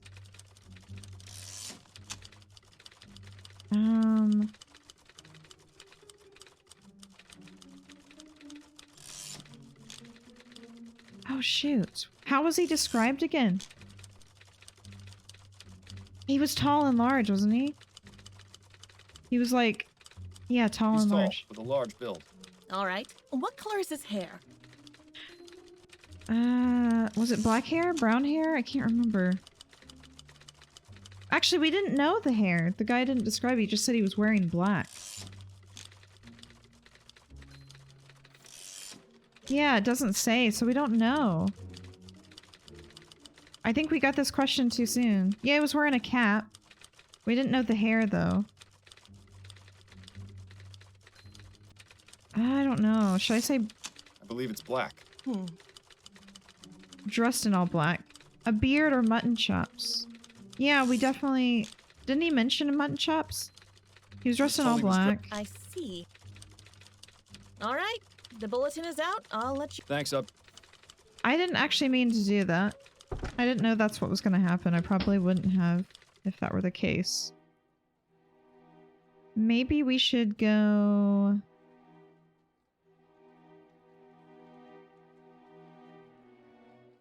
Is there... Maybe there's like an item we can get out of one of her drawers. It doesn't look like we can really interact with them, though. Therein lies... Looks like... Yeah, there's nothing here that we can really use. I wonder if you can do another if nothing shakes out. Yeah, because I'm wondering if I should have done mutton chops, but wouldn't it just get... Because I'm pretty certain it was describing Jimbo, wasn't it? Because, I mean, we found him with the cap and all in black. I think we should talk to the sister again. But we really need to find the murder weapon. I don't know. Let's go look at the... Let's go look around. We really need to find a way to get this unlocked. To think in an instant... Now's not the time. What Can't do anything with the broken bottles. Hey Laura, welcome in. Good to see you. Because both were true, wearing all black. Yeah, that was the thing. It's just the wearing all black is a little more, like, the mutton chops were a little more securely fastened, unfortunately for you. If only there was some way to undo these bolts and remove the drain cover. Yeah, we need to figure that out, because I think this is where the murder weapon is. Yesterday's rain has made the water... Is it just me? Or does it look... If there is, How are we gonna get it off? I want to know! I haven't found anything! Doesn't look like cleaning up is high on... We can't explore there. I could use this knife! Let's talk to the barmaid again. Excuse me, barmaid? Hi, what do you need? Alright, remember she doesn't like to talk to me. Wait, who's Darius? And Cormac. Oh, we could mention the strange man. I was given the physical description of a man. I was wondering if you might recognize him if I told you. Perhaps. Go on, then. He's tall, strong build, with a beard or mutton chops, dressing all in black and possibly wearing a cap. Bit vague, wouldn't you say? That covers about half our clientele. I was afraid that might be the case. Did you notice anyone of that description here on election night? No. Can't say I did, sorry. Damn. Alright, got an ad break in 5 minutes. It's already been an hour? I've already been streaming an hour? Wild. What can you tell me about Darius? Now that man is trouble. I've had to throw him out a few times. Why do you say he's trouble? His mind's affected by the poppy seed. Opium. He can be gentle as a kitten or fly into a rage at a moment's notice. When he gets rowdy, he gets chucked. I see. Any idea where I might be able to find him? Don't know why you'd want to find him, but I hear he spends his day at a smokehouse nearby. I believe it's on Crisparkle Lane. Just look for the door with the oriental symbols above it. And could you describe him to me?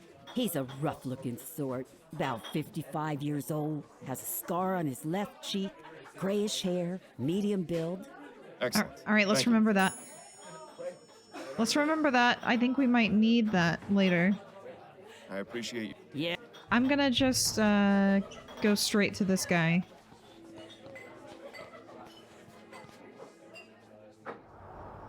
All right, old. I'm probably gonna forget all that stuff.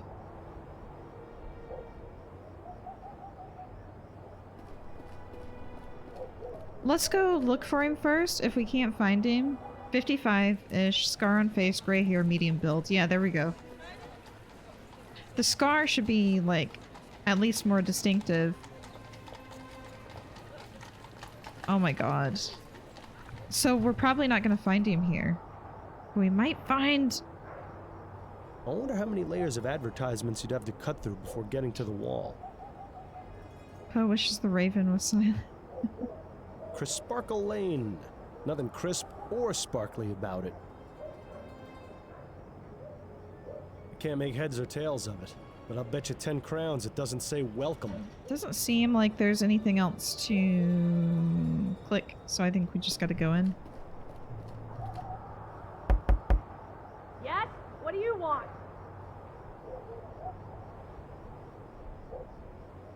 I'm interested in riding the dragon. I don't think we should... I don't think they're gonna let us in if we're asking about this guy, so let's go with this option. I was told this was the place to come if I wanted to ride the dragon. Oh. Well, why didn't you say so? Please, come in.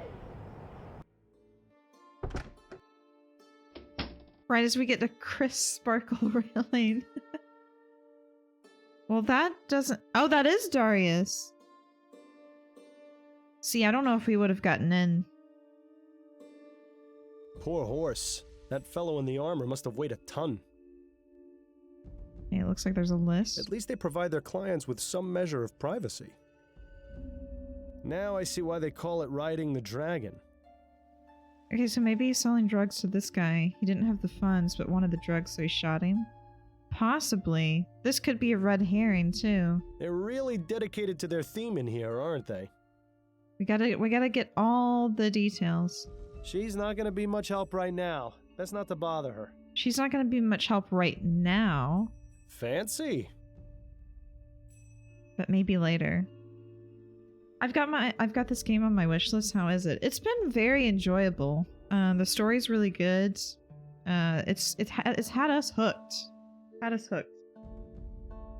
But excuse me, I'm gonna have to do another playthrough because it's very, you gotta be like, it's very your choices matter kind of game. You gotta be careful with your dialogue options. You gotta be like really precise if you want a good ending. Is what we have discovered. But it's also fun to just play and do what you can and just experience it. I guess we can only talk to Darius. We can't talk to her. Excuse me, shoot. I'm looking for a man by the name of Darius. Well, look no further. Welcome, friend. Sit, join me. I'll stand, if that's all right. I was wondering if I could ask you a few questions. Questions are the path to enlightenment. Answers fly by as birds on the breeze. But will a caged bird sing? That is the true question. Wonderful. He's as high as a kite. This is gonna be worse than pulling teeth. All right, what do we think of his accent? There we go.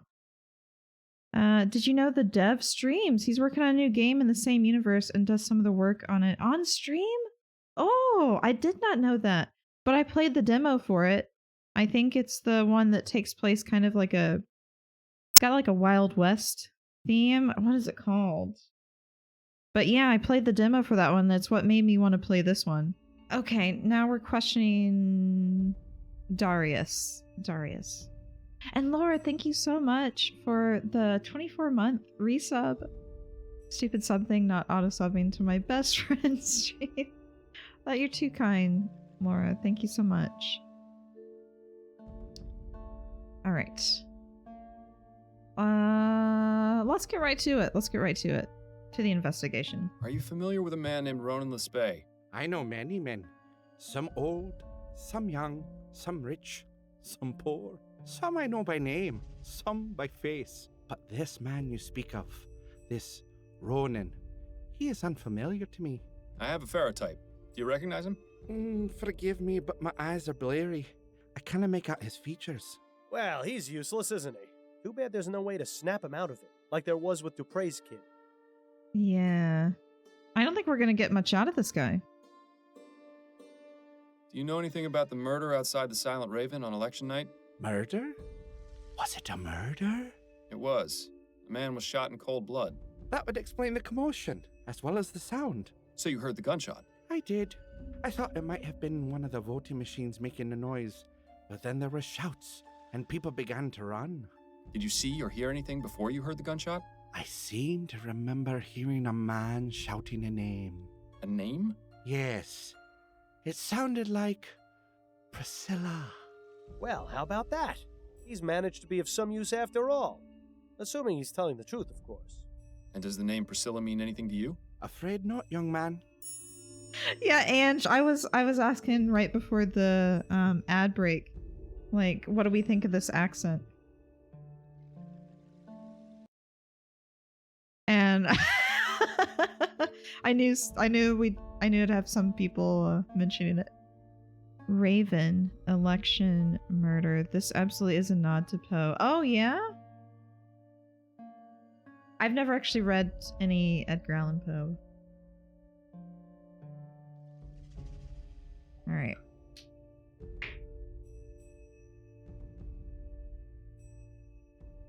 The Silent Raven.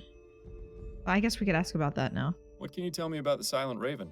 Ah, the Raven. My home away from home.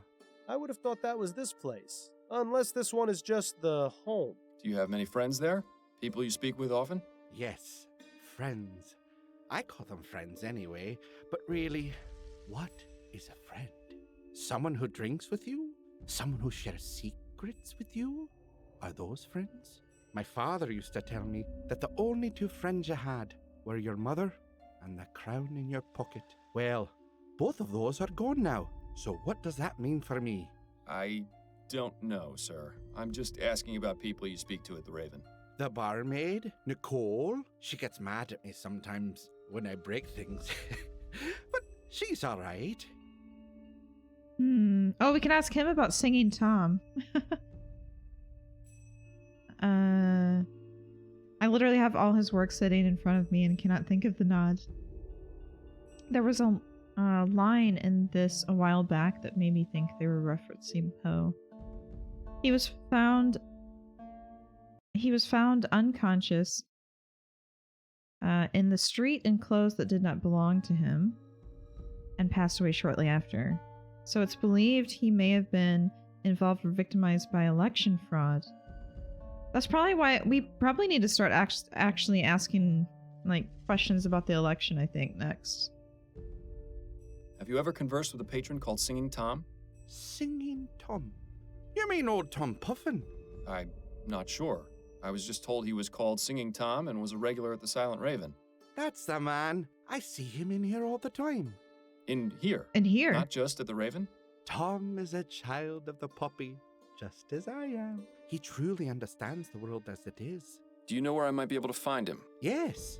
He's the choir master at St. Denis Cathedral. That's where he spends his time when he's not here. You mean to tell me we have to talk to another one of these loonies? Wonderful. But, we found a book inside,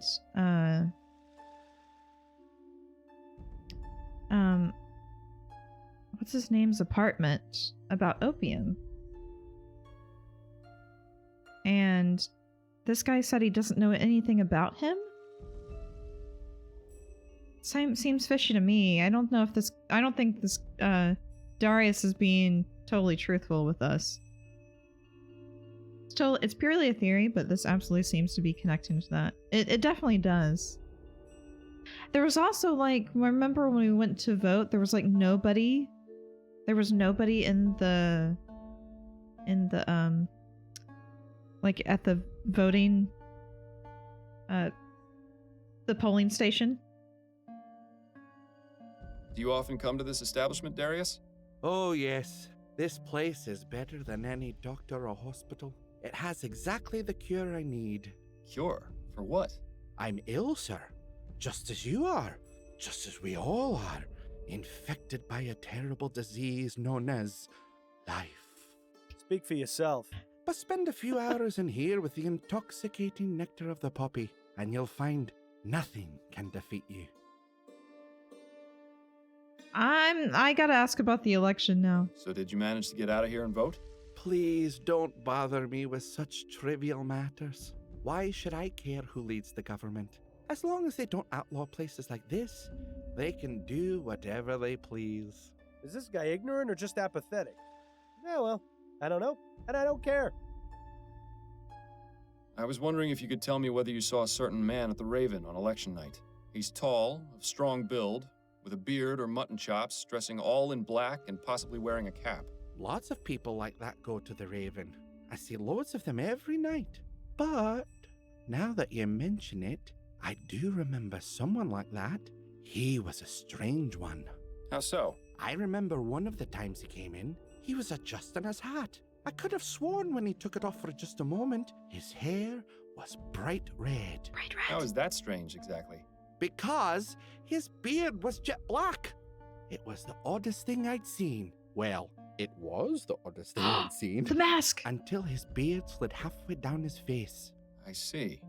Well, thank you for the information. The mask, Wonderful. the mask. This testimony is about as useful as a hole in the head. Then again, there might be something to it. The mask in Bye, the... sir. Goodbye, young man. we gotta go back to the apartment. Peace and happiness. There was a red-headed guy that came out of the bakery.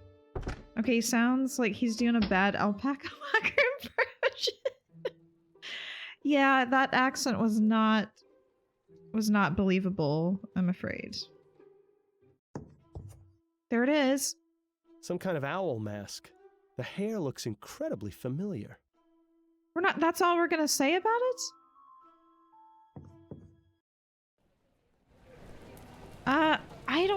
I think we need to go back to the bakery, because that's where we saw the red-headed guy.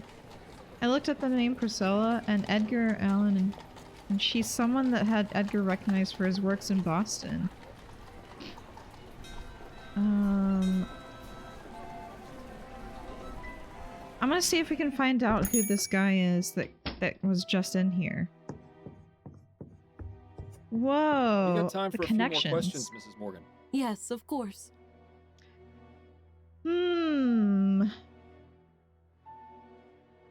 Oh, we can ask about Priscilla.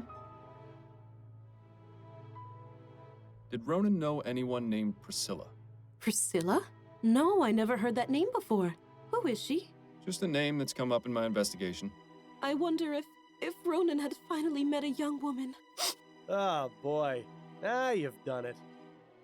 I don't think we should bring up Jimbo. I don't think she knew. What are your thoughts on the outcome of the election? Oh, I haven't given it much thought, to be honest. It hardly seems to matter now. Yes, of course. My apologies for bringing it up. Yeah, I'm not gonna bring up Jimbo to her. I don't trust her. So, this is your bakery. My husband Gerald and I have had it for almost 10 years. Is it just the two of you? Do you have any children? Alas, no. Some extra hands would be most welcome in the kitchen, but we haven't yet been blessed. It's such a shame that Ronan never got to be an uncle. I don't like her. Those are all the questions I have for now. All right, Mr. Fordham. I don't like her. So somebody with a beard and red hair, though.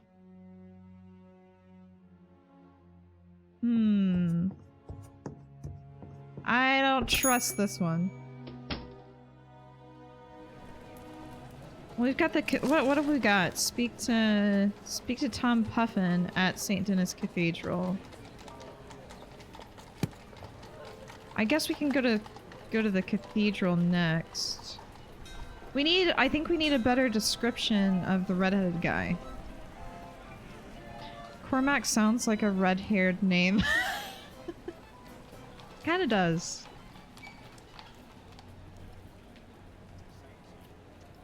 Alright, let's go to Tom. This looks like the nicer of the two angels. Now this is one intriguing chest. If only we could search it without arousing any suspicions. Oh. Prayer candles? People think lighting one of these is going to solve their problems. If only it were that easy. Also, what happens if they go out? Does that mean your prayer gets canceled? Shh. What? It's an important question. The more I think about it, the more I want to test my theory about prayers being canceled if the candles go out. Oh, I don't... So we can blow them out, but I don't want to yet. I don't want to yet. What a racket. I'm glad you're not a member of this church. Sitting through Sunday Mass would drive me insane.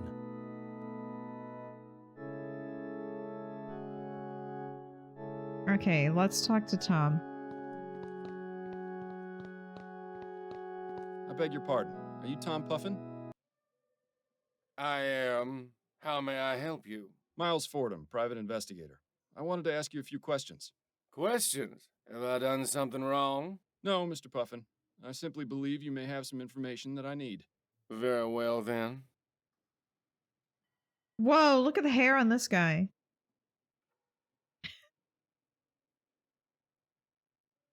Do you recognize the man in this photo? Is that? No, never mind. What is it? Well, for a moment, I thought it was someone else, but I was clearly mistaken. So you don't recognize this person, then? Afraid not. Who is he? His name is, or rather was, Ronan Lespay. What? Is he dead? He is. I'm trying to find out who killed him. Well, I hope you find your man, Mr. Fordham. Hey, Steen, welcome in. Oh, if you like accents, you'll have to hear this guy that I spoke to at the opium den. What were you doing on election night, Mr. Puffin? Election night? That was ages ago, wasn't it? It was 4 nights ago, to be precise. Oh, you have to understand. I have trouble recalling what I ate for breakfast this morning, let alone what happened 4 nights ago. Well, isn't that convenient? Do try to remember, Mr. Puffin. It's quite important. Oh, dear. Well, I know I voted at my local polling place, the Silent Raven. And then... I'm not sure, actually. Hmm. Do you know anything about the murder outside the Silent Raven? Murder? Murder? Yes, a man was shot. Did you see or hear anything? I don't remember. I don't think so, no. How long were you at the Raven that evening? Not very long, I don't think. I went, voted, stayed for a drink, and then I left. Do you recall what you did the rest of the evening? Not specifically. I probably went home and went to bed, like I always do. Let's see if he knows Priscilla. Does the name Priscilla mean anything to you? Priscilla? What does that have to do with anything? The name has come up in my investigation. Is it someone you're acquainted with? No, it isn't. I don't know anyone by that name. He certainly seemed concerned about her, though. Yeah, he was very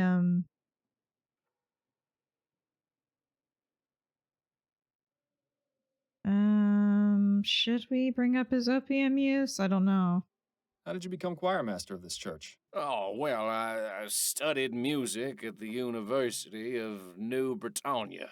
Once I completed my studies, I began writing symphonies in hopes of securing a patron, but I had no luck. So I decided to focus on choral compositions. I said a few pieces to the bishop, and he offered me the position. And you enjoy it? Oh, yes, sir, immensely. I'm able to continue composing songs for our choir, as well as teach music to our young members. I take my church duties very seriously.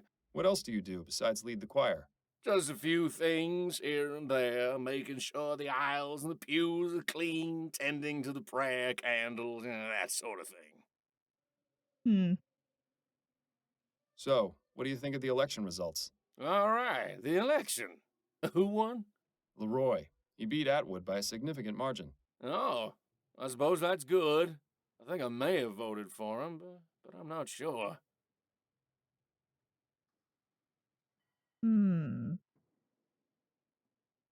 I'll let you resume your practicing, Mr. Puffin. Thank you. Have a blessed day. This guy was not helpful at all. Calling a lot of attention to the prayer candles, yeah. Do you think there's like... I wonder if we should put some out in specific ways or something. How do you not know who you voted for? I'd say they had a lot of fun during the recording sessions. Yeah, for sure.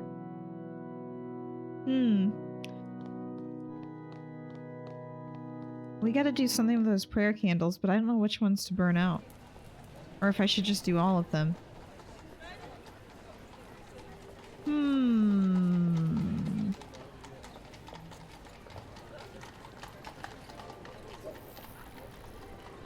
Don't know. Who have we... I think we need to put out a description for the red-headed guy. Can we talk for a moment? Certainly. Do we have more of a description though? Can I try giving you... Sure. More details will definitely help. Could you describe the man's height and build? Do we know who the red-headed guy they described? Oh, do you think that it's do you think it's still the same guy, tall and large? But that he had a cap with red hair under it? He had a beard. He's tall, with a large build. All right. What color is his hair? Red. I'm certain it's red. All right. Do you know of any unique details that might make him easier to identify?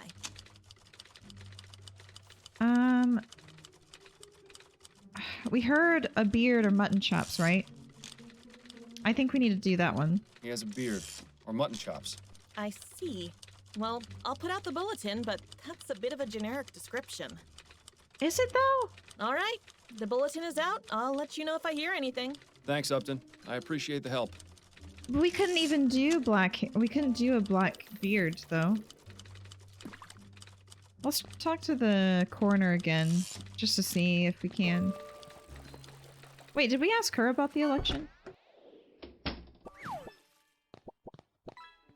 Pardon. Yes? Okay. What are your thoughts on the election? There was an election?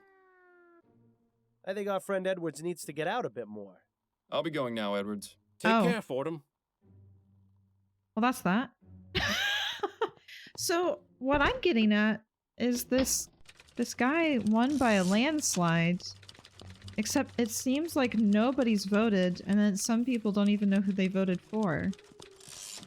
Can we talk for a moment, Upton? Certainly. That was one hell of an election, wasn't it?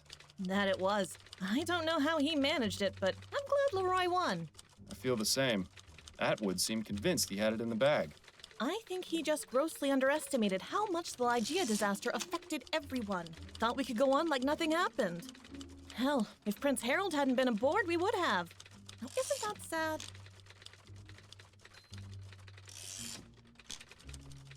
I'm guessing you can't go over this case with me either. I have to distance myself completely from this one. So when you figure it out, you'll need to speak directly to Mrs. Morgan. I can still try and help you if there's something specific giving you trouble, though. Okay. I'll let you get...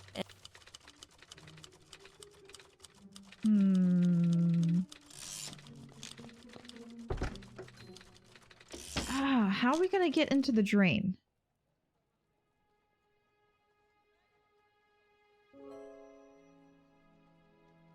Wait, is there something with the candles that we can look at here? In one of these books?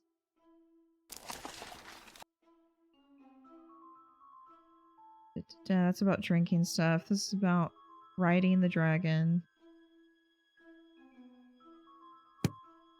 It's in another... Unmarked book. Yeah, I don't think these books are gonna help us. February 24th, these long periods...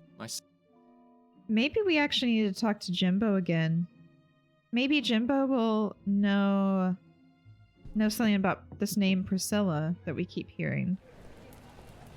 Jimbo was at the Crimson Cat.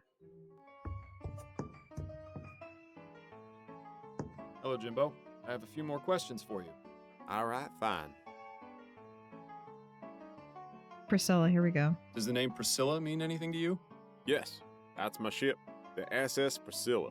I see. Did Ronan know about it? Of course. He always used to ask me to bring him back some exotic souvenir. Oh, that's interesting. So Ronan shouted out Priscilla after he got shot? Do you have any opinions about the recent election? Not really. I'm usually way at sea, so I don't keep up with politics. The sea's got her own laws. Anyway, I can't vote, so it's really none of my concern. But you're still affected by the decisions the Prime Minister makes. Not very fair, is it, Mr. Fordham? No, but hopefully Mr. Leroy will stand up for equal rights. Wouldn't that be nice? Thank you for your time. You're welcome. Damn. So Priscilla is the name of the boat. That's interesting. Very interesting. Looks like they've got Seagraves. Mustache wax. We don't really have anything Call me else old- to go for here. Okay, let's go. Okay, also, the Crimson Cat. Poe wrote The Black Cat and the Mask of the Red Death. Wow, this whole... Is the whole game, like, have a bunch of Poe references? Or is it mainly this specific one? I feel like we need to ask that guy about the opium use, shouldn't we? Even though he's probably not gonna be... What is it about the candles, though?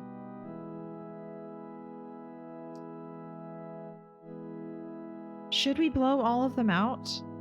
I want to save before I do that. Let's ask the guy about the opium. Could I have another moment of your time, Mr. Puffin? And we're dealing with a mask. Yeah, a Yes, I mask. suppose. Are you in the habit of using opium, Mr. Puffin? What? Why would you think that? I met your friend Darius. He told me you share a pastime. All right, yes, I do enjoy a visit to the opium den from time to time. From time to time? More like morning, noon, and night. Have you found the drug has had any adverse effects? Memory loss, for example. I admit I'm not quite as quick as I used to be, but without it, I'm in constant pain. Is that right? I fell off a horse when I was 15. And ever since then, my back's not been right. The doctors haven't been able to help. The poppy is my only comfort.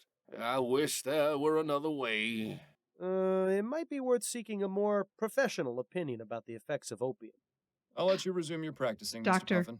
Thank you. Have a blessed day. All right, that was our cue to go to the coroner.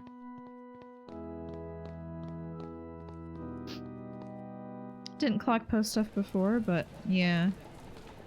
Police station. Let's go ask this coroner about opium.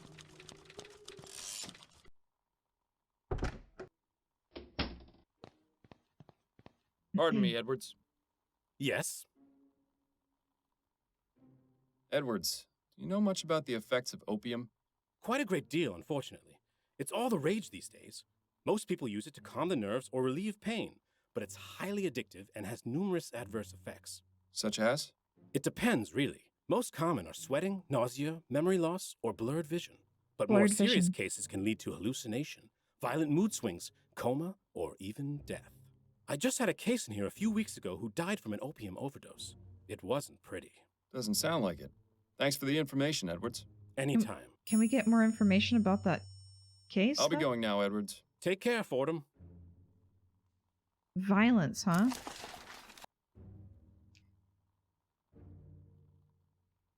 The horse erroneously claims to be the last place Edgar Allan Poe was seen at before his delirium and sudden death.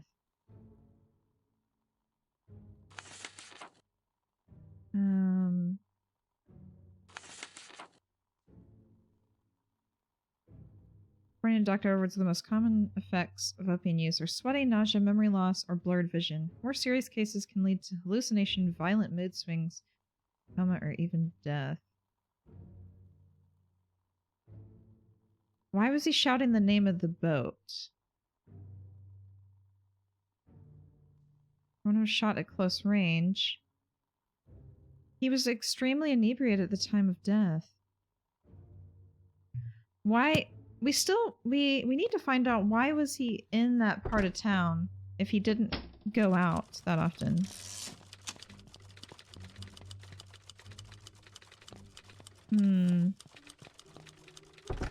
We need more of a description on that, Let's go back to the opium den. Can we talk to her? Can't talk to her at all. Leave him be. He's not much of a conversationalist anyway. Okay, so we can't actually talk to him anymore. Maybe we can go back to the barmaid and ask her some more questions.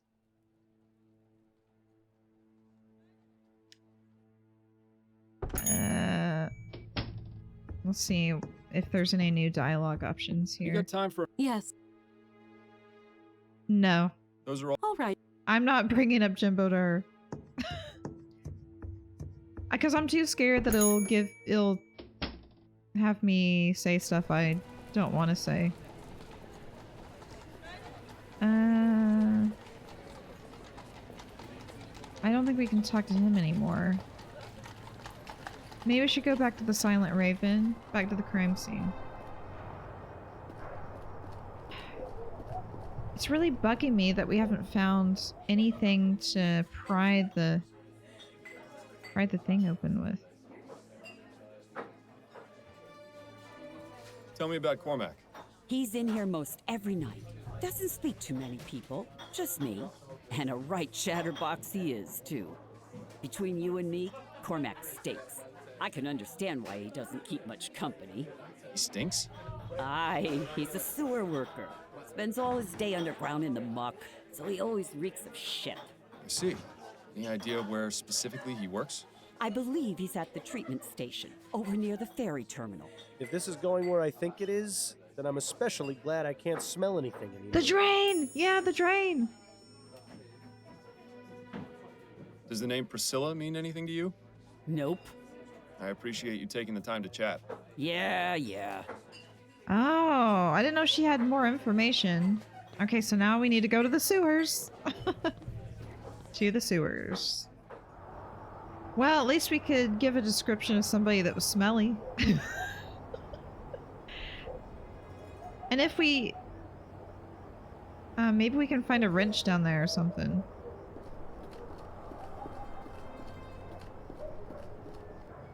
It's all coming together. Water treatment station. Oh, this has got to be nasty.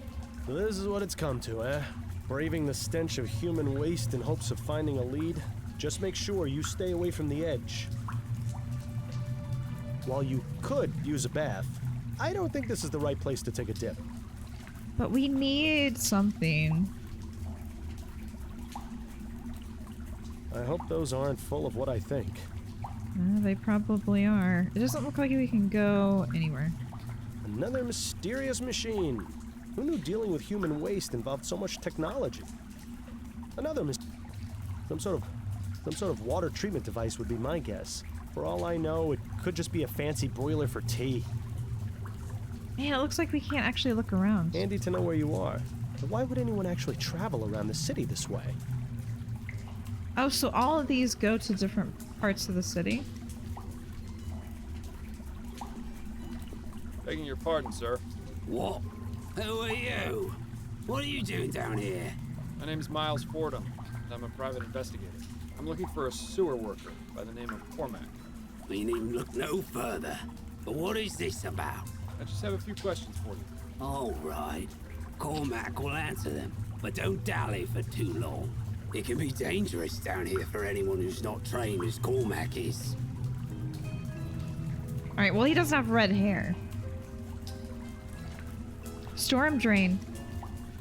Let's ask about ask You know about a man Ronan named first. Ronan Lespay? Cormac knows few men. People don't much like talking to a man who spends his days in the sewers. Can't really blame him for it. It's hard to get a stink off, so why bother even trying? You didn't answer my question, though. Do you know Ronan Lespay or not? Could you describe him? Cormac's got a better memory for faces than for names. I have his portrait. Here, have a look. Ah, yes. Cormac saw this fellow recently. On election night? That's right. He come into the bar, voted, went out. Looked drunk to Cormac, but then everyone at that place usually is. Do you frequent a pub called the Silent Raven? Yes. The Raven is where Cormac goes to forget about the day's work. The barmaid, Nicole, she's a good sort. We likes talking about the ponies down at the track. Nikki loves her some racing. She gives Cormac drinks for cheap in exchange for odd jobs. Nice to have your own personal sewer man, I suppose. Odd She's jobs, really eh? the only one Cormac talks to. There's a few others Cormac sees often, but Cormac hasn't spoken with them. Cripes. This guy goes on and on, doesn't he? To be fair, you were warned. Cormac could open the drain for us, I think. Do you know anything about the murder that took place outside the Silent Raven on election night? Murder? Ah, yes. The commotion out in the alleyway. That's right. Did you see or hear anything? It was a touch noisy that night, what with all the election stuff happening, but Cormac remembers the sound of the gun. One shot, and then shouting and hollering from the bar.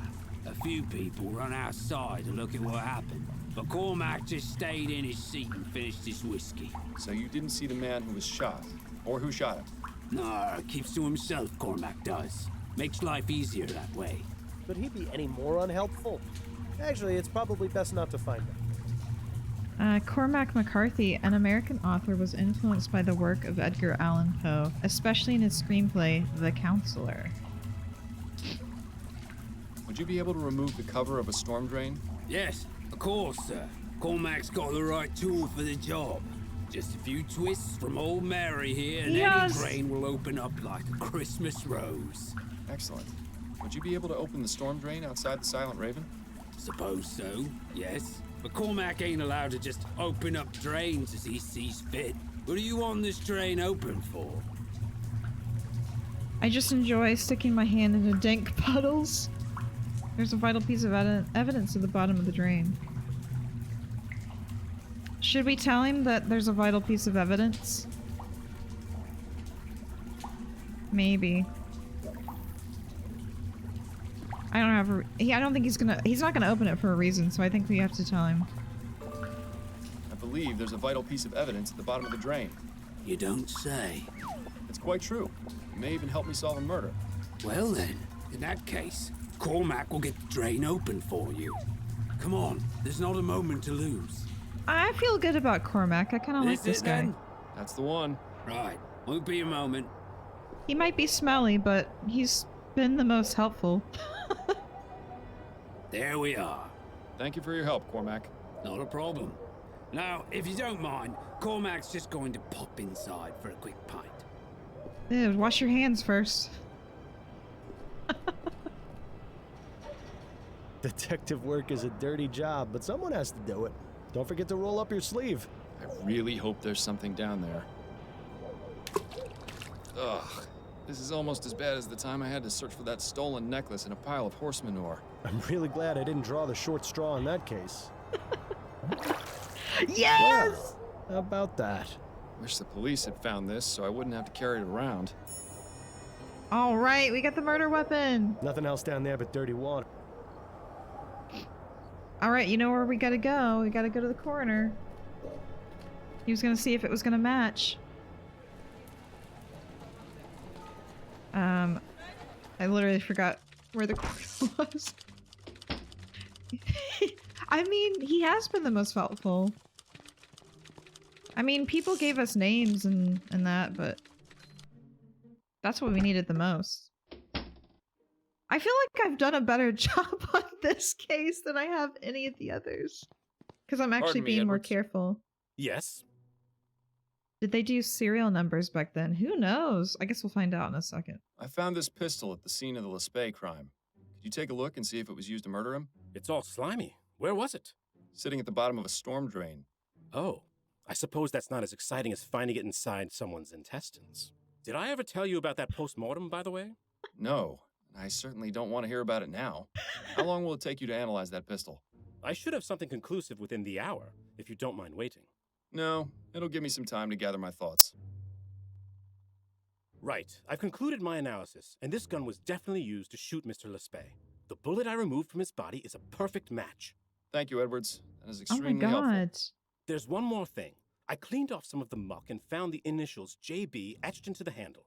Interesting. My expertise with guns is purely forensic, so I can't determine if this is the gun's maker or the initials of its owner. Jimbo! That's going to have to be your job. Thank you, Edwards. Your help is always appreciated. Oh my god, was it Jimbo? I'll be going now, Edwards. Take care, Fordham. Oh. Yeah, James. Oh.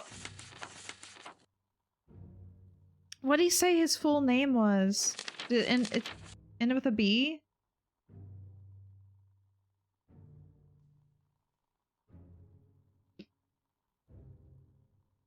And he was screaming Priscilla.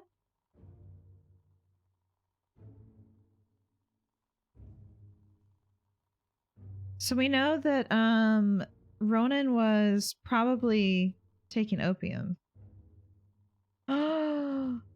Oh my god. Oh my god. Do we go to Jimbo then?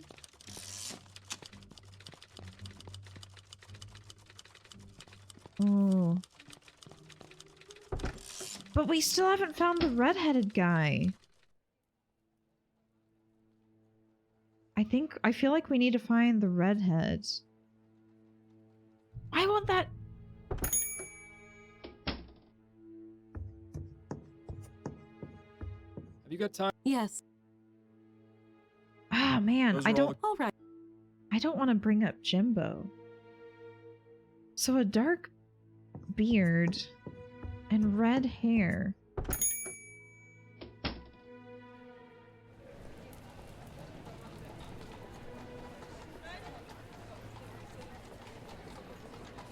Also, there's something with the candles. I could have actually asked, Oh, I can't go back to the sewer! I can't ask any more questions. Said the beard slipped off his face. What if the sister... So fake beard is a disguise. So somebody... Do you think it was somebody trying to look like Jimbo?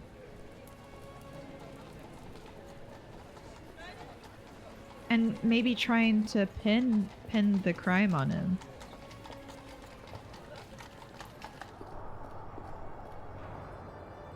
Oh wait, the sewer guy's in here. Cormac is in here. We could talk to him.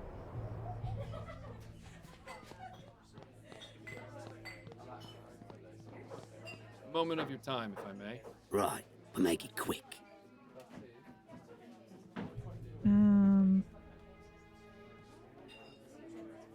I wonder if you could tell me if you saw a man of this description at the Silent Raven on election night. He's tall, of strong build, with a beard or mutton chops, dressing all in black and possibly wearing a cap. Oh, hi. Cormac remembers seeing a fella like that. What was he doing? Kept going in and out of the bar. When he was inside, he stood near the voting booths, hardly moving a muscle. And when he was outside?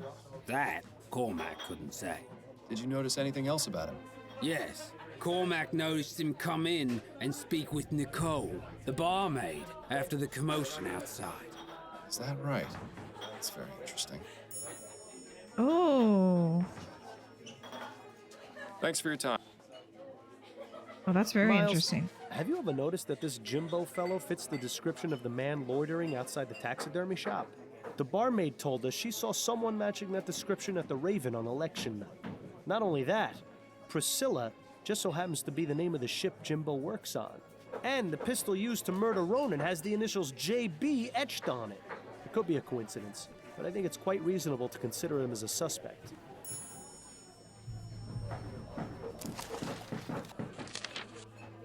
Oh no, but I mean, we do need to consider him, but what's the motive, you think? Excuse me. You know that description I gave you earlier? Of the tall man in black? Yeah, what about it? I spoke with Cormac, and he told me he saw you speaking with someone fitting that description shortly after the murder occurred. And you believed him? Cormac's a good sort, but he's not exactly reliable. I'd say he's twice as reliable as you are. Now tell me the truth, Yeah. or I'll have you in as an accomplice to murder.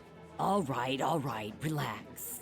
I don't know the man by name, but he came to me after the commotion outside and paid me a few crowns to keep my mouth shut about it. I didn't ask any more questions, and I wasn't about to refuse some extra cash. That was that, I swear. That's not good enough. I need some way to find this man. Is there anything else you can tell me? Well, I did notice he had a scar on his left cheek. Kind of looked like a shepherd's crook. But that's all, really. Suppose that'll have to do. Do you think he's got red hair? I appreciate you taking the time to chat. Yeah. I think, do we need to go back to the taxidermy place?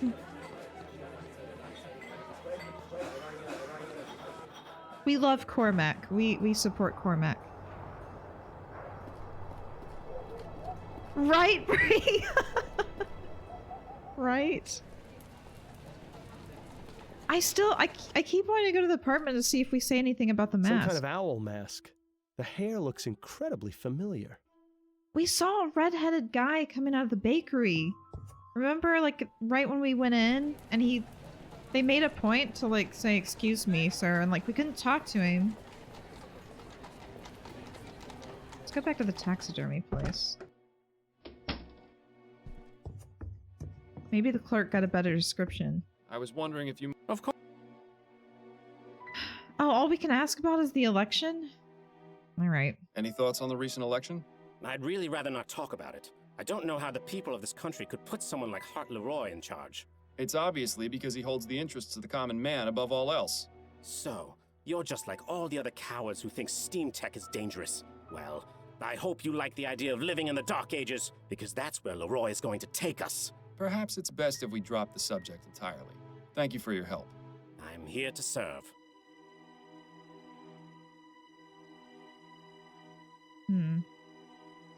You know what? The mask looks like it's got a beard though. That leads into a... Excuse me. Yeah. I'm not wanting it to be, Jimbo, though.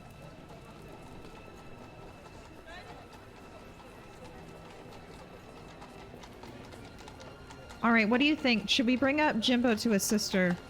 Do you think it's time to ask her? Just to see gauge her reaction?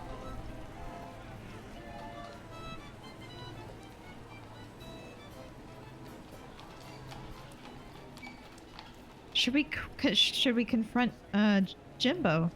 Maybe get some more information of him. Yeah, I think we need to go talk to Jimbo again. He won't have anything relevant to tell us right now. He won't? Really? I mean, he's one of our suspects, though.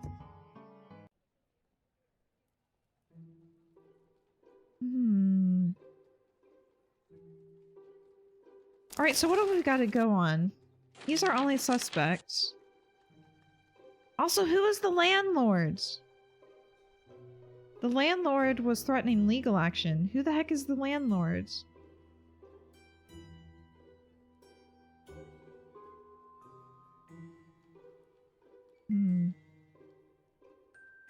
Yeah, maybe it's time to blow out the candles. Maybe it is. Should we just blow all of them out?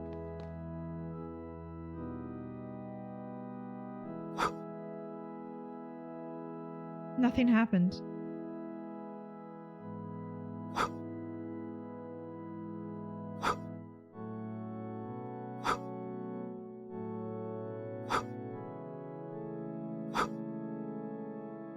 Well, that's all of them. Hope you made a wish. Did that not do anything? Yeah, we can't interact with them now.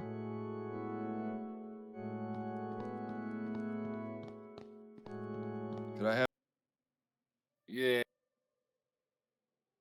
Uh-oh.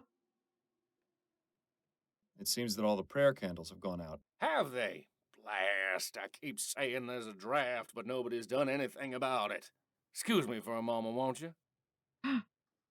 Oh, he's gonna walk away so we can look through the chest. Let's hope this chest hasn't got squeaky hinges. Dearest Ned, your last letter made me giggle with delight. I just cannot stop dreaming of the day we can finally make our dreams come true and live together as man and wife.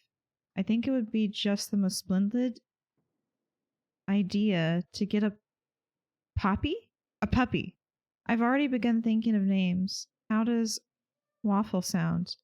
All my love. P. With a kiss. Interesting. Yeah, who's that? There is, I mean, Priscilla is the only P name I think we've seen. Yeah, maybe there's another Priscilla. And who's Ned? Could I have another? Yes, I suppose so. Alright, let's get to the bottom. Who is Ned? Do you know anyone named Ned? Ned? Well, yes, I do. My nephew, Ned Bunkridge. Your nephew? Yes? Why do you ask? Where might I find Ned? I'd like to speak with him. Is everything all right? Ned hasn't gotten into any trouble, has he? I always tell him just because he's training his body, that's no excuse to pick fights. No, he hasn't gotten into any trouble. Oh, well, he lives in Lyon, at 511 Parkside Terrace. Right. Thank you for the information. I wonder if Ned's the one we saw leaving the bakery. I'll let you resume your practicing, Mr. Puffin. Thank you. Have a blessed day. All right. Yes. All right, we got another lead. I love getting leads. Let's go to Ned's. Right this way, sir. Mr. Bunkridge is in his gymnasium. Thank you, my good man. Gymnasium. Oh my Well, god. you take a look at this place.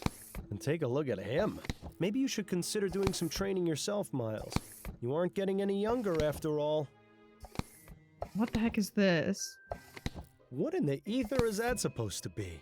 Looks like some kind of medieval torture device. It Then really again, does. so does most of this newfangled exercise equipment. Yeah, this is weird. Excuse me, Mr. Bunkridge? Oh, hello. Who are you? I'm Miles Fordham, a private investigator. Your valet let me in. Right, of course. What can I do for you? I have a few questions for you, if you'd be so kind. Yes, all right. I could use a bit of a rest anyway.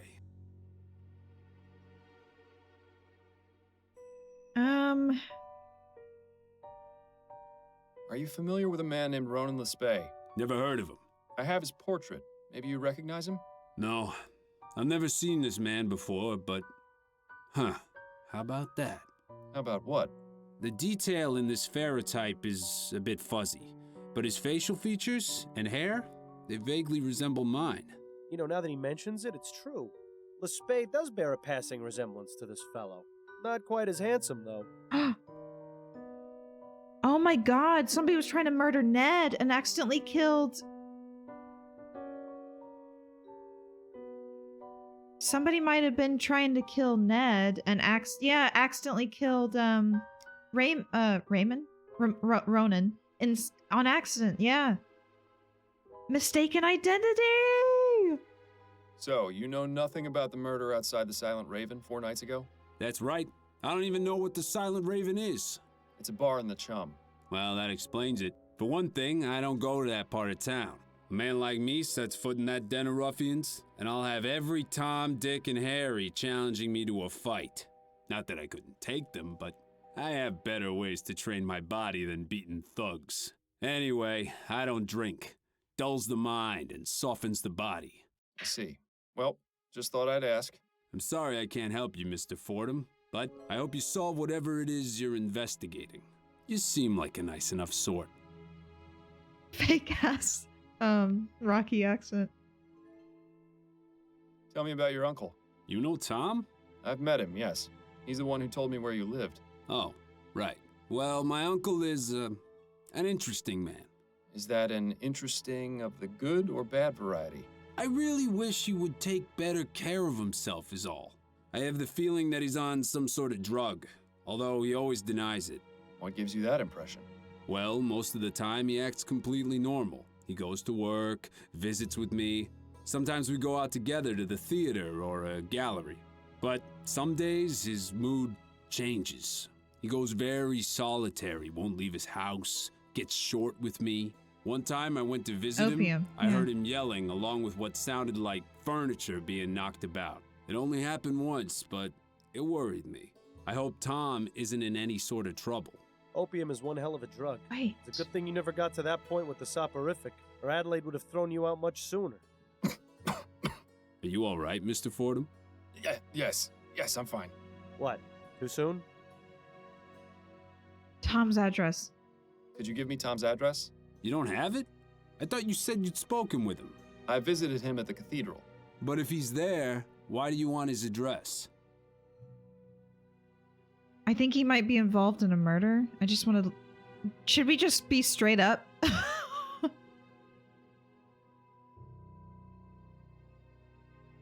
I don't think that's going to get us in.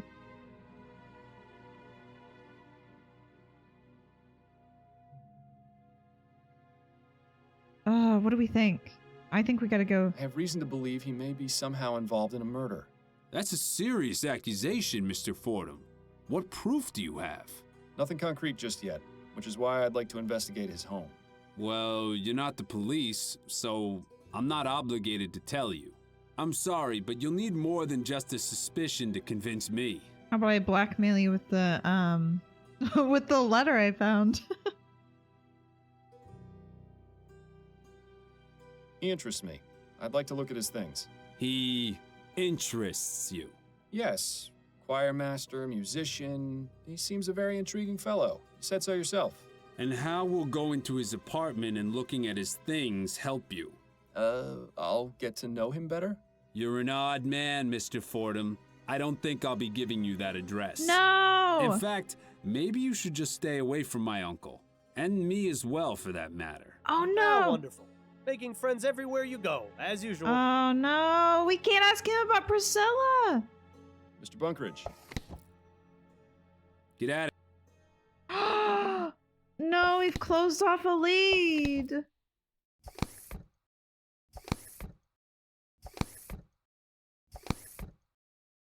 We've closed off a lead. I should have asked about Priscilla before the address. Ah, damn, we didn't save anywhere.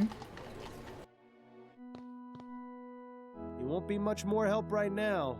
Leave Ah, him to we his fucked practice. it. We fucked He really it. needs it.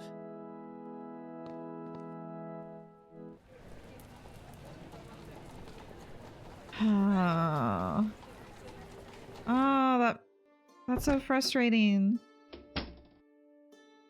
Leave him be. Damn. Maybe Cormac can help us? Bless him, Cormac. Was this door always left open? Time to start over. Oh. Moment of your time. Right. Do you know anyone named Priscilla? Ah, that's not a name Cormac knows. Frankly, Do you have any opinions regarding the election? Cormac hears lots of things about Atwood, but he's the one what's got this new machinery put into the sewer system. There's still a job for Cormac, so all that talk about being replaced by machines is just talk, for now. But Leroy says he wants to give the workers their fair chance, so Cormac can't argue with that. What about you? I think Leroy will be a good prime minister. Bah! They's all the same in the end. One way or another. No point worrying, says old Cormac. Is it difficult being a sewer worker? Difficult? Nah, it's a dream.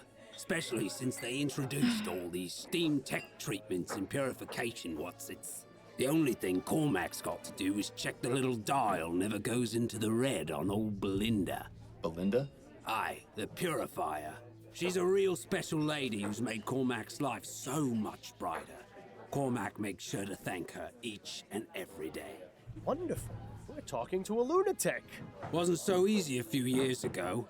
Back then it was tapping on pipes all day. Tapping on pipes? To make sure they was flowing fine and not blocked. Cormac would take his little hammer and tap, tap, tap on the pipes to make sure they was ringing fine. You can imagine what that was like. Tap, tap, tap. Ring, ring, ring. All day, up and down, over and over. The tapping stopped, but the ringing never left. Still hears it to this day, Cormac does. Thanks for your time. Damn. I'll let you get back to your drink. Ugh. She doesn't seem the type for idle chat. Damn, we've actually cut off everything. I don't think we can talk to anybody. We got another case that we can't solve. Because I don't think it's,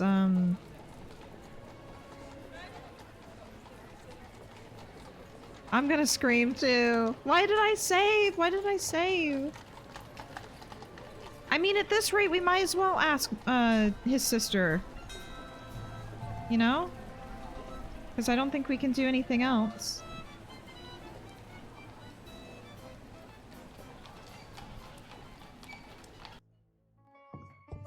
Yeah, it's not Jimbo. He won't have anything. It's definitely not Jimbo. I don't think he had any motive. It's sounding like an accidental shooting. And maybe somebody took his gun. I don't know. Maybe she'll unlock things. She might. She might. I didn't want to mention because I don't really like her. Don't have a good impression of her. Mrs. Morgan. Yes. But we might as well. I'm not wrapping up the case. Are you familiar with someone who goes by the name Jimbo? No, I don't think so. Who is that? A friend of Ronan's. No, as I told you, I didn't know Ronan to have any friends. I especially don't recall him mentioning anyone called Jimbo. Yeah, he wouldn't have mentioned it to you. All right.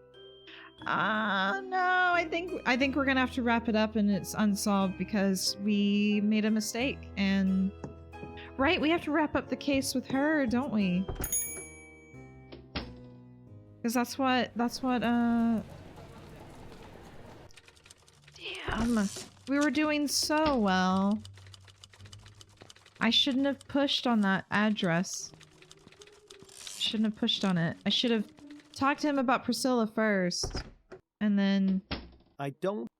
Okay, well... maybe she can tell us something about this other guy, though. Can we talk? Certainly.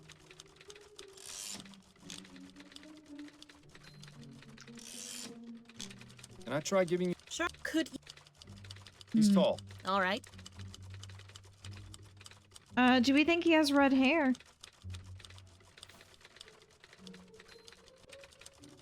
I'm certain. Distinct scar on the left cheek. Yes, he has a scar on his left cheek in the shape of a shepherd's crook. Good. That will be helpful. All right, I'll put out the bulletin. Give me a moment. All right, the bulletin is out. I'll let you know if... Upton? Just got your bulletin. Hello, Giles. Have you got something for me? As a matter of fact, I've got someone in the jail fitting your description perfectly. You don't say. Yup. Name's Harvey Presser. Got picked up a couple of days ago. Thank you, Giles. You heard the man, Fordham. You've got yourself someone to interrogate over at Bow Street. Oh my god! Okay, maybe it's not completely dead. It maybe not... It might not be over yet. Harvey, huh? Fordham? You look even worse than the last time I saw you. We can't all manage to keep looking as good as you, Giles. What brings you back? I'm looking to speak with your prisoner. Presser? I just got off the horn with Upton about him. Seems you're not the only one interested in finding the man. Then I suppose it's lucky I got here first. Suppose so. What was he brought in for, exactly? He's the suspected leader of a cooping gang. Makes me glad I didn't bother to vote. All those dirty politics are just a waste of time. And people wonder why nothing in Parliament ever changes. He's very tall. Harvey Presser, I presume. Who's asking? Miles Fordham. I'm a private investigator. What do you want from me? Just a few minutes of your time. You don't have anywhere to be, do you? Hardy ha. Ask what you want, but I'm not answering anything until I see a lawyer. Shoot. He said he's not gonna answer anything. He's got mutton chops, but he was probably wearing a fake beard that night. Should I ask him about himself first? I hear you were arrested for leading a cooping gang, is that right? I don't have to tell you a thing. You're not a copper.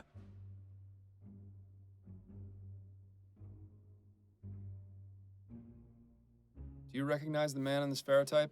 Should I? His name is Ronan Lespay. He was shot outside the Silent Raven on election night. That's a real shame. Are you saying you know nothing about the murder outside the Silent Raven on election night? Not a thing. I've never even heard of the Silent Raven. Is that right? Because I've spoken to at least 3 people who swore they saw you there that night. Yeah, and you're not police, so that doesn't scare me. You can't do a thing about it. This guy's starting to get on my nerves. There has to be a way to make him talk. That's all the questions I have for now. Good. Leave me in peace. Oh no, we're at another dead end. How do we get him to talk? Well, we have his name now.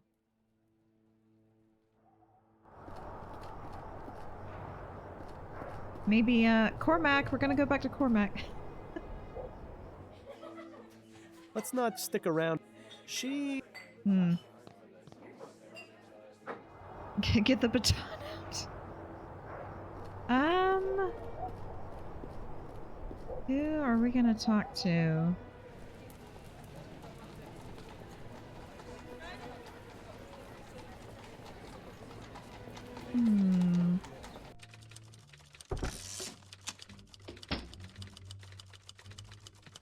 Maybe Can we talk? Constance? Certainly. Upton, what do you have on this Harvey Presser fellow?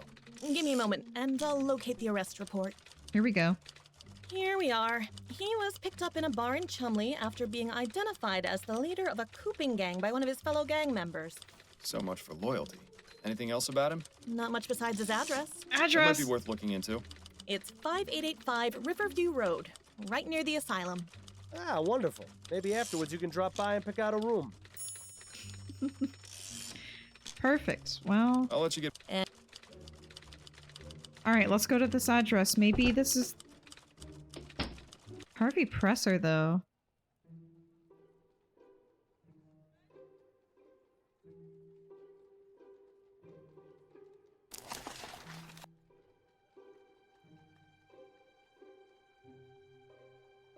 Unfortunately, I think the Ned and Priscilla lead is dead. But somebody was trying to shoot Ned, I think.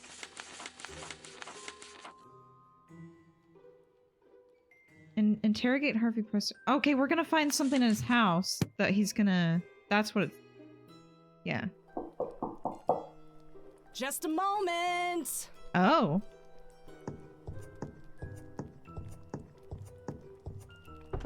Yeah? What do you want? Ooh, she doesn't look like the type to take any guff. Better watch yourself, Miles. Oh. I'd like to talk about your husband. I want to borrow a cup of sugar. Oh god, what should we pick? What's gonna get me in and talking to her? Should we just straight up say I'm a private investigator, or I'd like to talk about your husband? I think the cup of sugar is off the table.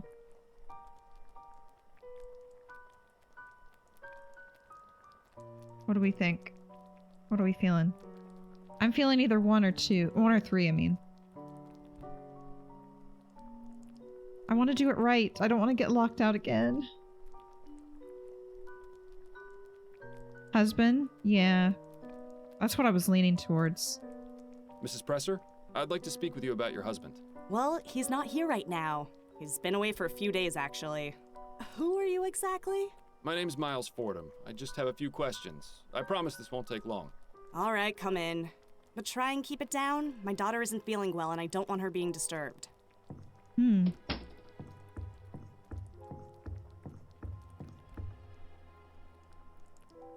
She doesn't look so good. Some of those modern steam cleaners, if they use them in this place, they clearly aren't worth a damn. Bit rude. It seems peasant soup is on the menu tonight. Seems to be a notice from the bank threatening to foreclose on this place if they're late on their rent payment again. No wonder Harvey's taken a second job. Yeah. Presumably that goes into the Presser's bedroom. Or it might be a closet. Or both. Alright, I think we gotta be careful talking to her. What we choose. Mrs. Presser? Yeah, what? Well, we did say we were gonna ask about Harvey. So I guess we should do that first. What does your husband do for a living, Mrs. Presser? Harvey? He's a traveling salesman. Sells steam-powered cleaners like the ones in the corner there. Oh? Doesn't make much money on account of most people being afraid of steam tech these days. But Harvey tries his best to provide for me and little Mary. He's a good man. The job takes him out of town for days at a time, but we get by. And that's all he does? What are you asking? You know something I don't? No, not at all. I was just curious. Oh, look, another husband keeping secrets from his wife. There are a copper a dozen around here, it seems. Yeah. Is your daughter all right? She's just come down with a bit of something. This stew I'm making will put her right again. I've been giving her regular doses of Pink Bladder's Miracle Tonic, too. I'm sure she'll be back to tearing the house down again in a matter of days. Takes after her father, that one.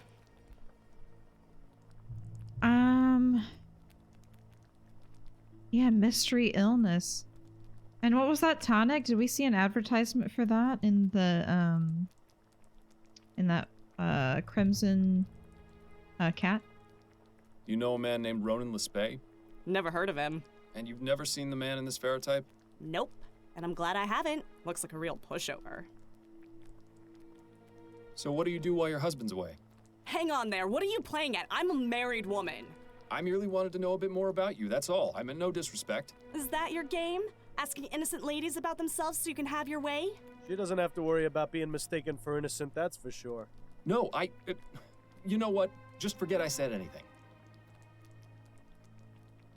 Are you pleased with the election results? Yeah, I'm glad that no-good high muck-a-muck Outwood was voted out.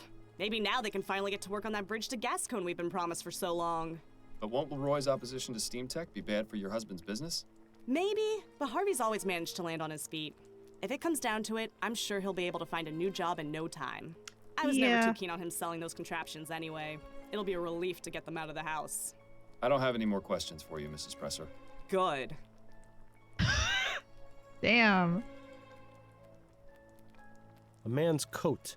Seems Harvey wasn't expecting to be out for very long. Oh dang, we can't actually look at the coats. I don't think we can do anything else. Seems to be a notice.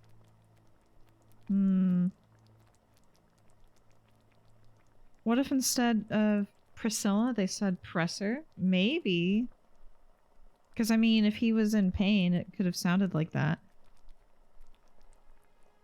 What is her first name? Oh, her first name? Also, welcome in, Cassidy.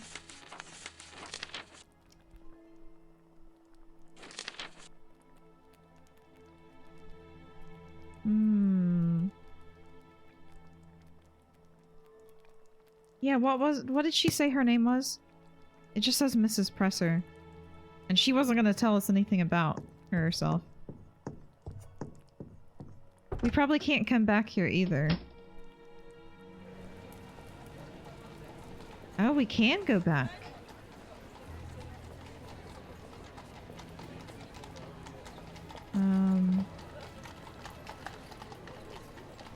Daughter was Mary.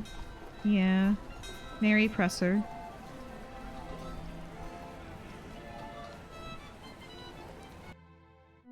Just gonna see if I can talk to him one more time. He won't be much.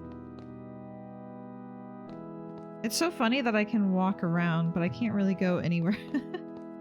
What happened to— wait. Can I blow the candles out again? Oh, you can't. I can't interact with them. So I only had one shot to do that. I guess we can go back to the jail and talk to him again. A few more questions for you, Mr. Presser. Whatever you say. Family. I had a little chat with your wife. You have a lovely family. Mildred? How did you... I may not be with the police anymore, but that doesn't mean I can't still get the information I need. You didn't tell her about me being in jail, did you? Don't worry. It was quite obvious your wife has no idea what you're involved in. As a man who values discretion, I thought it best not to shatter her illusions. That's awfully decent of you. Of course, I might change my mind, unless you start to cooperate. I have to say, Miles, you've become a real natural at this tough cop role. All right, fine. I'll talk. Just leave my family out of it. Do you recognize the man in this ferrotype? Yes, I do. That's Mr. Lespay. And how is it you know him? I was assigned to watch him and then pick him up on election night. Assigned? By whom? My employer. I'd really rather Fordham! not name names, Mr. Fordham. I don't care about your we're employer. Fordham. What I care about is what you were doing with Mr. Lespay. I was... for some reason, Well, it was a cooping scheme. He was one of the people I was told to pick up. For some reason, I was thinking it was the landlord's name. What was the landlord's name again? I'm getting everybody's name mixed up. I actually forgot that our last name was Fordham. So we got Mary and Mildred. Tell me what you know about the murder outside the Silent Raven. The most important thing I can tell you is that I didn't kill him. Do you know who did? Not a clue. I was inside the bar when I heard the gunshot. I went outside to see what had happened and found Lespay on the sidewalk. And what happened next? What do you think? I panicked. He was in my care. I wasn't expecting anyone to get killed. I think Mr. Presser has a wildly different definition of the word care. I went inside and gave the barmaid 10 crowns to keep her mouth shut. Clearly, that was money misspent. Then I went back home told my wife I was going away on a business trip for a few days, just in case. Good thing I did, too. I might get out of this with her none the wiser. What makes you so sure they'll let you out? Me? I'm just a small fish, but I could talk and talk about whales. That's valuable information. Quite the shrewd negotiator, this one. I think his skills have been wasted.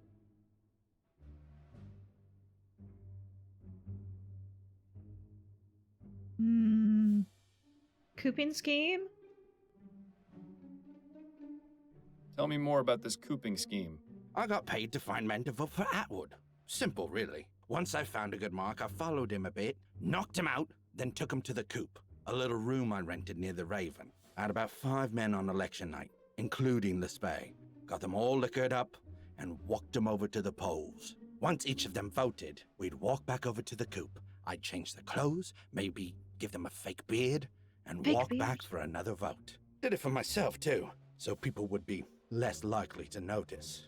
Kept it up for a few hours, until the murder. Oh, I got an achievement of discovering the truth about the cooping scheme. Is this your first time in jail? Yeah, actually. Suppose you think I'm just some criminal scum, born for the gibbet? I'm not a bad man, Mr. Fordham. I just made some mistakes. You've met my family. I'd do anything for them. Anything. I suppose no good deed goes unpunished. You can say that again. That's all the questions I have for now. Good. Leave me in peace. That's exactly what people think happened to Poe. Oh, I didn't realize that.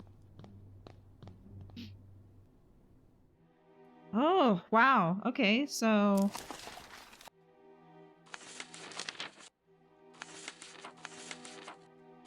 Jim is still... So that's why that was why it was so unusual that he was in that part of town.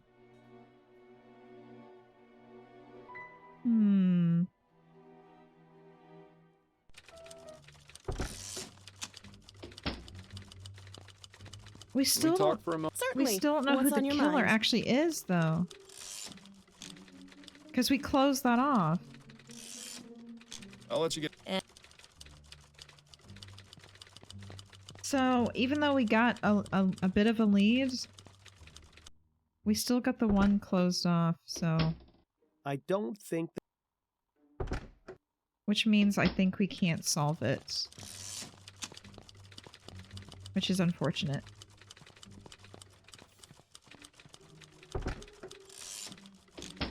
Ah.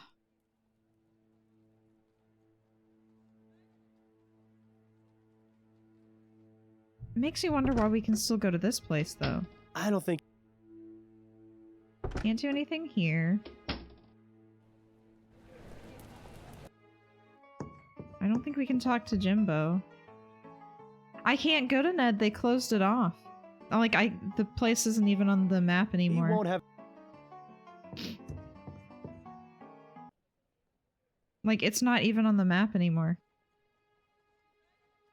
I think it was up around here. Yeah, I lost that lead completely.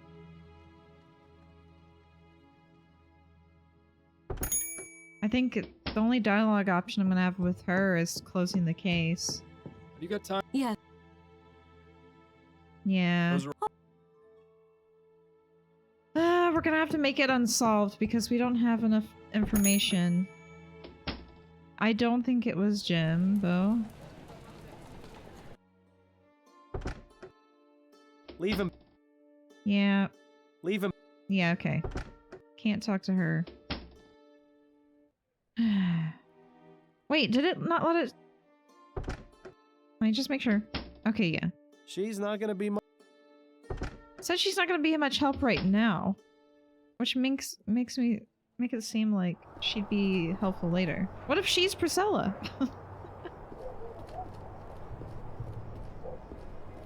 We'll never know.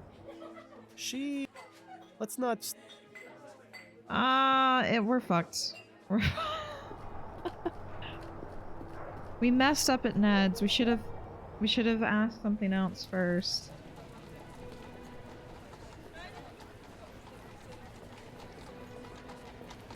Yeah. Time to restart. Okay, well, let's go let's go ahead and just wrap it up because we've messed up. I'm actually ready to restart the whole game from the beginning and just get everything right. I've completed. Unsolvable. What? I had some leads, but I botched things. I wasn't able to follow through. I'm sorry. Well, some detective you turned out to be. I can't understand why you were so highly recommended. I'm gutted. Again, I'm Gutted. I hate truly this. sorry, Mrs. Morgan. Perhaps I can... No, that's quite enough. I don't need you to grovel. Just go away. Good day to you, Mrs. Morgan. I'm not pinning on Jimbo. I feel bad too. You know, Miles, you've been coming in here a lot lately, but you've never looked quite this glum. What's going on? I'm feeling pretty glum. Patrick, you come in here night after night, pour drinks, lend an ear to your customers. It's what makes you a great barman. Thank you, Miles. I appreciate that. But are there ever times when you feel you've lost that spark? I'm not sure I follow. You know, that indescribable thing that makes you so good at what you do, the spark. Have you ever felt like it's disappeared? Suppose I have. Suppose everyone has, at one time or another. It's true. Everyone does. But tonight I feel like mine's gone out for good. Ah, Miles. We all have rough patches. This is more than just a rough patch, Patrick. I think it might be time for some major life changes. I can give you the name of a correspondence course I took for bartending if you'd like. That's good of you, but I think I need more than just a new job. Pour me one last one, would you? Coming right up, Miles. How sad is this ending gonna be?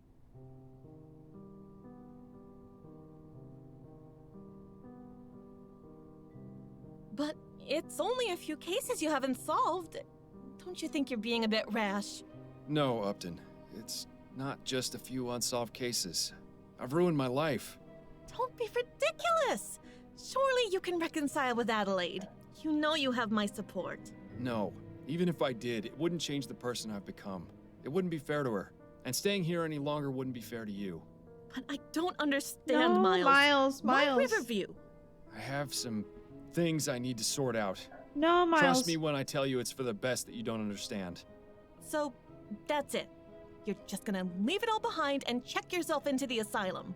Honestly, I should have done it a long time ago. No. They're the only ones who can help me now. I'll come visit you. You won't have to be alone in there. That won't be necessary. But I do have one favor I'd like to ask of you. Name it. No matter what happens, please don't tell Adelaide. She's better off not knowing either. Goodbye, Constance. I thought it was actually going to be a lot worse when he said one last, the last one. Well, I hope you're happy. The flower shop burglar is long gone, and now you're stuck in the madhouse. Although, I still can't believe you checked yourself in here voluntarily. Who does that? You can ignore me all you want, Miles. I'm not going anywhere. Well, I suppose there is a bright side to all this. You always did say you wanted to be buried in a tomb overlooking the sea. A view of the river will have to do for now. Poor Miles. Good morning, Mr. I did get an Fordham. achievement, though. It's time for your treatment. Good morning, Dr. Fellows. It's good to see you. Likewise, Mr. Fordham. I have some good news for you. We'll be trying something a bit different today. Oh? Yes, it's a new modern approach. The early experimental results have Oh, been I'm quite scared. astounding. I have great hope that you will benefit from it. Oh God, what is it? A theroconvulsive therapy. A precisely modulated etheric current Electric is passed shock? through the body to stimulate the brain and counteract any negative imbalances. After just a few sessions, you'll be a new man. Now, please, come with me. Wait. No, is he gonna give him a no. Oh no! No! Oh, we gotta replay it. I'm sorry, we gotta start over. Me when I'm forced into electrotherapy. I did get a Steam achievement though. Hey, you know, it's all about 100%ing the game. Did you know there's actually an achievement for playing the game without opening your case thing? Your like case book? Oh, that sucks. That sucks.